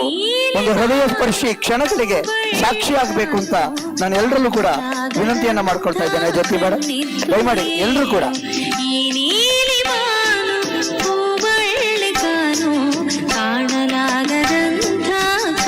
ವಿನೋದ್ ಮತ್ತು ತಾರಾ ಮತ್ತು ಎಲ್ಲರೂ ಕೂಡ ಕುಟುಂಬಸ್ಥರು ಯಾರಿಲ್ಲಿ ಉಪಸ್ಥಿತರಿದ್ದೀರಿ ದಯಮಾಡಿ ವೇದಿಕೆ ಮೇಲೆ ಆಗಮಿಸಿ ಅತ್ಯಂತ ಅತ್ಯಾಕರ್ಷಕವೂ ಹೃದಯ ಸ್ಪರ್ಶಿಯಾದ ಈ ಕ್ಷಣಕ್ಕೆ ಸಾಕ್ಷಿಯಾಗಬೇಕು ಅಂತ ಪ್ರಾರ್ಥನೆ ಮಾಡ್ತಾ ಇದ್ದೇವೆ. ಸೋಮೇಶ್ ಮತ್ತು ಉದಯ್ ಎಲ್ಲರೂ ಕೂಡ ದಯಮಾಡಿ ವೇದಿಕೆ ಮೇಲೆ ಆಗಮಿಸಬೇಕು. ಈ ಒಂದು ಸಂದರ್ಭದಲ್ಲಿ ಹಿತೈಷಿಗಳೆಲ್ಲರ ಭಾವಭಾಗಿನವನ್ನ ಈ ಮೇರು ಸದೃಶ ವ್ಯಕ್ತಿತ್ವದ ದಂಪತಿಗಳಿಗೆ ನಾವೆಲ್ಲರೂ ಸೇರಿ ನೀಡ್ತಾ ಇದ್ದೇವೆ ಎನ್ನುವ ಒಂದು ಮಾತನ್ನ ಹೇಳ್ತಾ ಅವರಿಗೆ ಈ ಗೌರವವನ್ನ ಕುಳಿತಲಿಂದಲೇ ನೀವು ಒಂದು ಪ್ರಚಂಡವಾದ ಕರತಾಡದ ಮೂಲಕ ಗೌರವವನ್ನು ಸಲ್ಲಿಸಬೇಕು ಅಂತ ಎಲ್ಲ ಸಹೃದಯಿ ಪ್ರೇಕ್ಷಕರಲ್ಲಿ ಅತ್ಯಂತ ವಿನಮ್ರವಾಗಿ ವಿನಂತಿಯನ್ನು ಮಾಡ್ತಾ ಇದ್ದೇವೆ.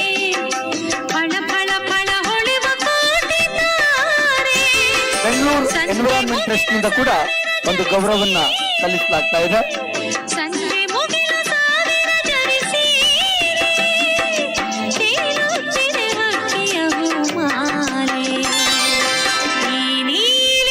ಬೆಂಗಳೂರು ಎನ್ವಿರಾನ್ಮೆಂಟ್ ಟ್ರಸ್ಟ್ ನ ಎಲ್ಲ ಮುಖ್ಯಸ್ಥರು ದಯಮಾಡಿ ವೇದಿಕೆ ಮೇಲೆ ಆಗಮಿಸಬೇಕು. ಈ ಒಂದು ಗೌರವ ಸಮಾರಂಭದಲ್ಲಿ ಪಾಲ್ಗೊಳ್ಳಬೇಕು ಅಂತ ಪ್ರಾರ್ಥನೆಯನ್ನ ಮಾಡ್ತಾ ಇದ್ದೇವೆ.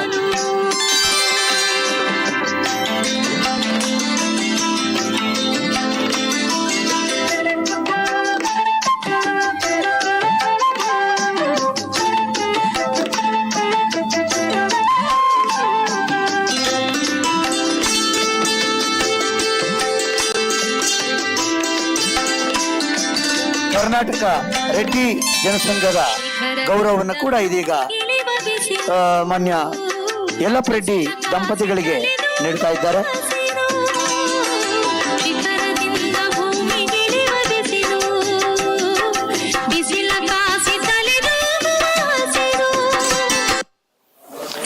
ಬೆಂಗಳೂರು ಎನ್ವಿರಾನ್ಮೆಂಟ್ ಟ್ರಸ್ಟ್ ನ ಮುಖ್ಯಸ್ಥರು, ರೆಡ್ಡಿ ಜನಸಂಘದ ಪದಾಧಿಕಾರಿಗಳು ಎಲ್ಲರೂ ಕೂಡ ಈ ಸಂದರ್ಭದಲ್ಲಿ ಯಲ್ಲಪ್ಪ ರೆಡ್ಡಿ ದಂಪತಿಗಳನ್ನ ಗೌರವಿಸ್ತಕ್ಕಂಥ ಈ ಕ್ಷಣದಲ್ಲಿ ನಾವೆಲ್ಲ ಇದ್ದೇವೆ.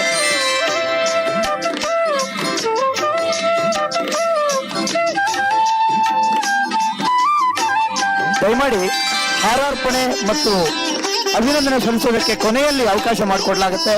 ಇನ್ನೂ ಕೂಡ ನಮ್ಮ ಅಜೆಂಡಾ ಏನಿದೆ ಈ ಕಾರ್ಯಕ್ರಮದ ಪಟ್ಟಿ ಇನ್ನೊಂದಷ್ಟು ಇದೆ.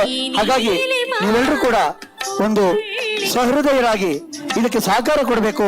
ಕೊನೆಯದಾಗಿ ಎಲ್ರಿಗೂ ಕೂಡ ಅಭಿನಂದನೆ ಸಲ್ಲಿಸುವ ಅವಕಾಶ ಇರುತ್ತೆ ಅನ್ನುವ ಮಾತನ್ನ ಹೇಳ್ತಾ ಕಾರ್ಯಕ್ರಮವನ್ನು ಮುಂದುವರಿಸೋದಕ್ಕೆ ನಾವು ಹೋಗ್ತಾ ಇದ್ದೇವೆ. ದಯಮಾಡಿ ಇದಕ್ಕೆ ಅನುವು ಮಾಡಿಕೊಡ್ಬೇಕು ಅಂತ ಎಲ್ಲರಲ್ಲೂ ಕೂಡ ಪ್ರಾರ್ಥನೆಯನ್ನ ಮಾಡ್ತಾ ಇದ್ದೇವೆ.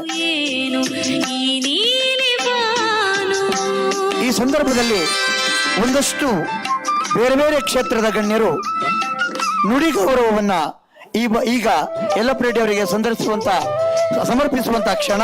ಹಾಗಾಗಿ ಅದಕ್ಕೆ ಅನುವು ಮಾಡಿಕೊಡಿ ಅಂತ ಎಲ್ಲ ಪದಾಧಿಕಾರಿಗಳಲ್ಲೂ ಪ್ರಾರ್ಥನೆ ಮಾಡ್ತಾ ಇದ್ದೇನೆ. ಎಲ್ಲ ಸಂಘ ಸಂಸ್ಥೆಗಳಲ್ಲಿ ವಿನಂತಿಯನ್ನು ಮಾಡ್ತಾ ಇದ್ದೇನೆ. ಕೊನೆಯಲ್ಲಿ ಮತ್ತೊಮ್ಮೆ ಎಲ್ರಿಗೂ ಕೂಡ ಅಭಿನಂದಿಸುವ ಒಂದು ಅವಕಾಶವನ್ನ ಮಾಡಿಕೊಡ್ಲಾಗತ್ತೆ. ಕಾರ್ಯಕ್ರಮದ ಪಟ್ಟಿ ಮುಂದೆ ಹೋಗೋದಕ್ಕೆ ನೀವೆಲ್ಲರೂ ಸಹಕಾರ ಕೊಡಬೇಕು ಅಂತ ಕೇಳ್ಕೊಳ್ತಾ ಇದ್ದೇನೆ.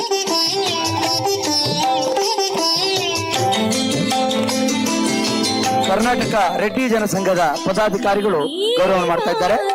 ದಯಮಾಡಿ ಕೊನೆಯಲ್ಲಿ ಎಲ್ರಿಗೂ ಕೂಡ ಅವಕಾಶವನ್ನು ಮಾಡಿಕೊಡ್ಲಾಗತ್ತೆ. ಈ ಒಂದು ಸಂದರ್ಭದಲ್ಲಿ ನಿಮ್ಮೆಲ್ಲರ ಅತ್ಯಂತ ಸಹೃದಯ ಸಹಕಾರ ಮುಖ್ಯ. ಕಾರ್ಯಕ್ರಮದ ಪಟ್ಟಿ ಮುಂದೆ ಹೋಗಬೇಕು, ಕಾರ್ಯಕ್ರಮ ಕೂಡ ಒಂದು ಕೊನೆಯನ್ನು ಕಾಣಬೇಕು.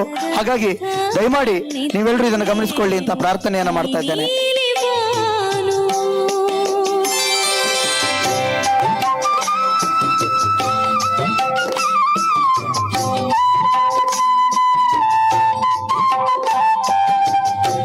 ಕಾರ್ಯಕ್ರಮದ ಪಟ್ಟಿಯಲ್ಲಿ ನುಡಿ ಗೌರವವನ್ನ, ಒಂದು ನುಡಿ ಸ್ಪಂದನೆಯನ್ನು ನೀಡುವಂತ ಒಂದು ಕಾರ್ಯಕ್ರಮದ ಪಟ್ಟಿಯನ್ನು ಜೋಡಿಸಿದ್ದೀವಿ. ಈಗಾಗಲೇ ನೀವೆಲ್ಲರೂ ಗಮನಿಸಿದ್ದೀರಿ, ಇರುವಂತಹ ಒಂದು ಸೀಮಿತ ಅವಧಿಯಲ್ಲಿ ಈ ಕಾರ್ಯಕ್ರಮ ಮುಗಿಸಬೇಕಾಗಿರೋದ್ರಿಂದ ದಯಮಾಡಿ ಗಣ್ಯ ಮಹನೀಯರೆಲ್ಲ ಒಂದು 1.5-2 ನಿಮಿಷಗಳ ಮೇಲೆ ಯಾರು ತಗೊಳ್ಬಾರದು. ಆ ಸಂದರ್ಭಕ್ಕೆ ಒಂದು ಶೋಭೆಯನ್ನು ತರಬೇಕು ಸಮಯ ಪಾಲನೆ ಮೂಲಕ ಅಂತ ವಿಶೇಷವಾದ ವಿನಂತಿಯನ್ನ ಮಾಡ್ಕೊಳ್ತಾ, ಮೊದಲನೇದಾಗಿ ನಾನು ಜನಪ್ರಿಯ ಛಾಯಾಚಿತ್ರ ಗ್ರಾಹಕರು, ಸೈಕಾಲಜಿ ಪ್ರೊಫೆಸರ್ ಕೂಡ ಆಗಿರುವಂತ ಪ್ರೊಫೆಸರ್ ಶ್ರೀಧರ ಮೂರ್ತಿ ಅವರನ್ನ ಈ ನುಡಿ ಸ್ಪಂದನೆಗಾಗಿ ಕರೀತಾ ಇದ್ದೇನೆ. ಶ್ರೀಧರ ಮೂರ್ತಿ ಅವರು ವೇದಿಕೆ ಮೇಲೆ ಆಗಮಿಸಬೇಕು ಅಂತ ನಿಮ್ಮೆಲ್ಲರ ಪರವಾಗಿ ಪ್ರಾರ್ಥನೆಯನ್ನ ಮಾಡ್ತಾ ಇದ್ದೇನೆ. ಅಭಿನಂದನೆಗೆ ಕೊನೆಯಲ್ಲಿ ಅವಕಾಶ ಇರುತ್ತೆ. ಹಾಗಾಗಿ ಈಗ ಈ ಒಂದು ಅಭಿನಂದಿಸುವ ಪ್ರಕ್ರಿಯೆಗೆ ಈಗ ಇಲ್ಲಿ ನಾವು ಇದನ್ನ ಮುಗಿಸ್ತಾ ಇದ್ದೇವೆ. ಇಲ್ಲಿ ಮತ್ತೆ ಅವಕಾಶ ಮಾಡಿಕೊಡ್ತೇವೆ. ಇದನ್ನು ನೀವೆಲ್ಲರೂ ಕೂಡ ಸಹಕರಿಸಬೇಕು ಅನ್ನೋ ಪ್ರಾರ್ಥನೆಯನ್ನ ಮಾಡ್ತಾ ಶ್ರೀಧರ ಮೂರ್ತಿ ಅವರನ್ನ ವೇದಿಕೆಗೆ ಬರಮಾಡ್ಕೊಳ್ತಾ ಇದ್ದೇನೆ. ಮುಂದೆ ಈ ಭಾವಸ್ಪಂದನೆಯನ್ನ ನುಡಿಗೌರವದ ಮೂಲಕ ನೆರವೇರಿಸುವ ಎಲ್ಲ ಗಣ್ಯ ಮಹನೀಯರು ಕೂಡ ಸಮಯ ಮಿತಿಯನ್ನ ಒಂದು ಪಾಲಿಸಬೇಕು ಅನ್ನುವ ಒಂದು ಅತ್ಯಂತ ವಿನಮ್ರವಾದ ವಿನಂತಿಯನ್ನ ನಿಮ್ಮೆಲ್ಲರೂ ಕೂಡ ಮಾಡ್ಕೊಳ್ತಾ ಇದೀಗ ಶ್ರೀಧರ ಮೂರ್ತಿ ಅವರು. ಶಿಖರದಿಂದ ಭೂಮಿಗಿಳಿವ ಬಿಸಿಲು, ಬಿಸಿಲ ಕಾಸಿ ತಲೆದೂಗುವ ಹಸಿರು.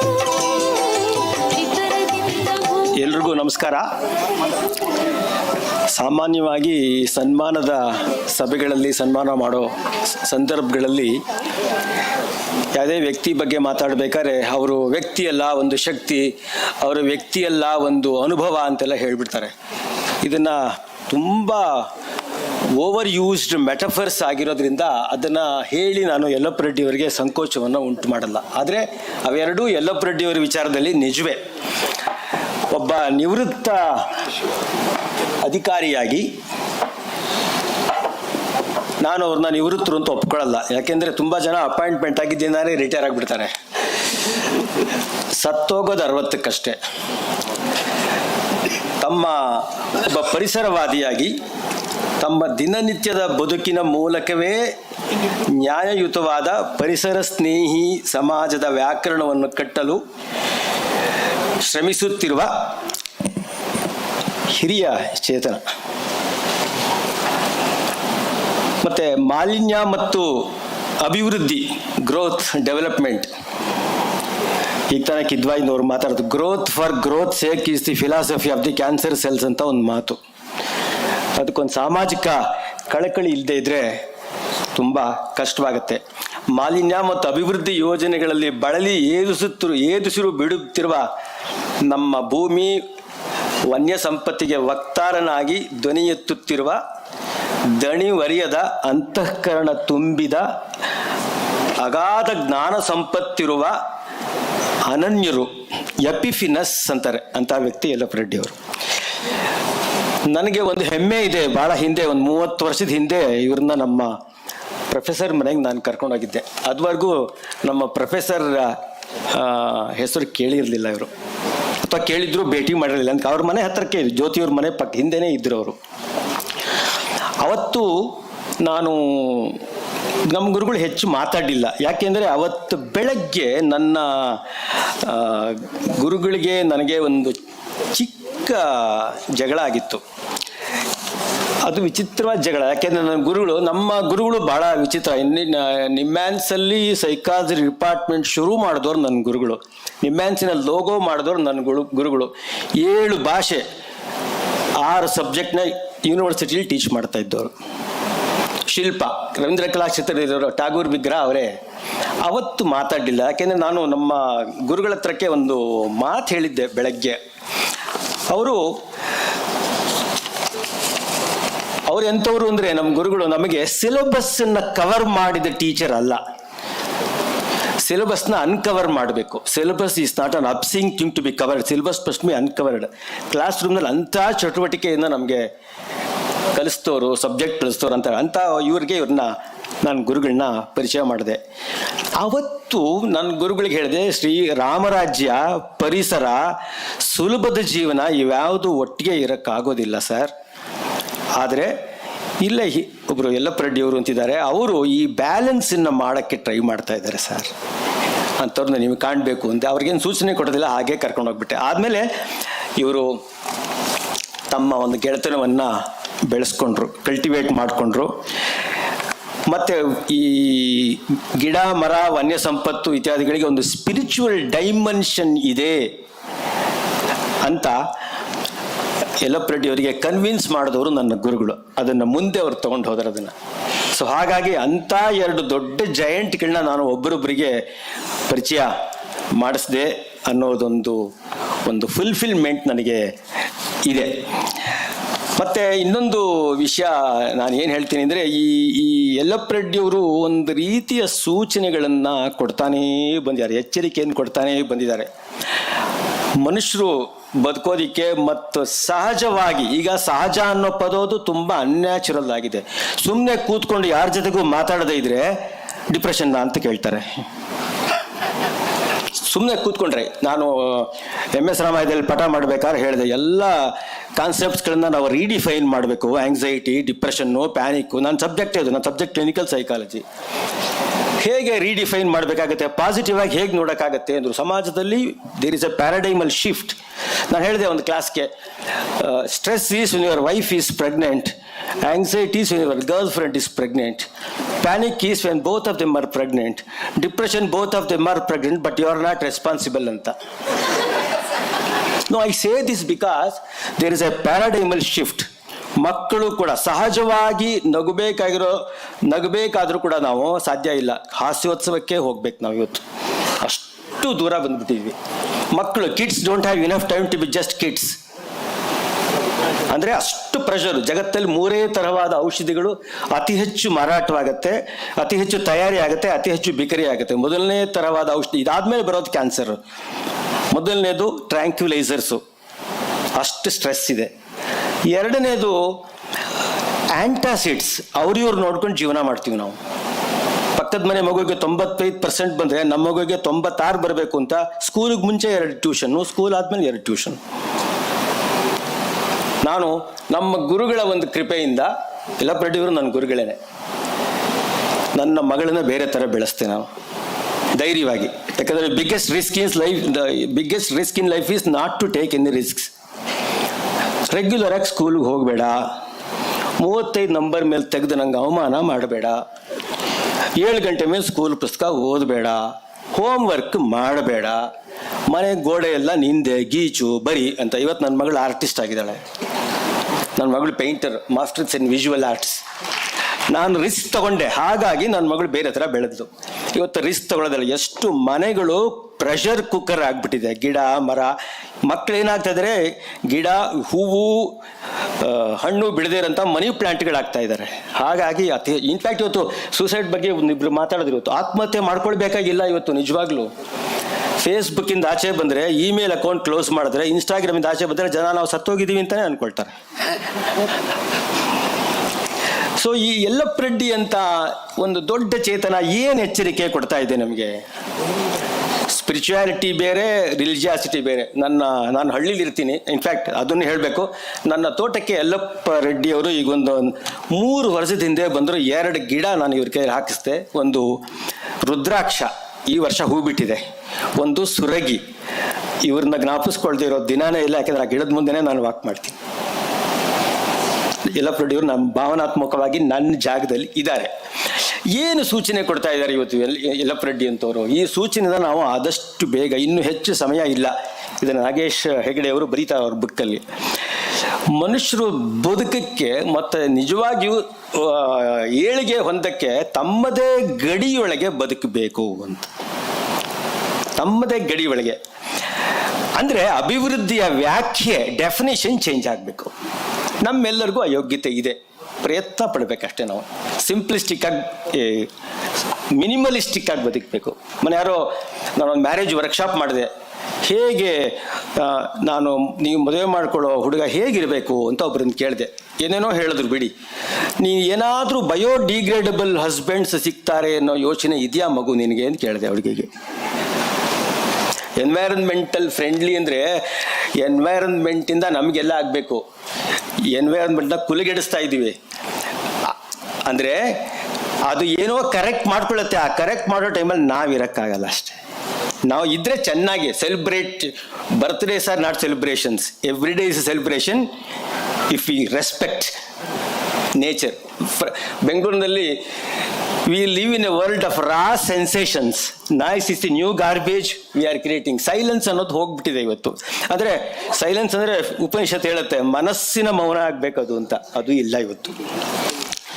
ರೆಡ್ಡಿಯವರು, ಶ್ರೀಮಾನ್ ರೆಡ್ಡಿಯವರು ಕೊಡ್ತಾ ಬಂದಿರೋ ಎಚ್ಚರಿಕೆಗಳನ್ನು ಪರಿಗಣಿಸೋದಕ್ಕೆ ಇನ್ನೂ ತುಂಬ ತಡ ಆಗಿಲ್ಲ ಅಂತ ಅನಿಸ್ತಾ ಇದೆ.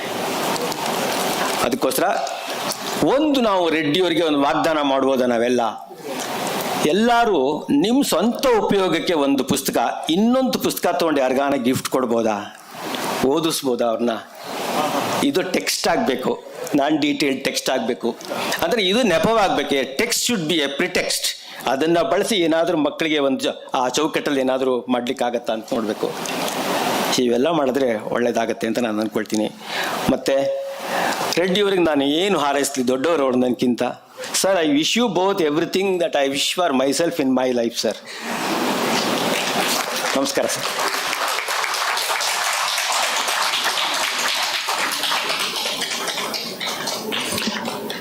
ಧನ್ಯವಾದ ಸರ್. ಮಾನ್ಯ ಯಲ್ಲಪ್ಪ ರೆಡ್ಡಿ ಅವರು ಒಂದಷ್ಟು ಸೂಚನೆಗಳನ್ನು ಕೊಟ್ಟಿದ್ದಾರೆ. ಡಾಕ್ಟರ್ ಗಿರೀಶ್ ಅವರು ಈ ಸಂದರ್ಭದಲ್ಲಿ ಮಾತಾಡಬೇಕು ಅಂತ ಕೇಳ್ಕೊಳ್ತಾ ಇದ್ದೇನೆ. ಎಲ್ಲರೂ ಕೂಡ ಸಮಯದ ಒಂದು ಮಿತಿಯನ್ನು ಅರ್ಥ ಮಾಡಿಕೊಂಡು ಮಾತಾಡಿ ಅನ್ನುವ ಒಂದು ವಿಶೇಷವಾದ ವಿನಂತಿಯನ್ನು ಮಾಡ್ತಾ ಇದ್ದೇವೆ.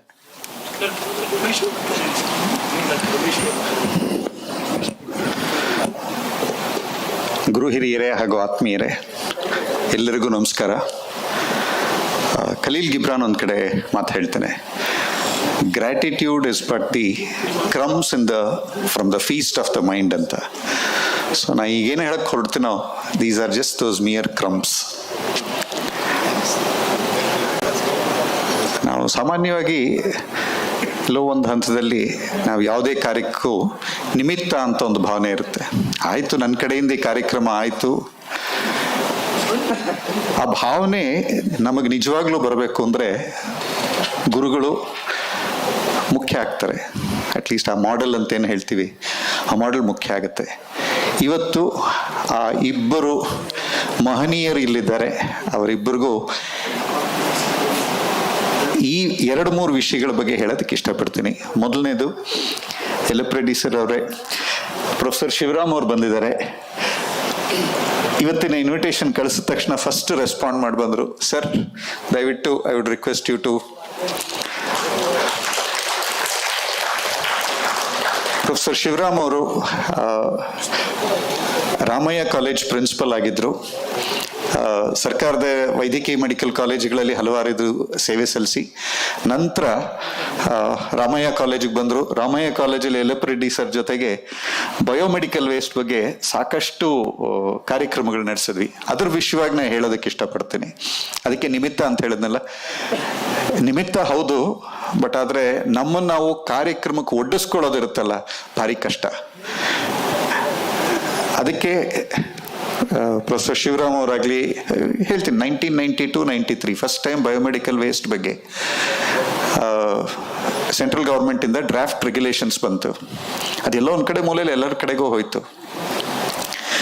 93ಯಲ್ಲಿ ಅದನ್ನು ಹೇಗೆ ಮುಂದುವರಿಸಬೇಕು ಅನ್ನೋದಕ್ಕೆ ಯಾರಿಗೂ ಗಮನ ಇರಲಿಲ್ಲ. 30 ಬೆಡೆಡ್ ಹಾಸ್ಪಿಟಲಲ್ಲಿ ಒಂದು ಇನ್ಸಿನರೇಟರ್ ಇರಬೇಕು ಅಂತ.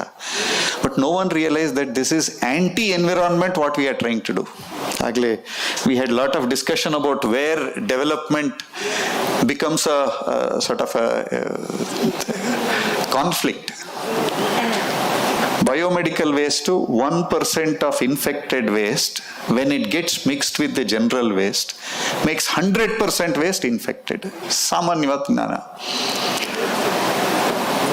ಬಟ್ ಏನ್ ಮಾಡಬೇಕು ಅನ್ನೋದ್ರ ಬಗ್ಗೆ ಬರೀ ಇನ್ಸಿನ್ರೇಟರ್ ಮಾಡಿ ಸುಟ್ಬಿಟ್ರೆ ಆಗತ್ತಾ? ದಿಸ್ ಇಸ್ ವೇರ್ ಹಿರಿಯರ ಮಾರ್ಗದರ್ಶನ ಬೇಕಾಗತ್ತೆ. ನಾವು ದಟ್ ಇಸ್ ವೇರ್ ಒಂದು ಇಡೀ ಸೈನ್ಯನೇ ಬೆಳೆಸಿದ್ದೀರಾ ಸರ್. ಖುಷಿ ಆಗತ್ತೆ. 94-95 ಅಲ್ಲಿ Malleshwaram health care waste management project ಅಂತ ಶುರು ಮಾಡಿದ್ವಿ. ಅದಕ್ಕಿಂತ ಮುಂಚೆ ಒಂದು ಚಿಕ್ಕದ ಉದಾಹರಣೆ, ಯಲ್ಲಪ್ಪ ರೆಡ್ಡಿ ಅವರು ಇನ್ನೊಂದು ಮಾತು ಹೇಳ್ಬಿಡ್ತೀನಿ ಈಗ್ಲೇನೆ. ಸರ್ ಅವ್ರನ್ನ ಹೊಗಳಿದ್ರೆ ನಗ್ತಾರೆ, ಅದನ್ನ ಒಪ್ಕೋತಾರೆ ಅನ್ನೋದ್ರ ಬಗ್ಗೆ ನಂಗೆ ಭರವಸೆ ಇಲ್ಲ. ಬಟ್ ಆದ್ರೆ ಆಯ್ತಪ್ಪ ನೀ ಹೊಗಳಿದ್ದೇನೋ ಸರಿ, ಏನ್ ಕೆಲಸ ಮಾಡ್ತಿದ್ಯಾ ನೆಕ್ಸ್ಟ್ ಹೇಳು ಅಂತನೂ ತಕ್ಷಣ ಎಲ್ಲೋ ಒಂದ್ ಕಡೆ ಒಂದು ಚಾಟಿ ರೆಡಿ ಇದ್ದೇ ಇರುತ್ತೆ. ಬೆಂಗಳೂರು ಮಹಾನಗರ ಪಾಲಿಕೆಯಿಂದ 50 ಹಾಸ್ಪಿಟ್ಲ್ಗಳಲ್ಲಿ ವೇಸ್ಟ್ ಮ್ಯಾನೇಜ್ಮೆಂಟ್ ಏನಾಗ್ತಿದೆ, ಹಾಸ್ಪಿಟಲ್ ವೇಸ್ಟ್ ಮ್ಯಾನೇಜ್ಮೆಂಟ್ ಏನಾಗ್ತಿದೆ ಅಂತ ಹೇಳಿ ದುಡ್ಡು ಕೊಡ್ತೀವಿ ಅಂತ ಹೇಳಿದ್ರು. ಸಭೆಯಲ್ಲೆಲ್ಲ ಅದ್ರ ನಿರ್ಧಾರ ತಗೊಂಡ್ರು. ದುಡ್ಡು ಬಂದಿಲ್ಲ ಇನ್ನ. 5,000 ರೂಪಾಯಿ ಅವಾಗ ನಮ್ಗೊಂಥರ ಇದಿತ್ತು. ಡಾಕ್ಟರ್ ಜಯಚಂದ್ರ ಅವಾಗ ಹೆಲ್ತ್ ಆಫೀಸರ್ ಆಗಿದ್ರು. ಅವ್ರು ಹೇಳಿದ್ರು, ಆಯ್ತು ನೀವು ಮಾಡಬೇಕು ಅಂತಿದ್ದೀರಲ್ಲ, ಅಟ್ಲೀಸ್ಟ್ ನಿಮ್ದು ಇಂಟ್ರೆಸ್ಟ್ ಇದೆ, ನಾನು ವೆಹಿಕಲ್ ಕೊಡ್ತೀನಿ ಅಂತ. ಡಾಕ್ಟರ್ ಪೃಥ್ವೀಶ್ ಅವರು ಆಗ ಫ್ಯಾಕಲ್ಟಿ ಆಗಿದ್ರು. ಡಾಕ್ಟರ್ ಪೃಥ್ವೀಶು, ಡಾಕ್ಟರ್ ಜಯಚಂದ್ರಾವು, ಆಮೇಲೆ ನಮ್ಮ ಪಟಾಲಮು PGಗಳೆಲ್ಲ ಇದ್ವಿ. PGಗಳನ್ನೆಲ್ಲ ಸೇರಿಸ್ಕೊಂಡು ಎಲ್ಲ ಆಸ್ಪತ್ರೆಗಳಿಗೂ ಹೋಗಿ ಬಂದ್ವಿ. Private, public, BBMP dispensaries. First report came out in 1994 June 5 world environment day. BBMP ಪ್ರಾಂಗಣದಲ್ಲಿ ಅದರ ರಿಪೋರ್ಟ್ ರಿಲೀಸ್ ಆಯಿತು. ಅವಾಗ ಯಲ್ಲಪ್ಪ ರೆಡ್ಡಿ ಅವರು ಆ ರಿಪೋರ್ಟ್ ನೋಡ್ಬಿಟ್ಟು ಅಂದಿನ ಸೆಕ್ರೆಟರಿ ಆಗಿದ್ದ AC ಲಕ್ಷ್ಮಣ್ ಸಾಹೇಬ್ರ ಹತ್ರ ಕರ್ಕೊಂಡೋಗಿ, ಬರೀ ಬೆಂಗಳೂರಲ್ಲಿ ಮಾತ್ರ ಮಾಡೋದಲ್ಲ, ನೀವು ಇದನ್ನ ದೊಡ್ಡ ರಿಪೋರ್ಟ್ ಮಾಡಿಬಿಟ್ಟು ಒಂದು ಮ್ಯಾನ್ಯಲ್ ಮಾಡಬೇಕು, ಸೊ ದಟ್ ಜನಕ್ಕೆ ಉಪಯೋಗ ಆಗತ್ತೆ ಅನ್ನೋ 2.25 ಲಕ್ಷ ರೂಪಾಯಿ ನಮಗೆ ಬರೋ ಹಾಗೆ ನೋಡ್ಕೊಂಡ್ರು. See, this is where ಗುರುಗಳ ಸ್ಥಾನ ನಮ್ಗೆ ಅವಾಗ ಅರಿವಾಗಿತ್ತು. As growing individuals we realize that both professor Shivaram ಆಗ್ಲಿ, ಯಲ್ಲಪ್ಪ ರೆಡ್ಡಿ ಅವರಾಗ್ಲಿ ಎಲ್ಲೋ ಹಿಂದೆ ನಿಂತು ಮುಂದೆ ಏನ್ ಮಾಡ್ಬೇಕು ಅಂತ ದಾರಿ ತೋರಿಸ್ತಿದ್ರು. ಯಾವತ್ತು ನಾವು ಮುಂದೆ ನಿಂತ್ಕೊಂಡು ಫೋಟೋ ತೆಗೆಸ್ಕೊತೀವಿ. ಅದಕ್ಕೆ ಸರ್ ಫೋಟೋಗಳಿದ್ದೆಲ್ಲ ನೋಡಿದಾಗ ಒಟ್ಟಿಗೆ ಇದ್ದಿದ್ದ ಫೋಟೋ, ಆ ಗ್ರೂಪ್ ಫೋಟೋ ಬಿಟ್ಟು ಮಿಕ್ಕಿದ ಫೋಟೋಗಳೆಲ್ಲ ಇಲ್ವಲ್ಲ ಅನ್ನೋದೊಂದು ಕೊರತೆ ಕಂಡು ಬಂತು. ಬಟ್ ಪ್ರತಿ ಹಂತದಲ್ಲೂ Malleshwaram health care waste management project ಆಗಲಿ, ಈಗ ನಡೀತಿರೋ health care waste management cell ಆಗಲಿ, ಪ್ರತಿಯೊಂದು ಹಂತದಲ್ಲಿ ಇವರಿದ್ರು. ಹೇಗೆ ಬರ್ತಿದೆ ಅಂದ್ರೆ, ಸುಮ್ಮನಿರ್ತಾರೆ 3 ವರ್ಷ 4 ವರ್ಷ 5 ವರ್ಷ ಏನೋ ಮಾಡ್ಕೊಂಡು ಹೋಗ್ತಾ ಇದ್ದಾರೆ ಹುಡುಗರು ಅಂತ. ಇದ್ದಕ್ಕಿದ್ದಾಗ ಏನೋ ಕಂಡು ಬರಲಿಲ್ಲ ಅಂದ್ರೆ ಫೋನ್ ಮಾಡ್ತಾರೆ. ಕರೋನಾಗ ಮುಂಚೆ 2018 ಫೋನ್ ಮಾಡಿದ್ರು. 2020 ಗಿರೀಶ್ ಒಂದು ಸ್ಟೇಟ್ ಲೆವೆಲ್ ಪ್ರೋಗ್ರಾಮ್ ಮಾಡ್ತಾ ಇದೀವಿ, ಹಾಸ್ಪಿಟಲ್ ವೇಸ್ಟ್ ಬಗ್ಗೆ ಈ ನಡುವೆ ಜಾಸ್ತಿ ಗಮನ ಹರಿಸ್ತಿಲ್ಲ, ಯಾತಕ್ಕೆ ಒಂದು ಅರ್ಧ ಗಂಟೆ ಮಾತಾಡಬಾರ್ದು ಅಂತ. ಧೈರ್ಯ ಬರಲಿಲ್ಲ ಸರ್, ನಾನು ವೇಸ್ಟ್ ಮ್ಯಾನೇಜ್ಮೆಂಟ್ ಇಂದ ರಿಟೈರ್ ಆಗಿ ಈಗ ನಿಮ್ಯಾನ್ಸ್ ಅಲ್ಲಿ ಮೆಂಟಲ್ ಹೆಲ್ತ್ ಬಗ್ಗೆ ಯೋಚನೆ ಮಾಡ್ತಾ ಇದೀವಿ ಅಂತ. ಕಾರ್ಯಕ್ರಮ ಅದಾಗಲಿಲ್ಲ, ಹಲವಾರು ಕಾರಣಗಳಿಂದ. ಕರೋನಾ ಬಂದಿದ್ರಿಂದ ಪೋಸ್ಟ್ಪೋನ್ ಆಯಿತು. ಬಟ್ ಈಗಲೂ ಆ ಶ್ರೀಧರ್ ಮೂರ್ತಿ ಸರ್ ಹೇಳಿದ್ರು, ನಿವೃತ್ತಿ ಆಗಿದ್ದಾರೆ ಅನ್ನೋದು ತಪ್ಪಾಗತ್ತೆ. ಯಾವಾಗಲೂ ನಮ್ಮನ್ನೆಲ್ಲ ಈ ಕೆಲ್ಸಕ್ಕೆ ಹಚ್ಚಿ ಈಗಲೂ ಅದ್ರ ಬಗ್ಗೆ ಕಾಳಜಿ ಇಟ್ಕೊಂಡು, ಈಗಲೂ ಅಂದರೆ ಹೋದ ವರ್ಷ ಸಹ ಬಿನೀಶಾಗ್ ಫೋನ್ ಮಾಡಿದ್ಲು, ಎಲ್ಲರೂ ಸೇರೋಣ ಒಂದ್ಸಲಿ, ಏನಾಗ್ತಿದೆ ವೇಸ್ಟ್ ಮ್ಯಾನೇಜ್ಮೆಂಟ್ ಒಂದ್ಸಲಿ ಗಮನ ಹರಿಸೋಣ ಅಂತ. ಅಷ್ಟು ಸರ್ ಭಾವಭಾಗಿನ ನಿಜವಾಗ್ಲೂ ನಮ್ಮೆಲ್ಲರ ಭಾವನೆಗಳನ್ನ ಒಟ್ಟುಗೂಡಿಸಿ ಈ ದಿನ ಇದಕ್ಕೆ ಅವಕಾಶ ಮಾಡಿಕೊಟ್ರಿ. ತುಂಬಾ ಧನ್ಯವಾದಗಳು. ಎಲ್ಲರ ಪರವಾಗೂ ಹೇಳಕ್ಕೆ ಇಷ್ಟಪಡ್ತೀನಿ. ಕಡೆಗೆ ಪ್ರೊಫೆಸರ್ ಗೋಪಿನಾಥ್ ಅವರು ಒಂದು ಮಾತು ಹೇಳೋರು. ನಮ್ಮಲ್ಲಿ ಒಂದಿತ್ತು ಮಹಾ ವೇಸ್ಟು, ಪ್ರೊಫೆಸರ್ ಶಿವರಾಮ್ ಅವರು ಮೋಟಾ ವೇಸ್ಟು, ಚೋಟಾ ವೇಸ್ಟು, ಮರಿ ವೇಸ್ಟು ಅಂತೆಲ್ಲಾನು ಒಂಥರ ನಾವು ಹೆಸರುಗಳಿಟ್ಕೊಂಡಿದ್ವಿ. ರಸದಲ್ಲಿ ಕೆಲಸ ಮಾಡ್ತಿದ್ರೆ ಅಂದ್ರೆ ಪಬ್ಲಿಕ್ ಹೆಲ್ತ್ ಅವರು ನಾವು ಇಮ್ಯುನೈಸೇಷನ್ ಬಾಕಿ ಇದ್ರ ಮಾಡ್ತಿದ್ದಾಗ ಯಾರೂ ಗಮನ ಕೊಡ್ಲಿಲ್ಲ. ಕಸದ ಕೆಲಸ ಶುರು ಮಾಡಿದಾಗ ಇಡೀ ದೇಶನೇ ನಾವ್ ಏನ್ ಮಾಡ್ತಿದೀವಿ ಅನ್ನೋದ್ರ ಬಗ್ಗೆ ಗಮನ ಹರಿಸಕ್ಕೆ ಶುರು ಮಾಡ್ತು ಅಂತ. ಆ ಕಸಕ್ಕೆ ಒಂದು ಬೆಲೆ ಕೊಟ್ಟು ವೇಸ್ಟ್ ಆಗದೆ ಇರೋ ಹಾಗೆ ನೋಡ್ಕೊಂಡಂತ ಯಲ್ಲಪ್ಪ ರೆಡ್ಡಿ ಸಾಹೇಬ್ರ ಮಾರ್ಗದರ್ಶನಕ್ಕೂ ಪ್ರೊಫೆಸರ್ ಶಿವರಾಮು ಇದ್ದಾರೆ. ಎಲ್ರಿಗೂ waste is what we consider as waste. Let's not make it waste. ಎಲ್ಲೋ ಒಂದು ಹಂತದಲ್ಲಿ ನಮ್ಮ ಸಂಸ್ಕೃತಿಯಲ್ಲೇ ಬಂದಿದೆ. ಹೌದು, ಹಲವಾರು ಕಾರಣಗಳಿಂದ ಹಾಲಿನ ಕವರ್ನೂ ವೇಸ್ಟ್ ಮಾಡಲ್ಲ ನಾವು, ನ್ಯೂಸ್ ಪೇಪರ್ನೂ ಸಪ್ರೇಟಾಗಿ ಎತ್ತಿಡ್ತೀವಿ. ಆ ವೇಸ್ಟ್ ಆಗದೆ ಇರೋ ರೀತಿ, ನಾವುಗಳೇ ವೇಸ್ಟ್ ಆಗದೆ ಇರೋ ರೀತಿ, ವೇಸ್ಟ್ ಬಾಡಿಗಳು ಅಂತ ಹಲವಾರು ಪರಿಭಾಷೆಗಳಿದೆ, ಆಗದೆ ಇರೋ ರೀತಿ ನೋಡ್ಕೊಳ್ಳೋದಕ್ಕೆ ಇವತ್ತೆಲ್ಲರೂ ನಾವು ಪ್ರಯತ್ನ ಪಡೋಣ ಅಂತ ಹೇಳಿ ನಾನು 2 ಮಾತಿಗೆ ಅವಕಾಶ ಕೊಟ್ಟ ಎಲ್ಲರಿಗೂ ನಮಸ್ಕಾರ ಮಾಡೋದಕ್ಕೆ ಇಷ್ಟಪಡ್ತೀನಿ. ಸರ್ಗೆ ಅಭಿನಂದನೆಗಳು. ಸರ್, ದಯವಿಟ್ಟು ಈ ನಮನನ ಸ್ವೀಕರಿಸಬೇಕು ಅಂತ ಕೇಳ್ಕೊತೀನಿ. ಧನ್ಯವಾದ ಸರ್. ಇದೀಗ ಈ ಕಾರ್ಯಕ್ರಮದ ಜೊತೆಗೆ professor MK Ramesh, national law ಸ್ಕೂಲ್ನ ಪ್ರೊಫೆಸರ್ ಅವರು ದಯಮಾಡಿ ಎಲ್ಲರ ಪರವಾಗಿ ಒಂದು ನುಡಿ ಸ್ಪಂದನೆಯನ್ನ ನಮ್ಮ ಯಲ್ಲಪ್ಪ ರೆಡ್ಡಿ ಸರ್ಗೆ ಸಮರ್ಪಿಸಬೇಕು ಅಂತ ಕೇಳ್ಕೊಳ್ತಾ ಇದ್ದೇನೆ.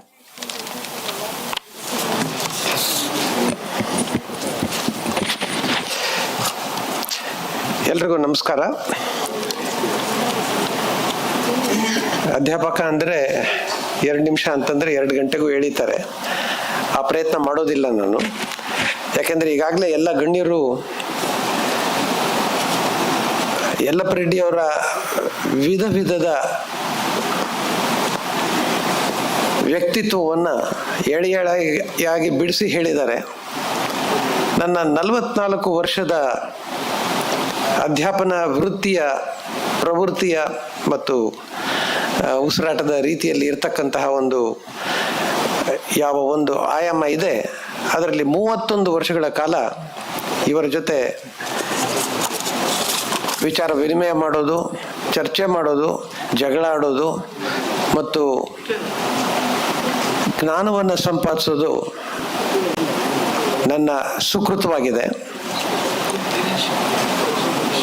ಜಸ್ಟಿಸ್ ನಾಗಮೋಹನ್ ದಾಸ್ ಅವರು ಹೇಳಿದ್ರು, ನಾನು ಓದ್ತಿದ್ದಾಗ ಎನ್ವೈರನ್ಮೆಂಟಲ್ ಪೊಲ್ಯೂಷನ್ ಬಗ್ಗೆ ಕೇಳಿಲ್ಲ ಅಂತ. ಖಂಡಿತ ನಿಜ.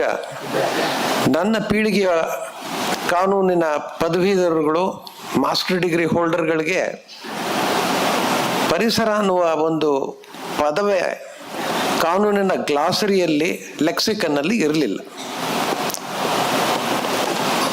ರಾಷ್ಟ್ರೀಯ ಕಾನೂನು ಶಾಲೆಯಲ್ಲಿ ನನ್ನನ್ನು ಪ್ರಾಧ್ಯಾಪಕನಾಗಿ ನೇಮಿಸಿದಾಗ ನನಗೆ ಪ್ರಪ್ರಥಮವಾಗಿ ಕೊಟ್ಟಂತಹ ಒಂದು ಅಸೈನ್ಮೆಂಟ್ ಅಂದರೆ, ಒಂದು ಹೊಸ ಸಬ್ಜೆಕ್ಟನ್ನು ಇಂಟ್ರೊಡ್ಯೂಸ್ ಮಾಡ್ತಾ ಇದ್ದೀವಿ, ಎನ್ವೈರನ್ಮೆಂಟಲ್ ಲಾ ಅಂತ, ನೀ ಟೀಚ್ ಮಾಡಬೇಕು ಅಂದರು. ಸರಿಸುಮಾರು ಆ ಸಂದರ್ಭದಲ್ಲಿ ಸ್ವಲ್ಪ ತಯಾರಿಗಳು ಮಾಡ್ಕೊಂಡು ಹೋಗಿದ್ದೆ. ಸುಮಾರು 1 ತಿಂಗಳುಗಳ ಕಾಲ ಪಠ್ಯಕ್ರಮವನ್ನು ಅದೆಲ್ಲ ಸಿದ್ಧಪಡಿಸಿದ್ದೆ. ಹಾಗೆ ಪಾಠನ ಒಂದು ಸ್ವಲ್ಪ ಶುರು ಮಾಡಿದ್ದೆ. ಆದರೆ ಏನೋ ಸ್ವಲ್ಪ ಕಡಿಮೆ ಇದೆ ಅಂತ ಅನ್ನಿಸ್ತಾ ಇತ್ತು. ಯಾಕೆಂದ್ರೆ ನನಗೇನು ಗೊತ್ತಿಲ್ಲದೆ ಇದ್ದವನು ಹೊಸದಾಗಿ ಈ ವಿಷಯ ತಿಳ್ಕೊಂಡು ಪಾಠ ಮಾಡಬೇಕು. ಒಂದು ಸಂದರ್ಭ ಬಂತು. ರಾಜ್ಯ ಉಚ್ಚ ನ್ಯಾಯಾಲಯದಲ್ಲಿ ಒಂದು ಸೆಮಿನಾರನ್ನು ಆಯೋಜಿಸಿದ್ರು. ಅದರಲ್ಲಿ ಪರಿಸರಕ್ಕೆ ಸಂಬಂಧಿಸಿದಂತೆ 3 ಎಳೆಗಳ ಬಗ್ಗೆ ತಿಳುವಳಿಕೆಯನ್ನು ಕೊಡೋದಕ್ಕೆ ನ್ಯಾಯಾಧೀಶರು ಮತ್ತು ಲಾಯರ್ಗಳಿಗೆ 3 ಜನರನ್ನ ಕರೆಸಿದ್ರು. ಒಬ್ಬರು ಹೆಸರಾಂತ ಎಕಾಲಜಿಸ್ಟ್ ಮಾಧವ್ ಗಾಡ್ಗಿಲ್, ಮತ್ತೊಬ್ಬರು ಅವ್ರನ್ನ ಎಕಾಲಜಿಸ್ಟ್ ಅನ್ಬೇಕೋ, ಪರಿಸರವಾದಿ ಅನ್ಬೇಕೋ, ಆಡಳಿತ ತಜ್ಞರು ಅಂತ ಕರಿಬೇಕೋ, ಏನು ಬೇಕಾದ್ರೂ ಕರೀರಿ, ಯಲ್ಲಪ್ಪ ರೆಡ್ಡಿ ಅವರು. 3ನೇದಾಗಿ ಆಗ್ತಾನೆ ಪರಿಸರ ಕಾನೂನಲ್ಲಿ ಅಂಬೆಗಾಲಿಡ್ತಿರ್ತಕ್ಕಂಥ ನನ್ನನ್ನು ಕರೆದಿದ್ರು. ನನ್ನ ಸರದಿ ಬಂದಾಗ ಎಲ್ಲರಂತೆ ನಾನು ಹೇಳಿದೆ, ಕಾನೂನೆಲ್ಲ ಚೆನ್ನಾಗಿದೆ, ಆದರೆ ಅದನ್ನು ಜಾರಿಯಲ್ಲಿ ತರ್ತಕ್ಕಂಥ ಅಧಿಕಾರಿ ವರ್ಗ ಅವರಲ್ಲಿ ಪರಿಣತಿ ಇಲ್ಲ, ಸರಿಯಾದ ರೀತಿಯಲ್ಲಿ ಕಾರ್ಯನಿರ್ವಹಿಸ್ತಿಲ್ಲ ಅಂತ ಹೇಳಿ ಸಾಕಷ್ಟು ದೃಷ್ಟಾಂತಗಳನ್ನ ಕೊಟ್ಟು ಹೇಳಿದೆ. ನಾನೇನು ಅನ್ಕೊಂಡೆ, ಯಲ್ಲಪ್ಪ ರೆಡ್ಡಿ ಅವರು ಆಗ ಸೆಕ್ರೆಟರಿ ಆಗಿದ್ರು, ಕೋಪಿಸ್ಕೊಳ್ತಾರೆ ಅನ್ಕೊಂಡೆ. ನಗ್ತಾ ಕೇಳ್ತಾ ಇದ್ರು, ನೀವು ಹೇಳಿದ್ದಕ್ಕೆಲ್ಲ ಬೇಕಷ್ಟು ಇನ್ನೊಂದಷ್ಟು ದೃಷ್ಟಾಂತಗಳು ಕೊಡ್ತೀನಿ, ಆದರೆ ಇದು ಸಮಸ್ಯೆ ಅದಲ್ಲ, ಸಮಸ್ಯೆಯನ್ನು ಬಗೆಹರಿಸೋದು ಹೇಗೆ, ಅದ್ರ ಬಗ್ಗೆ ಸ್ವಲ್ಪ ಚಿಂತನೆ ಮಾಡೋಣ ಅಂತ. ನಂತರ ಸುದೀರ್ಘವಾಗಿ ಅವರ ಜೊತೆ ಒಡನಾಟ ನನಗೆ ಸಿಕ್ತು, ಭಾಗ್ಯ ಸಿಕ್ತು. He was a guide, philosopher, friend and a teacher to me in every sense of the term. ಈ 31 ವರ್ಷದಲ್ಲಿ ನಮ್ಮ ರಾಷ್ಟ್ರೀಯ ಕಾನೂನು ಶಾಲೆ ಪರಿಸರ ಕಾನೂನಿನಲ್ಲಾಗಲಿ ಮತ್ತು 3 ಪ್ರಮುಖವಾದಂತಹ ಸೆಂಟರ್ಗಳನ್ನ ಸ್ಥಾಪಿಸೋದ್ರಲ್ಲಾಗಲಿ ನನ್ನ ಮೂಲಕ ಏನಾದರೂ ಪ್ರೇರಣೆ ಏನಾದರೂ ಸಿಕ್ಕಿದ್ರೆ ಅದರಲ್ಲಿ ಬಹಳ ದೊಡ್ಡ ಭಾಗ ಯಲ್ಲಪ್ಪ ರೆಡ್ಡಿ ಅವರಿಗೆ ಸಲ್ಲೇಬೇಕು. ಯಲ್ಲಪ್ಪ ರೆಡ್ಡಿ ಅವರು ಯಾರು ಎಂಥ ವ್ಯಕ್ತಿತ್ವ ಅಂತಂದರೆ, ಲ್ಯಾಟಿನಲ್ಲಿ ಒಂದು ಪದಪುಂಜ ಇದೆ, ಪೇರೆಂಟ್ಸ್ ಪೇಟ್ರಿಯಾಸ್ ಅಂತ, ಇನ್ ಲೋಕೋ ಪೇರೆಂಟಿಸ್ ಅಂತಲೂ ಕರೀತಾರೆ.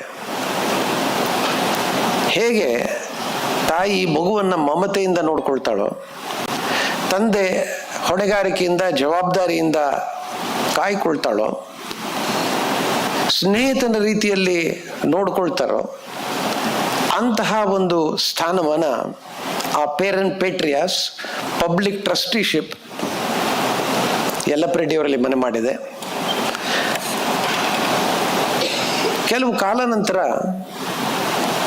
ಸುಪ್ರೀಂ ಕೋರ್ಟ್ಗೆ ಪಬ್ಲಿಕ್ ಟ್ರಸ್ಟಿಶಿಪ್ ಬಗ್ಗೆ ಒಂದು ಪ್ರಬಂಧ ಬರೆದುಕೊಡುವಾಗ ಯಲ್ಲಪ್ಪ ರೆಡ್ಡಿ ಅವರೇ ನನ್ನ ಮನಸ್ಸಲ್ಲಿ ಇದ್ದಿದ್ದು, ಏನಾಗಿರಬೇಕು ಸರ್ಕಾರಿ ಅಧಿಕಾರಿ, ಪರಿಸರಕ್ಕೆ ಸಂಬಂಧಿಸಿದಂತೆ ಅವನ ಸಂಬಂಧ ಹೇಗಿರಬೇಕು ಅನ್ನೋದ್ರ ಬಗ್ಗೆ ಇವ್ರು ಏನು ಮಾಡ್ತಾರೋ ಅದನ್ನೇ ಬರೆದಿಟ್ಟೆ. ಅದು ಸುಪ್ರೀಂ ಕೋರ್ಟ್ ಜಡ್ಜ್ಮೆಂಟಿನ ಒಂದು ಮುಖ್ಯ ಭಾಗವಾಯಿತು. ಇವತ್ತಿಗೂ ಸಹಿತ ಅದೊಂದು presidential law. Thanks to Yellappa Reddy.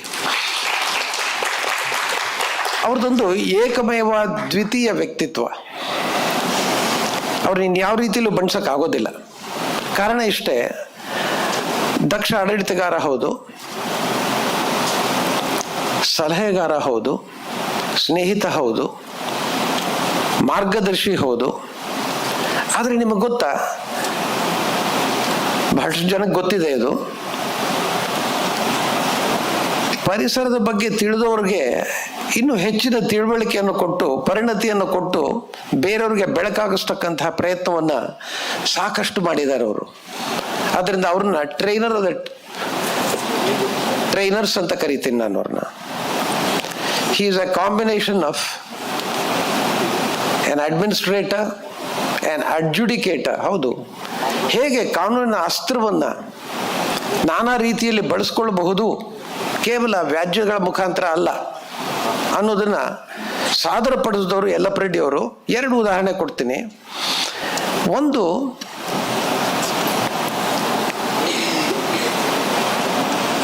ಈ ಜುಡಿಷಿಯಲ್ ಅದಾಲತ್ ಬಗ್ಗೆ ಹೇಳ್ತಾ ಇದ್ರು ನಾಗಮೋಹನ್ ದಾಸ್ ಅವರು. ಅದನ್ನ ಬಳಸ್ಕೊಂಡು ಪರಿಸರಕ್ಕೆ ಸಂಬಂಧಿಸಿದಂತಹ ಸಮಸ್ಯೆಗಳನ್ನ ಅದು ದೊಡ್ಡ ವ್ಯಾಜ್ಯವಾಗಿ ಆಗದಂತೆ ನೋಡಿಕೊಂಡು ಹಲವಾರು ಮಟ್ಟಗಳಲ್ಲಿ, ಅಧಿಕಾರಿ ವರ್ಗದ ಮಟ್ಟದಲ್ಲಿ, ಸಾರ್ವಜನಿಕ ಮಟ್ಟದಲ್ಲಿ ಮತ್ತು ನ್ಯಾಯಾಧೀಶರಿಗೆ ತಿಳುವಳಿಕೆಯನ್ನು ಕೊಡುವ ಮಟ್ಟದಲ್ಲಿ ಅದನ್ನು ಪರಿಹರಿಸ್ತಕ್ಕಂತಹ, ಸಮಸ್ಯೆಗೆ ಪರಿಹಾರವನ್ನು ಕಂಡುಕೊಳ್ತಕ್ಕಂತಹ ಮಾರ್ಗೋಪಾಯಗಳನ್ನು ಸೂಚಿಸಿದವರು. ಜಡ್ಜ್ಗಳಿಗೆ ಅವರಿಗೆ ಬೋಧನೆ ಮಾಡಿದ್ದಾರೆ, ಹೇಗೆ ಕೆರೆಗಳ ಸಂರಕ್ಷಣೆ ಮಾಡಬೇಕು ಅನ್ನೋದಕ್ಕೆ. ಒಮ್ಮೆ ನನಗೆ ಫೋನಲ್ಲಿ ಕೇಳಿದ್ರು, ಇದ್ರ ಬಗ್ಗೆ ಏನು ಮಾಡ್ಬೋದು ಕಾನೂನಲ್ಲಿ, ಸುಮ್ಮನೆ ಒಂದು ಲಿಸ್ಟ್ ಹಾಕ್ಕೊಡಿ ಅಂತ. ಇದು ಅವ್ರಿಗೆ ಗೊತ್ತಿಲ್ಲದೆ ಕೇಳಿದ್ದಲ್ಲ, ನಿನಗೆ ಎಷ್ಟು ಗೊತ್ತಿದೆ ಕಾನೂನಲ್ಲಿ ಬರ್ಕೊಡು ಅಂತ. ಅದಕ್ಕೆ ಒಂದು 10 ಮುಖ್ಯ ಅಂಶಗಳನ್ನ ಸೇರಿಸಿ ಜಡ್ಜ್ಗೆ ಅದನ್ನು ತಿಳಿಸಿದ್ರು. ಅದು ಜಡ್ಜ್ಮೆಂಟ್ ಆಯಿತು.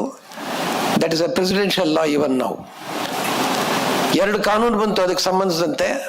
ಆ ಕಾನೂನಿನ ಹಂದರ ಈ ತೀರ್ಪಿನ ಸಾರದಲ್ಲಿ ಇದೆ.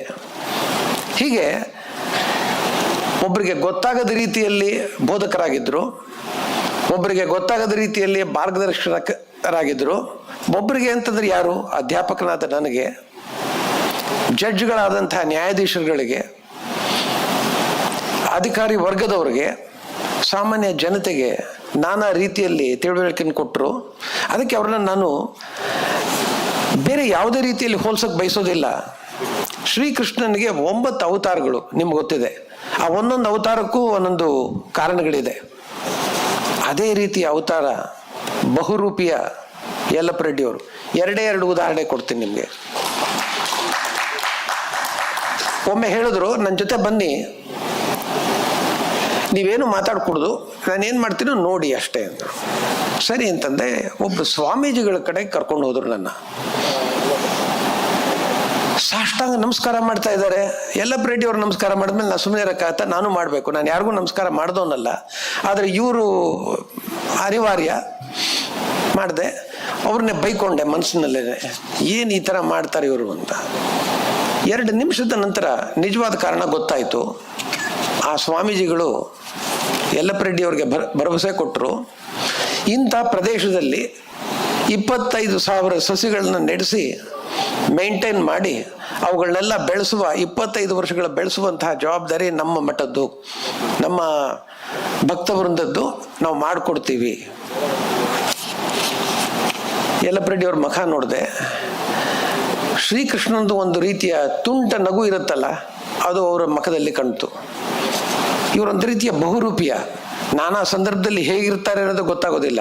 ಆದರೆ ಕಡೆಗೆ ಪರಿಸರದ ಸಂರಕ್ಷಣೆಯ ಒಂದು ಕಾರ್ಯವನ್ನು ಬಹಳ ಬಹಳ ಸೈಲೆಂಟಾಗಿ ನಡ್ಸ್ಕೊಂಡು ಹೋಗ್ತಾರೆ. ಅಂತಹ ಕೆಲಸವನ್ನು ಮಾಡಿದವರು ಅವರು. ಹಾಗೆಯೇ ಈಗ ಜಸ್ಟ್ ಒಂದು ವರ್ಷಗಳ ಹಿಂದೆ ನನ್ನ ನಿವೃತ್ತಿ ಆಯಿತು. ನಿವೃತ್ತಿಯ ಸಂದರ್ಭದಲ್ಲಿ ಯಲ್ಲಪ್ಪ ರೆಡ್ಡಿ ಅವರಿಂದ ಒಂದು ಫೋನ್ ಕರೆ ಬಂತು. ಏನು ರಿಟೈರ್ ಆದ್ರಿ, ಮುಂದೇನು ಮಾಡ್ತೀರಾ ಅಂತಂದರು. ಏನಿಲ್ಲ ಸರ್, ಹೀಗೆ ಯಾವುದೋ ಒಂದು ಯೂನಿವರ್ಸಿಟಿದು ವೈಸ್ ಚಾನ್ಸಲರ್ಶಿಪ್ ಕೇಳಿದ್ರು, ಬರ್ತೀರಾ ಅಂತ. ನಾನು ಬರೋದಿಲ್ಲ ಅಂತ ಹೇಳಿದೆ. ಕಂಪ್ಲೀಟ್ ರಿಟೈರ್ಮೆಂಟ್ ನಂದು, ಇನ್ನು ವಾನಪ್ರಸ್ಥಕ್ಕೆ ರೆಡಿ ಆಗ್ತಾ ಇದ್ದೀನಿ ಎಂದೆ. ಇಲ್ಲ ನೀವು ರಿಟೈರ್ ಆಗಿದ್ದು ಒಳ್ಳೇದಾಯಿತು, ಯಾಕಂದ್ರೆ ನಂದೊಂದು ಕೆಲಸ ಇದೆ. ನೀವೇನೋ ಹೇಳ್ತಾ ಇದ್ರಿ ಕಾಲೇಜಲ್ಲಿ ಪಾಠ ಮಾಡುವಾಗ, ಸ್ಥಳೀಯ ಸಂಸ್ಥೆಗಳು ಪರಿಸರ ಪ್ರಜ್ಞೆಯನ್ನು ಬೆಳೆಸ್ಕೊಳ್ಳೋದು ಹೇಗೆ, ಪರಿಸರಕ್ಕೆ ಪೂರಕವಾದಂಥ ಕೆಲಸವನ್ನು ಮಾಡೋದಕ್ಕೆ ಕಾನೂನಲ್ಲೇ ವಿಪುಲವಾದ ಅವಕಾಶ ಇದೆ ಅಂತ ಹೇಳಿದ್ರಿ. ಹೌದು ಸರ್ ಹೇಳಿದ್ದೆ ಅಂದೆ.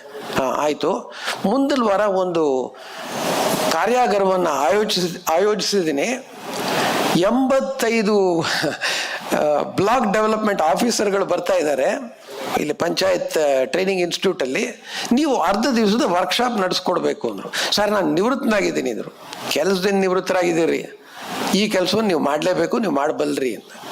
ಹೀಗೆ ನಮಗೆ ಒಂದು ಪ್ರೇರಣೆ, ಪ್ರಚೋದನೆ, ತಯಾರಿಯನ್ನು ಮಾಡೋದ್ರ ಮುಖಾಂತರ ಅಧ್ಯಾಪಕ ವೃತ್ತಿಯಲ್ಲಿ ಸಾರ್ಥಕತೆಯನ್ನು ಕಂಡುಕೊಳ್ಳೋದಕ್ಕೆ ಅವಕಾಶವನ್ನು ಮಾಡಿಕೊಂಡಂತಹ ಮಹಾನ್ ವ್ಯಕ್ತಿ ಯಲ್ಲಪ್ಪ ರೆಡ್ಡಿಯವರು. ನಂದಿ ಬೆಟ್ಟದ ಸಂರಕ್ಷಣೆಯ ಬಗ್ಗೆ ಪ್ರಶಾಂತ್ ಪ್ರಕಾಶ್ ಅವರು ಹೇಳ್ತಾ ಇದ್ರು. ಒಮ್ಮೆ ಬಂದರು ಯಲ್ಲಪ್ಪ ರೆಡ್ಡಿಯವರು ನಮ್ಮ ಕಾಲೇಜ್ಗೆ. ಬಂದ್ಬಿಟ್ಟು, ರಮೇಶ್, ಇದ್ರ ಬಗ್ಗೆ ಏನಾದರೂ ಒಂದು ಮಾಡಬೇಕಲ್ಲ ಅಂದರು. ಆಯಿತು ಸರ್, ಮಾಡೋಣ ಅಂತ. ಅಲ್ಲ, ಅದು ನೀವು ಹಾಗೆ ಡೆಸ್ಕ್ ವರ್ಕ್ ಮಾಡೋ ಹಾಗಿಲ್ಲ, ಇದಕ್ಕೊಂದು ಫೀಲ್ಡ್ ವರ್ಕ್ ಮಾಡಬೇಕು. ಒಂದು ಅರ್ಧ ಡಜನ್ ಎಕ್ಸ್ಪರ್ಟ್ಗಳನ್ನ ಕರ್ಕೊಂಬರ್ತೀನಿ, ನಿಮ್ಮ ವಿದ್ಯಾರ್ಥಿಗಳನ್ನ ಕರ್ಕೊಂಬನ್ನಿ, ಎಲ್ಲ ಅಲ್ಲಿ ನಂದಿ ಬೆಟ್ಟಕ್ಕೆ ಹೋಗೋಣ. ಅಲ್ಲಿನ ಪರಿಸರವನ್ನು ತಜ್ಞರ ದೃಷ್ಟಿಯಲ್ಲಿ ನೋಡೋಣ. ನಂತರ ನೀವು ಕಾನೂನಿನಲ್ಲಿ ಏನು ಒಂದು ವ್ಯವಸ್ಥೆಯನ್ನು ರೂಪಿಸ್ಬೋದು ಅನ್ನೋದನ್ನು ತಯಾರು ಮಾಡಿ ಅಂದರು.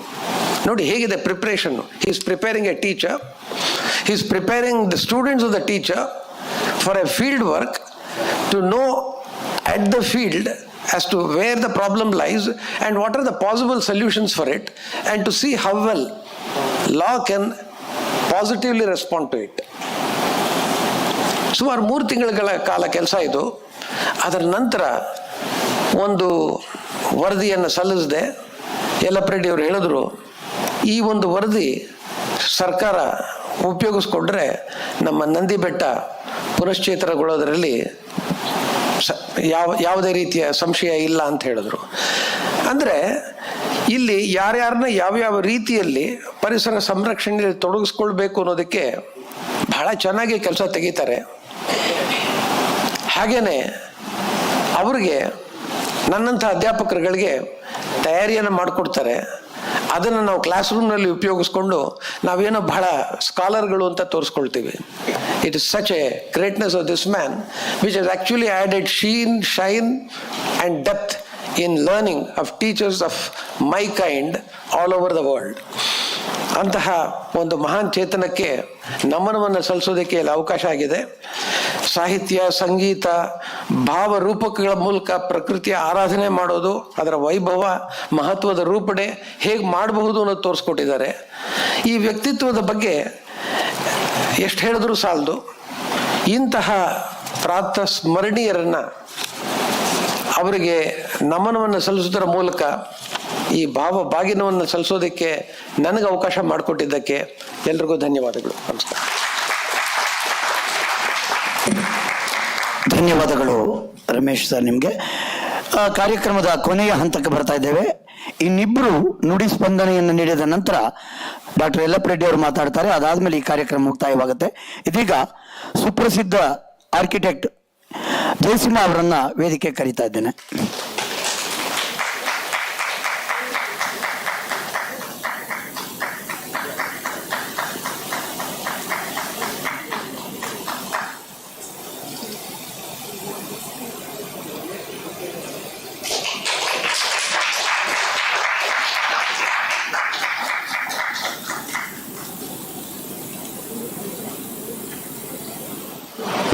Namaskar. Silence is the best future. I love my students, I love my young architects, and this great subcontinent will grow into a phenomenal environment. He's been an inspiration to my young ones and to many, many areas. The future of the nation is in the third and the fourth level villages. These cities must die. Thank you very much.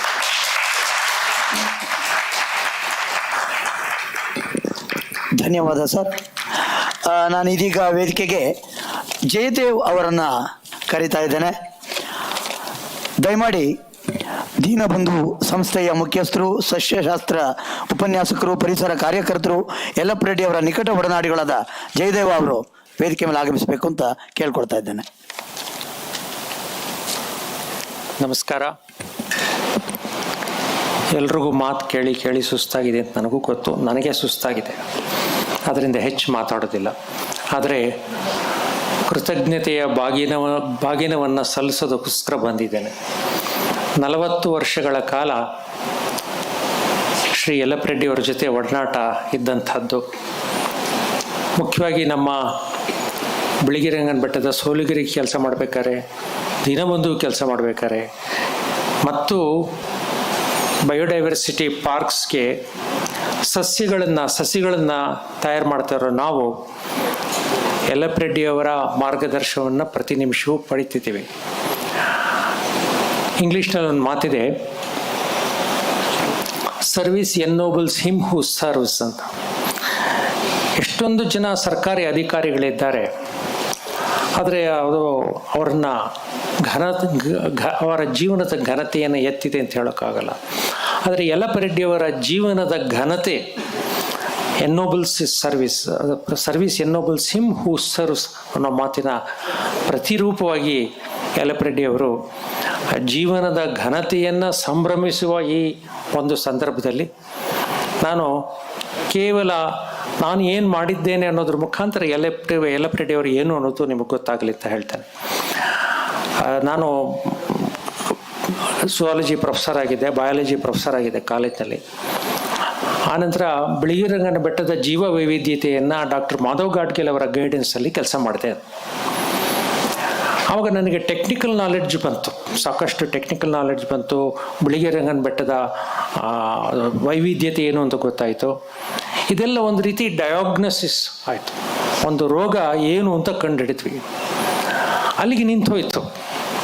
ಆದರೆ ಈ ತಾಂತ್ರಿಕ ಜ್ಞಾನ, technical knowledge, ಅದು ಕಾರ್ಯರೂಪಕ್ಕೆ ಬರೋದಕ್ಕೆ ಬೇರೆಯೇ ಬೇಕಾಗುತ್ತೆ. ತಾಂತ್ರಿಕತೆಯ ಜ್ಞಾನದ ಅಭಾವದಿಂದ ಇವತ್ತು ಯಾವುದೂ ಕೆಟ್ಟಿಲ್ಲ, ಆದರೆ ನಮ್ಮ ಒಂದು ಒಳಗಿನ ಪ್ರೇರಣೆ ಅಭಾವದಿಂದ ಕೆಡ್ತಾ ಇದೆ ಅಂತ ಡಾಕ್ಟರ್ ಯಲ್ಲಪ್ಪ ರೆಡ್ಡಿ ಸರ್ ಅವರು,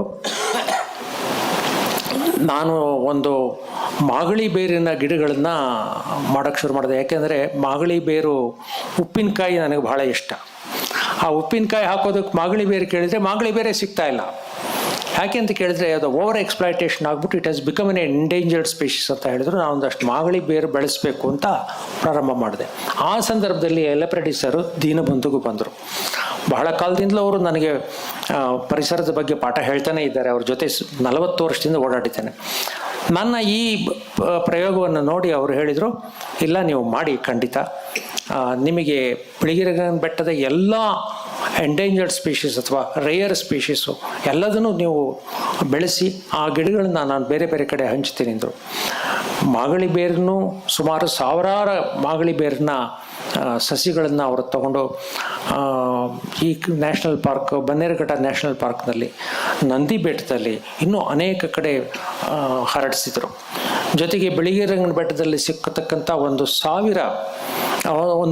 ಜಾತಿಯ 100 ಸ್ಪೀಷೀಸ್ ಟ್ರೀ ಸ್ಪೀಷೀಸ್ ಗಿಡಗಳನ್ನ ನಾನು ಬೆಳೆಸ್ತಾ ಇದ್ದೇನೆ.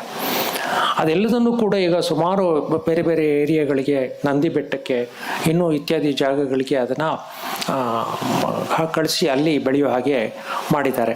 ಸೊ ನನಗೆ ಏನು ಅರ್ಥ ಆಗ್ತಾ ಇದೆ ಅಂದರೆ, ಬರೀ ತಾಂತ್ರಿಕವಾಗಿ ನಮ್ಮ ನಾಲೆಡ್ಜ್ ಇದ್ದರೆ ನಾವು ನಿಜವಾಗ್ಲೂ ಕೆಲಸ ಮಾಡೋದಕ್ಕಾಗೋದಿಲ್ಲ, ನಮ್ಮನ್ನು ಕಾರ್ಯಪ್ರವೃತ್ತವನ್ನಾಗಿ ಮಾಡೋದಿಲ್ಲ, ನಮಗೆ ಪ್ರೇರಣೆಯನ್ನು ನೀಡೋದಿಲ್ಲ. ತಾಂತ್ರಿಕತೆಗಿಂತಲೂ ಹೆಚ್ಚಾಗಿ ಯಾವುದೋ ವ್ಯಕ್ತಿಯ ಒಂದು ಜೀವಂತ ಪ್ರೇರಣೆ ಬಹಳ ಮುಖ್ಯ. ಆ ಜೀವಂತ ಪ್ರೇರಣೆಯನ್ನು ಯಲ್ಲಪ್ಪ ರೆಡ್ಡಿ ಅವರು ನನಗೆ ಕೊಟ್ಟರು. ಇದು ಇವತ್ತು ಸುಮಾರು ಒಂದು 3-4 ಲಕ್ಷ ಸಸಿಗಳು, ಟ್ರೀ ಸ್ಪೀಷೀಸು, ಬೇರೆ ಬೇರೆ ಹರ್ಬೇಷೆ ಸ್ಪೀಷೀಸು, ಇವೆಲ್ಲ 100 ಜಾತಿಯ ಗಿಡಗಳು ನಾನು ಬೆಳೆಸಿ ಬೇರೆ ಬೇರೆ ಕಡೆ ಹರಡೋದಕ್ಕೆ ಸಹಾಯ ಮಾಡಿದ್ದೇನೆ. ಅದರಲ್ಲಿ ಬಹಳ ಸಂತೋಷ ಇದೆ, ಸಂತೃಪ್ತಿ ಇದೆ. ಇದನ್ನು ನೋಡ್ಕೊಂಡು ಬೇರೆ ಜನಗಳು, ಸ್ಕೂಲ್ನವರು ಕೂಡ ನಮ್ಮ ಸ್ಕೂಲ್ನಲ್ಲಿ ಬಂದು ಹಾಕಿ ಅಂತ ಹೇಳ್ತಾ ಇದ್ದಾರೆ. ಸೊ ಹೀಗೆ ಇಂಥ ಒಂದು ಒಳ್ಳೆಯ ಒಳಿತಿಗೆ ಒಳಿತು ಸೇರಿಸುವ ಒಂದು ಒಳ್ಳೆಯ ಕಾರ್ಯವನ್ನು ಯಲ್ಲಪ್ಪ ರೆಡ್ಡಿಯವರು ಪ್ರೇರಣೆಯಾಗಿ ನಿಂತು ಎಷ್ಟೊಂದು ಜನಗಳಲ್ಲಿ ಮಾಡಿಸ್ತಾ ಇದ್ದಾರೆ. ಇದು ಬಹಳ ಮುಖ್ಯ. ರನ್ನನ ಮಹಾಭಾರತದಲ್ಲಿ ರನ್ನನ ಗದಾಯುದ್ಧದಲ್ಲಿ ಒಂದು ಜಿಂಕೆ ಬರುತ್ತದೆ. ಆ ಜಿಂಕೆ ದುರ್ಯೋಧನ ಎಲ್ಲದನ್ನೂ ಕಳ್ಕೊಂಡು 18 ಅಕ್ಷೋಹಿಣಿ ಸೈನ್ಯನ ಸಾಯಿಸಿಬಿಟ್ಟು ಒಬ್ಬ ಉಳ್ಕೊಂಡು ಅವನು ವೈಶಂಪಾಯನ ಸರೋವರದಲ್ಲಿ ಅಡಗಿಕೊಳ್ಳೋಣ ಅಂತ ಬರ್ತಾನೆ. ಆವಾಗ ಒಂದು ಜಿಂಕೆ ಬಂದು ಹೇಳುತ್ತೆ, ಅಯ್ಯ ದುರ್ಯೋಧನ, ನೀನು ಪ್ರಕೃತಿಯಲ್ಲಿದ್ದಂಥ ಶಾಂತಿಯನ್ನು, ಸೌಹಾರ್ದವನ್ನು, ಮೈತ್ರಿಯನ್ನು, ಸಾಮರಸ್ಯವನ್ನು ಹಾಳಗೆಡವಿ ಅಷ್ಟೊಂದು ಕ್ರೌರ್ಯಕ್ಕೆ ಕಾರಣನಾಗಿ ಈಗ ನೀನು ಈ ಪ್ರಶಾಂತವಾದ ವೈಶಂಪಾಯನ ಸರೋವರಕ್ಕೆ ಬಂದಿದ್ದೀಯಾ, ನಾವೆಲ್ಲಿ ನೀರು ಕುಡಿದು ಸಂತೋಷವಾಗಿದ್ದೀವಿ, ದಯವಿಟ್ಟು ಇಲ್ಲಿಗೆ ಬಂದು ನೀನು ಶಾಂತಿಯನ್ನು ಕದಡಬೇಡ, ನೀನು ಹೊರಟೋಗು ಅಂತ ಹೇಳು. ಆ ಜಿಂಕೆ ಇವತ್ತು ಯಲ್ಲಪ್ಪ ರೆಡ್ಡಿಯವರಾಗಿದ್ದಾರೆ. ಇಂಥ ಒಂದು ಮಹನೀಯರ, ಇಂಥ ಒಂದು ಅದ್ಭುತ ವ್ಯಕ್ತಿಯ, ಯಾಕೆಂದ್ರೆ ನಾನು ಮಹನೀಯರು ಅಂತ ಹೇಳೋಕ್ಕಾಗಲ್ಲ, ಯಾಕೆಂದರೆ ನನಗೆ ಭಾಳ ಕ್ಲೋಸ್ ಅವರು. ಮಹನೀಯರು ಅಂತ ಹೇಗೆ ಹೇಳೋದು, ನನಗೆ ಭಾಳ ಹತ್ತಿರದವರು. ಹತ್ತಿರದ ಒಬ್ಬ ಒಡನಾಡಿಯಾಗಿ, ಒಬ್ಬ ಗುರುವಾಗಿ ನಮಗೆ ಎಷ್ಟೊಂದು ಪ್ರೇರಣೆ ನೀಡಿದ್ದಾರೆ ಸರ್. ಇವತ್ತು ಇಷ್ಟೊಂದು ಜನ ಹೇಳಿದಾಗ ನಾನೇ ಎಲ್ಲ ತಿಳ್ಕೊಂಡಿದ್ದೀನಿ ಅಂದ್ಕೊಂಡಿದ್ದೆ. ಇವತ್ತು ಎಷ್ಟೊಂದು ಜನ ಹೇಳಿದ್ ನೋಡಿದರೆ ನಿಮ್ಮ ಎಷ್ಟೊಂದು ಮುಖಗಳು ಇನ್ನೂ ಇದೆ. ಅದೆಲ್ಲದಕ್ಕೂ ಕೂಡ ನನ್ನ ನಮನಗಳನ್ನು ಸಲ್ಲಿಸಿ ನನ್ನ ಮಾತನ್ನು ಮುಗಿಸ್ತೇನೆ. ನಮಸ್ಕಾರ. ಜಯದೇವ್ ಸರ್, ನಿಮಗೆ ಹೃತ್ಪೂರ್ವಕ ಧನ್ಯವಾದ. ಇದೀಗ ರೇಣುಕಾ ಪ್ರಸಾದ್ ಅವರು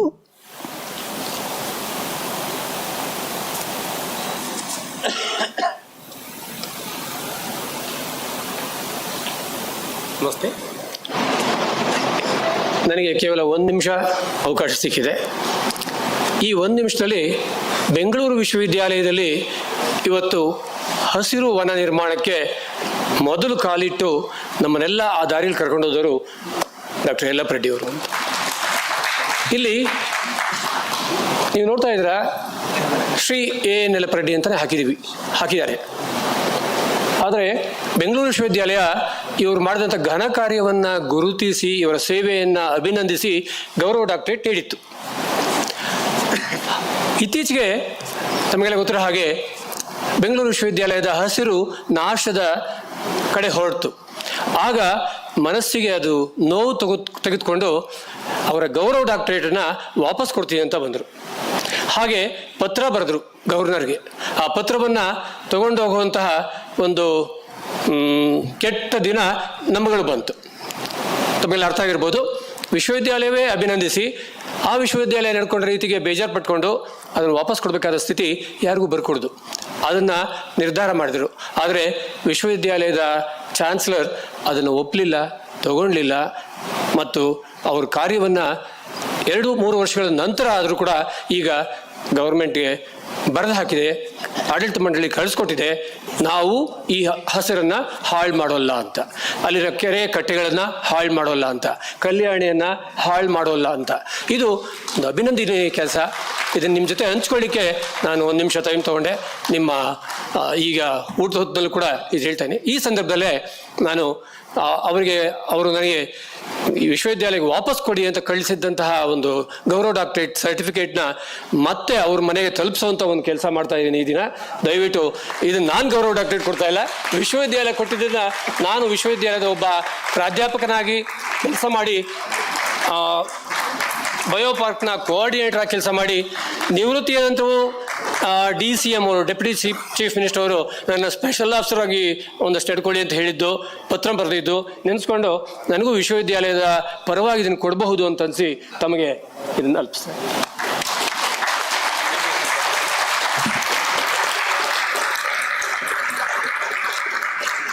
ಧನ್ಯವಾದ ರೇಣುಕಾ ಪ್ರಸಾದ್ ನಿಮಗೆ.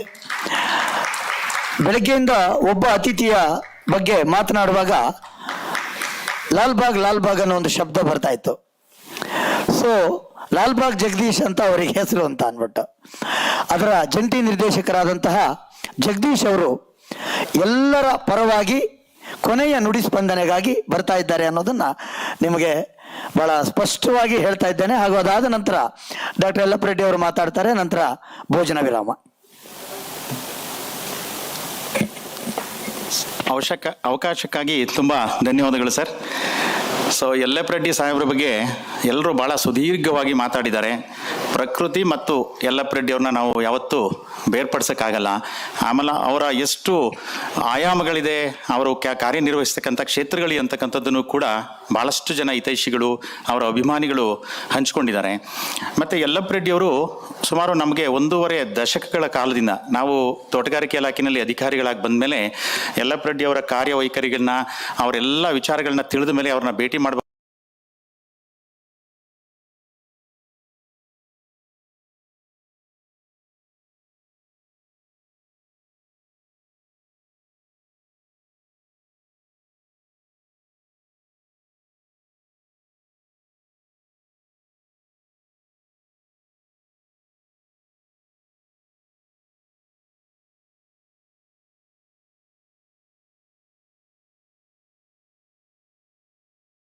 ಹೆದ್ರೆ 10,000 ಜನ ವಾಯು ವಿಹಾರಿಗಳು ಬರ್ತಾರೆ, ದಿನಕ್ಕೆ 25,000 ಜನ ಸಾರ್ವಜನಿಕರು ಬರ್ತಾರೆ, ಪ್ರವಾಸಿಗರು ಬರ್ತಾರೆ. ಏನು ಮಾಡಿದ್ರು ಕಷ್ಟ, ಏನು ಮಾಡದೇ ಇದ್ರೂ ಕಷ್ಟ. ಅಂಥ ಸಂದರ್ಭದಲ್ಲಿ ನಮಗೆ ನಿಜಕ್ಕೂ ಕೂಡ ಕೆಲವು ವಿಚಾರಗಳು ಬಂದಾಗ ಯಲ್ಲಪ್ಪ ರೆಡ್ಡಿ ಅವರೇ ಆಪತ್ ಬಾಂಧವರು. ಈಗ ಒಂದು ಇನ್ಸ್ಟೆನ್ಸು ಟ್ರೀ ಸರ್ಜರಿ. ಈಗ ಹೇಗೆ ಮರಗಳನ್ನು ನಾವು ಬೆಳೆಯೋಕ್ಕೆ ಹಾಗೆ ಬಿಟ್ಟರೆ, ಕೆಲವು ಮರಗಳನ್ನು ನಾವು ಟ್ರೀ ಸರ್ಜರಿ ಮುಖಾಂತರ ವೈಜ್ಞಾನಿಕವಾಗಿ ಮಾಡಿದ್ರೆ ಅದನ್ನು 100 ಕಾಲ ಉಳಿಸ್ತಕ್ಕಂಥ ಕೆಲಸ ಮಾಡ್ಬೋದು. ಈಗ ಒಂದು ಮರ ಅಂತಂದರೆ ಒಂದು ಅಂಬ್ರೆಲಾ ಛತ್ರಿ ಟೈಪ್ ಇರಬೇಕು. ಅದು ಅಂಕುಡೊಂಕಾಗಿ ಬೆಳೆದು ಒಂದು ಕಡೆ ಮಾತ್ರ ಅದರ ರೆಂಬೆ ಕೊಂಬೆಗಳಿದ್ದಾಗ ಮಳೆಗಾಳಿಗೆ ಸಿಲುಕಿ ಇಡೀ ಮರನೇ ಉರುಳು ಬಿದ್ದು ನಾಶ ಆಗ್ತಕ್ಕಂಥ ಸಂದರ್ಭ ಇದೆ. ಲಾಲ್ಬಾಗ್ನಲ್ಲಿ ಸುಮಾರು 3,000ಕ್ಕೂ ಹೆಚ್ಚು ಸಸ್ಯ ಪ್ರಭೇದಗಳಿದೆ, ದೇಶ ವಿದೇಶದ ಸಸ್ಯ ಪ್ರಭೇದಗಳು. ಅದರಲ್ಲಿ ಕೆಲವು ಒಂದೇ ಒಂದು ಮರ ಇದೆ, ಒಂದೊಂದು ಜಾತಿಗೆ ಒಂದೊಂದು ಮರ ಇರುತ್ತೆ. ಅಂಥ ವಿಚಾರದಲ್ಲಿ ಸುಮಾರು ಪ್ರತಿ ಮಳೆಗಾಲದಲ್ಲಿ 30ರಿಂದ 40 ಅಂಥ ಅಮೂಲ್ಯವಾದ ಮರಗಳು ಧರೆಗುಳ್ತಾ ಇತ್ತು. ಅಂಥ ಸಂದರ್ಭದಲ್ಲಿ ಸಾಹೇಬ್ರು ಕೇಳಿದಾಗ, ಇಲ್ಲ ಇದು ಟ್ರೀ ಸರ್ಜರಿ ಕಾನ್ಸೆಪ್ಟನ್ನು ನಾವು ಇಂಟ್ರೊಡ್ಯೂಸ್ ಮಾಡೋಣ ಅಂತ ಹೇಳಿದ್ರು. ಆ ಟ್ರೀ ಸರ್ಜರಿ ಅಂದ್ರೆ ಏನು? ನಾನು ಈಗಾಗಲೇ ಹೇಳಿದಾಗೆ ಮರಗಳನ್ನ ಬ್ಯಾಲೆನ್ಸಿಂಗ್ ಮಾಡೋದು, ಅದಕ್ಕೇನಾದರೂ ಮೆಕ್ಯಾನಿಕಲ್ ಡ್ಯಾಮೇಜು ಅಥವಾ ಪೆಸ್ಟ್ ಆ್ಯಂಡ್ ಡಿಸೀಸ್ ಪ್ರಾಬ್ಲಮ್ ಆಗಾದಾಗ ಸ್ಕೂಪ್ ಔಟ್ ಮಾಡಿ ಸೂಟಬಲ್ ಫಂಗಿಸೈಡ್ ಅಥವಾ ಇನ್ಸೆಕ್ಟಿಸೈಡನ್ನು ಮಾಡಿ ಅದು ಪೇಸ್ಟ್ ಮಾಡಿ ಅದನ್ನು ಮತ್ತೆ ದೀರ್ಘಕಾಲ ಬೆಳೆಯೋ ರೀತಿ ಮಾಡ್ತಕ್ಕಂಥದ್ದು. ಆಮೇಲೆ ಬಟಾನಿಕಲ್ ಗಾರ್ಡನ್ ಆಗಿರೋದ್ರಿಂದ ಇದು ಪ್ರೇಕ್ಷಣೀಯ ಸ್ಥಳ ಕೂಡ ಆಗಿರೋದ್ರಿಂದ ಗಿಡ ಮರಗಳಿಗೆ ಅಂದವನ್ನು ಕೊಡ್ತಕ್ಕಂಥದ್ದು. ಇದರ ಮೊದಲ ರೂಪವಾಗಿ ಕೆಲವು ಮರಗಳಿಗೆ ಟ್ರೀ ಸರ್ಜರಿ ಮಾಡಿದಾಗ ದೊಡ್ಡ ಮಟ್ಟದಲ್ಲಿ ಪ್ರತಿರೋಧ ವ್ಯಕ್ತ ಆಯಿತು. ಅಲ್ಲಿ ಬಂದು ಶ್ರೀಯುತ ಅನಂತಕುಮಾರ್ ಅವರು ಇದ್ರು, ಅವರ ನೇತೃತ್ವದಲ್ಲಿ ಧರಣಿ ಕೂಡ ಪ್ರಾರಂಭ ಆಯಿತು. ಆ ಸಂದರ್ಭದಲ್ಲಿ ನಾವು ಯಲ್ಲಪ್ಪ ರೆಡ್ಡಿ ಅವ್ರಿಗೆ ಹೇಳಿದಾಗ ತಕ್ಷಣ ಅವರು ಬಂದರು. ಒಂದು ಅರ್ಧ ಗಂಟೆನಲ್ಲಿ ಬಂದು ಇಡೀ 3,000 ಜನ ಇದ್ದಂಥ ಆ ಒಂದು ಜನಗಳಿಗೆ ಟ್ರೀ ಸರ್ಜರಿ ಏನಕ್ಕೆ ಬೇಕು, ನಿಮ್ಮ ಮನೆಯಲ್ಲಿ 5 ಜನ ಮಕ್ಕಳಿರ್ತಾರೆ, ಒಬ್ಬ ಬೀದಿ ಬಸವನ್ ಟೈಪ್ ಏನೋ ಬೇರೆ ಬೇರೆ ಕೆಲಸ ಮಾಡ್ತಾ ಇರ್ತಾನೆ, ತಂದೆ ತಾಯಿಗಳಿಗೆ ತಲೆನೋವು ಆಗಿರ್ತದೆ. ಅಂತ ಸಂದರ್ಭದಲ್ಲಿ ನೀವು ಬುದ್ಧಿವಾದ ಹೇಳ್ದೇನೆ ಅವನ ಹಾಗೆ ಬಿಡ್ತೀರಾ? ಸೊ ನೀವು ಬುದ್ಧಿವಾದ ಹೇಳಿ ಅವನ ಸರಿದಾರಿಗೆ ತರ್ತಕ್ಕಂಥ ಒಂದು ಅವನಿಗೆ ಸನ್ನಡತೆಯನ್ನ ಮಾಡ್ತಕ್ಕಂಥ ಮಾರ್ಗದರ್ಶನ ಹೇಗೆ ಮಾಡ್ತಿರೋ, ಮರಗಳಿಗೂ ಕೂಡ ಆ ಥರದ ಟ್ರೀಟ್ಮೆಂಟ್ ಬೇಕು. ಅದು ಯಾಕೆ ಬೇಕು ಅಂತೇಳಿ ಅರ್ಧ ಗಂಟೆ ಮಾತಾಡಿದ್ರು. ಇವತ್ತವರೆಗೂ ನಮ್ದು 15 ವರ್ಷ 20 ವರ್ಷ ಸರ್ವಿಸ್ ಮುಗಿಸ್ತಾ ಇದೀವಿ, ಯಾರೂ ನಮ್ಮನ್ನು ಕ್ವಶನ್ ಮಾಡಿಲ್ಲ. ಅಂದರೆ ಅದು ಯಲ್ಲಪ್ಪ ರೆಡ್ಡಿ ಅವರ ಗಟ್ಟಿದನಿ. ಮತ್ತೆ ತಮಗೆಲ್ಲ ಸ್ನೇಹಿತರಿಗೆ ಗೊತ್ತಿರ್ಬೋದು, ಲಾಲ್ಬಾಗು 1856 ಬ್ರಿಟಿಷ್ ಕಾಲಾವಧಿನಲ್ಲಿ ಪ್ರಾರಂಭವಾದಂಥ ಕರ್ನಾಟಕ ರಾಜ್ಯದ ಮೊದಲ ಸಸ್ಯಶಾಸ್ತ್ರೀಯ ತೋಟ ಮತ್ತು ದೇಶದ 2ನೇ ಸಸ್ಯಶಾಸ್ತ್ರೀಯ ತೋಟ, ಕಲ್ಕಟ್ಟ ಬಿಟ್ಟರೆ. ಈ ಬಟಾನಿಕಲ್ ಗಾರ್ಡನ್ಸು, ಈ ಸಸ್ಯ ಪ್ರಭೇದಗಳು, ವಿಶೇಷವಾಗಿ ನಾವೇನು ಎಂಡೇಂಜರ್ಡ್ ಸ್ಪೀಸೀಸು, ಅಳಿವಿನಂಚಿನಲ್ಲಿರ್ತಕ್ಕಂಥ ಸಸ್ಯ ಪ್ರಭೇದಗಳನ್ನ ಉಳಿಸ್ಲಿಕ್ಕೆ ಮತ್ತು ಒಂದು ವೈಜ್ಞಾನಿಕ ಪ್ಲಾಟ್ಫಾರ್ಮ್ ಮಾಡಲಿಕ್ಕೆ ಬಟಾನಿಕಲ್ ಗಾರ್ಡನ್ಸ್ ಬೇಕು.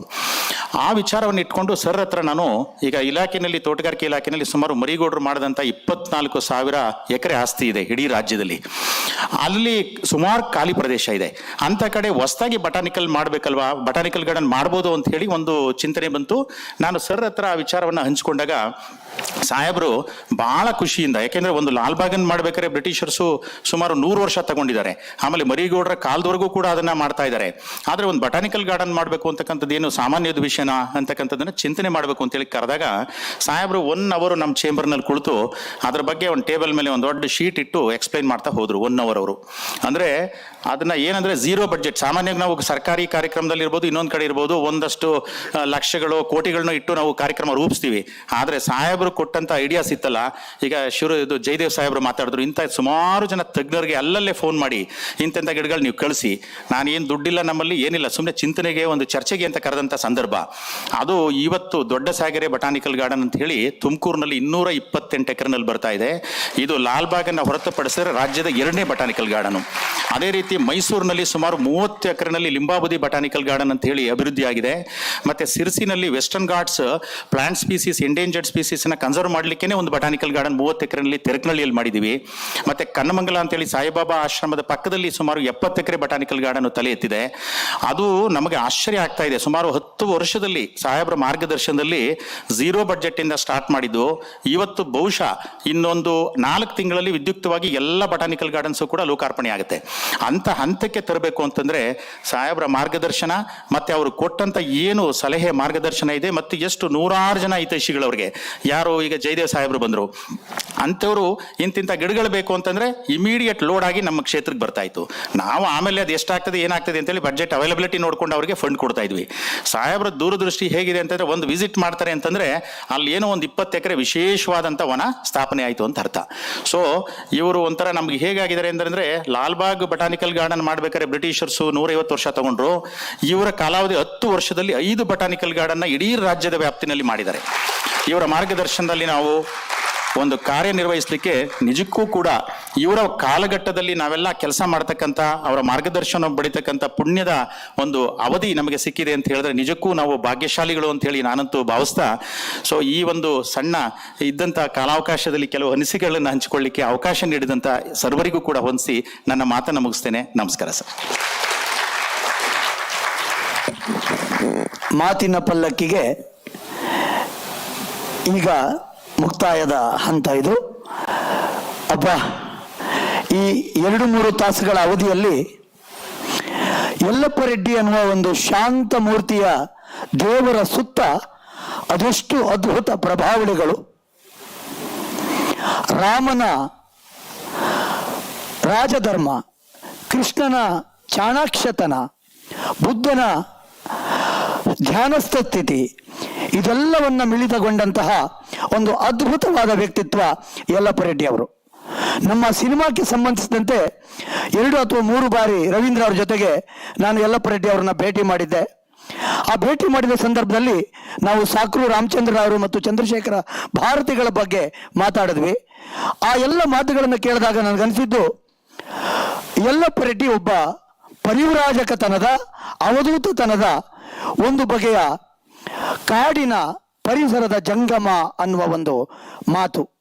ಇಂತಹ ಋಷಿ ಸದೃಶದ ಮೇರು ವ್ಯಕ್ತಿಯ ಸಂಪರ್ಕಕ್ಕೆ ಬಂದ ನಾವೆಲ್ಲರೂ ಕೂಡ ಅತ್ಯಂತ ಭಾಗ್ಯಶಾಲಿಗಳು ಅನ್ನುವ ಶಿಖರಾರ್ಥದ ಮಾತನ್ನ ಹೇಳಿ ವೇದಿಕೆಗೆ ನಾನೀಗ ಯಲ್ಲಪ್ಪ ರೆಡ್ಡಿ ಅವರನ್ನ ಕರಿತಾ ಇದ್ದೇನೆ.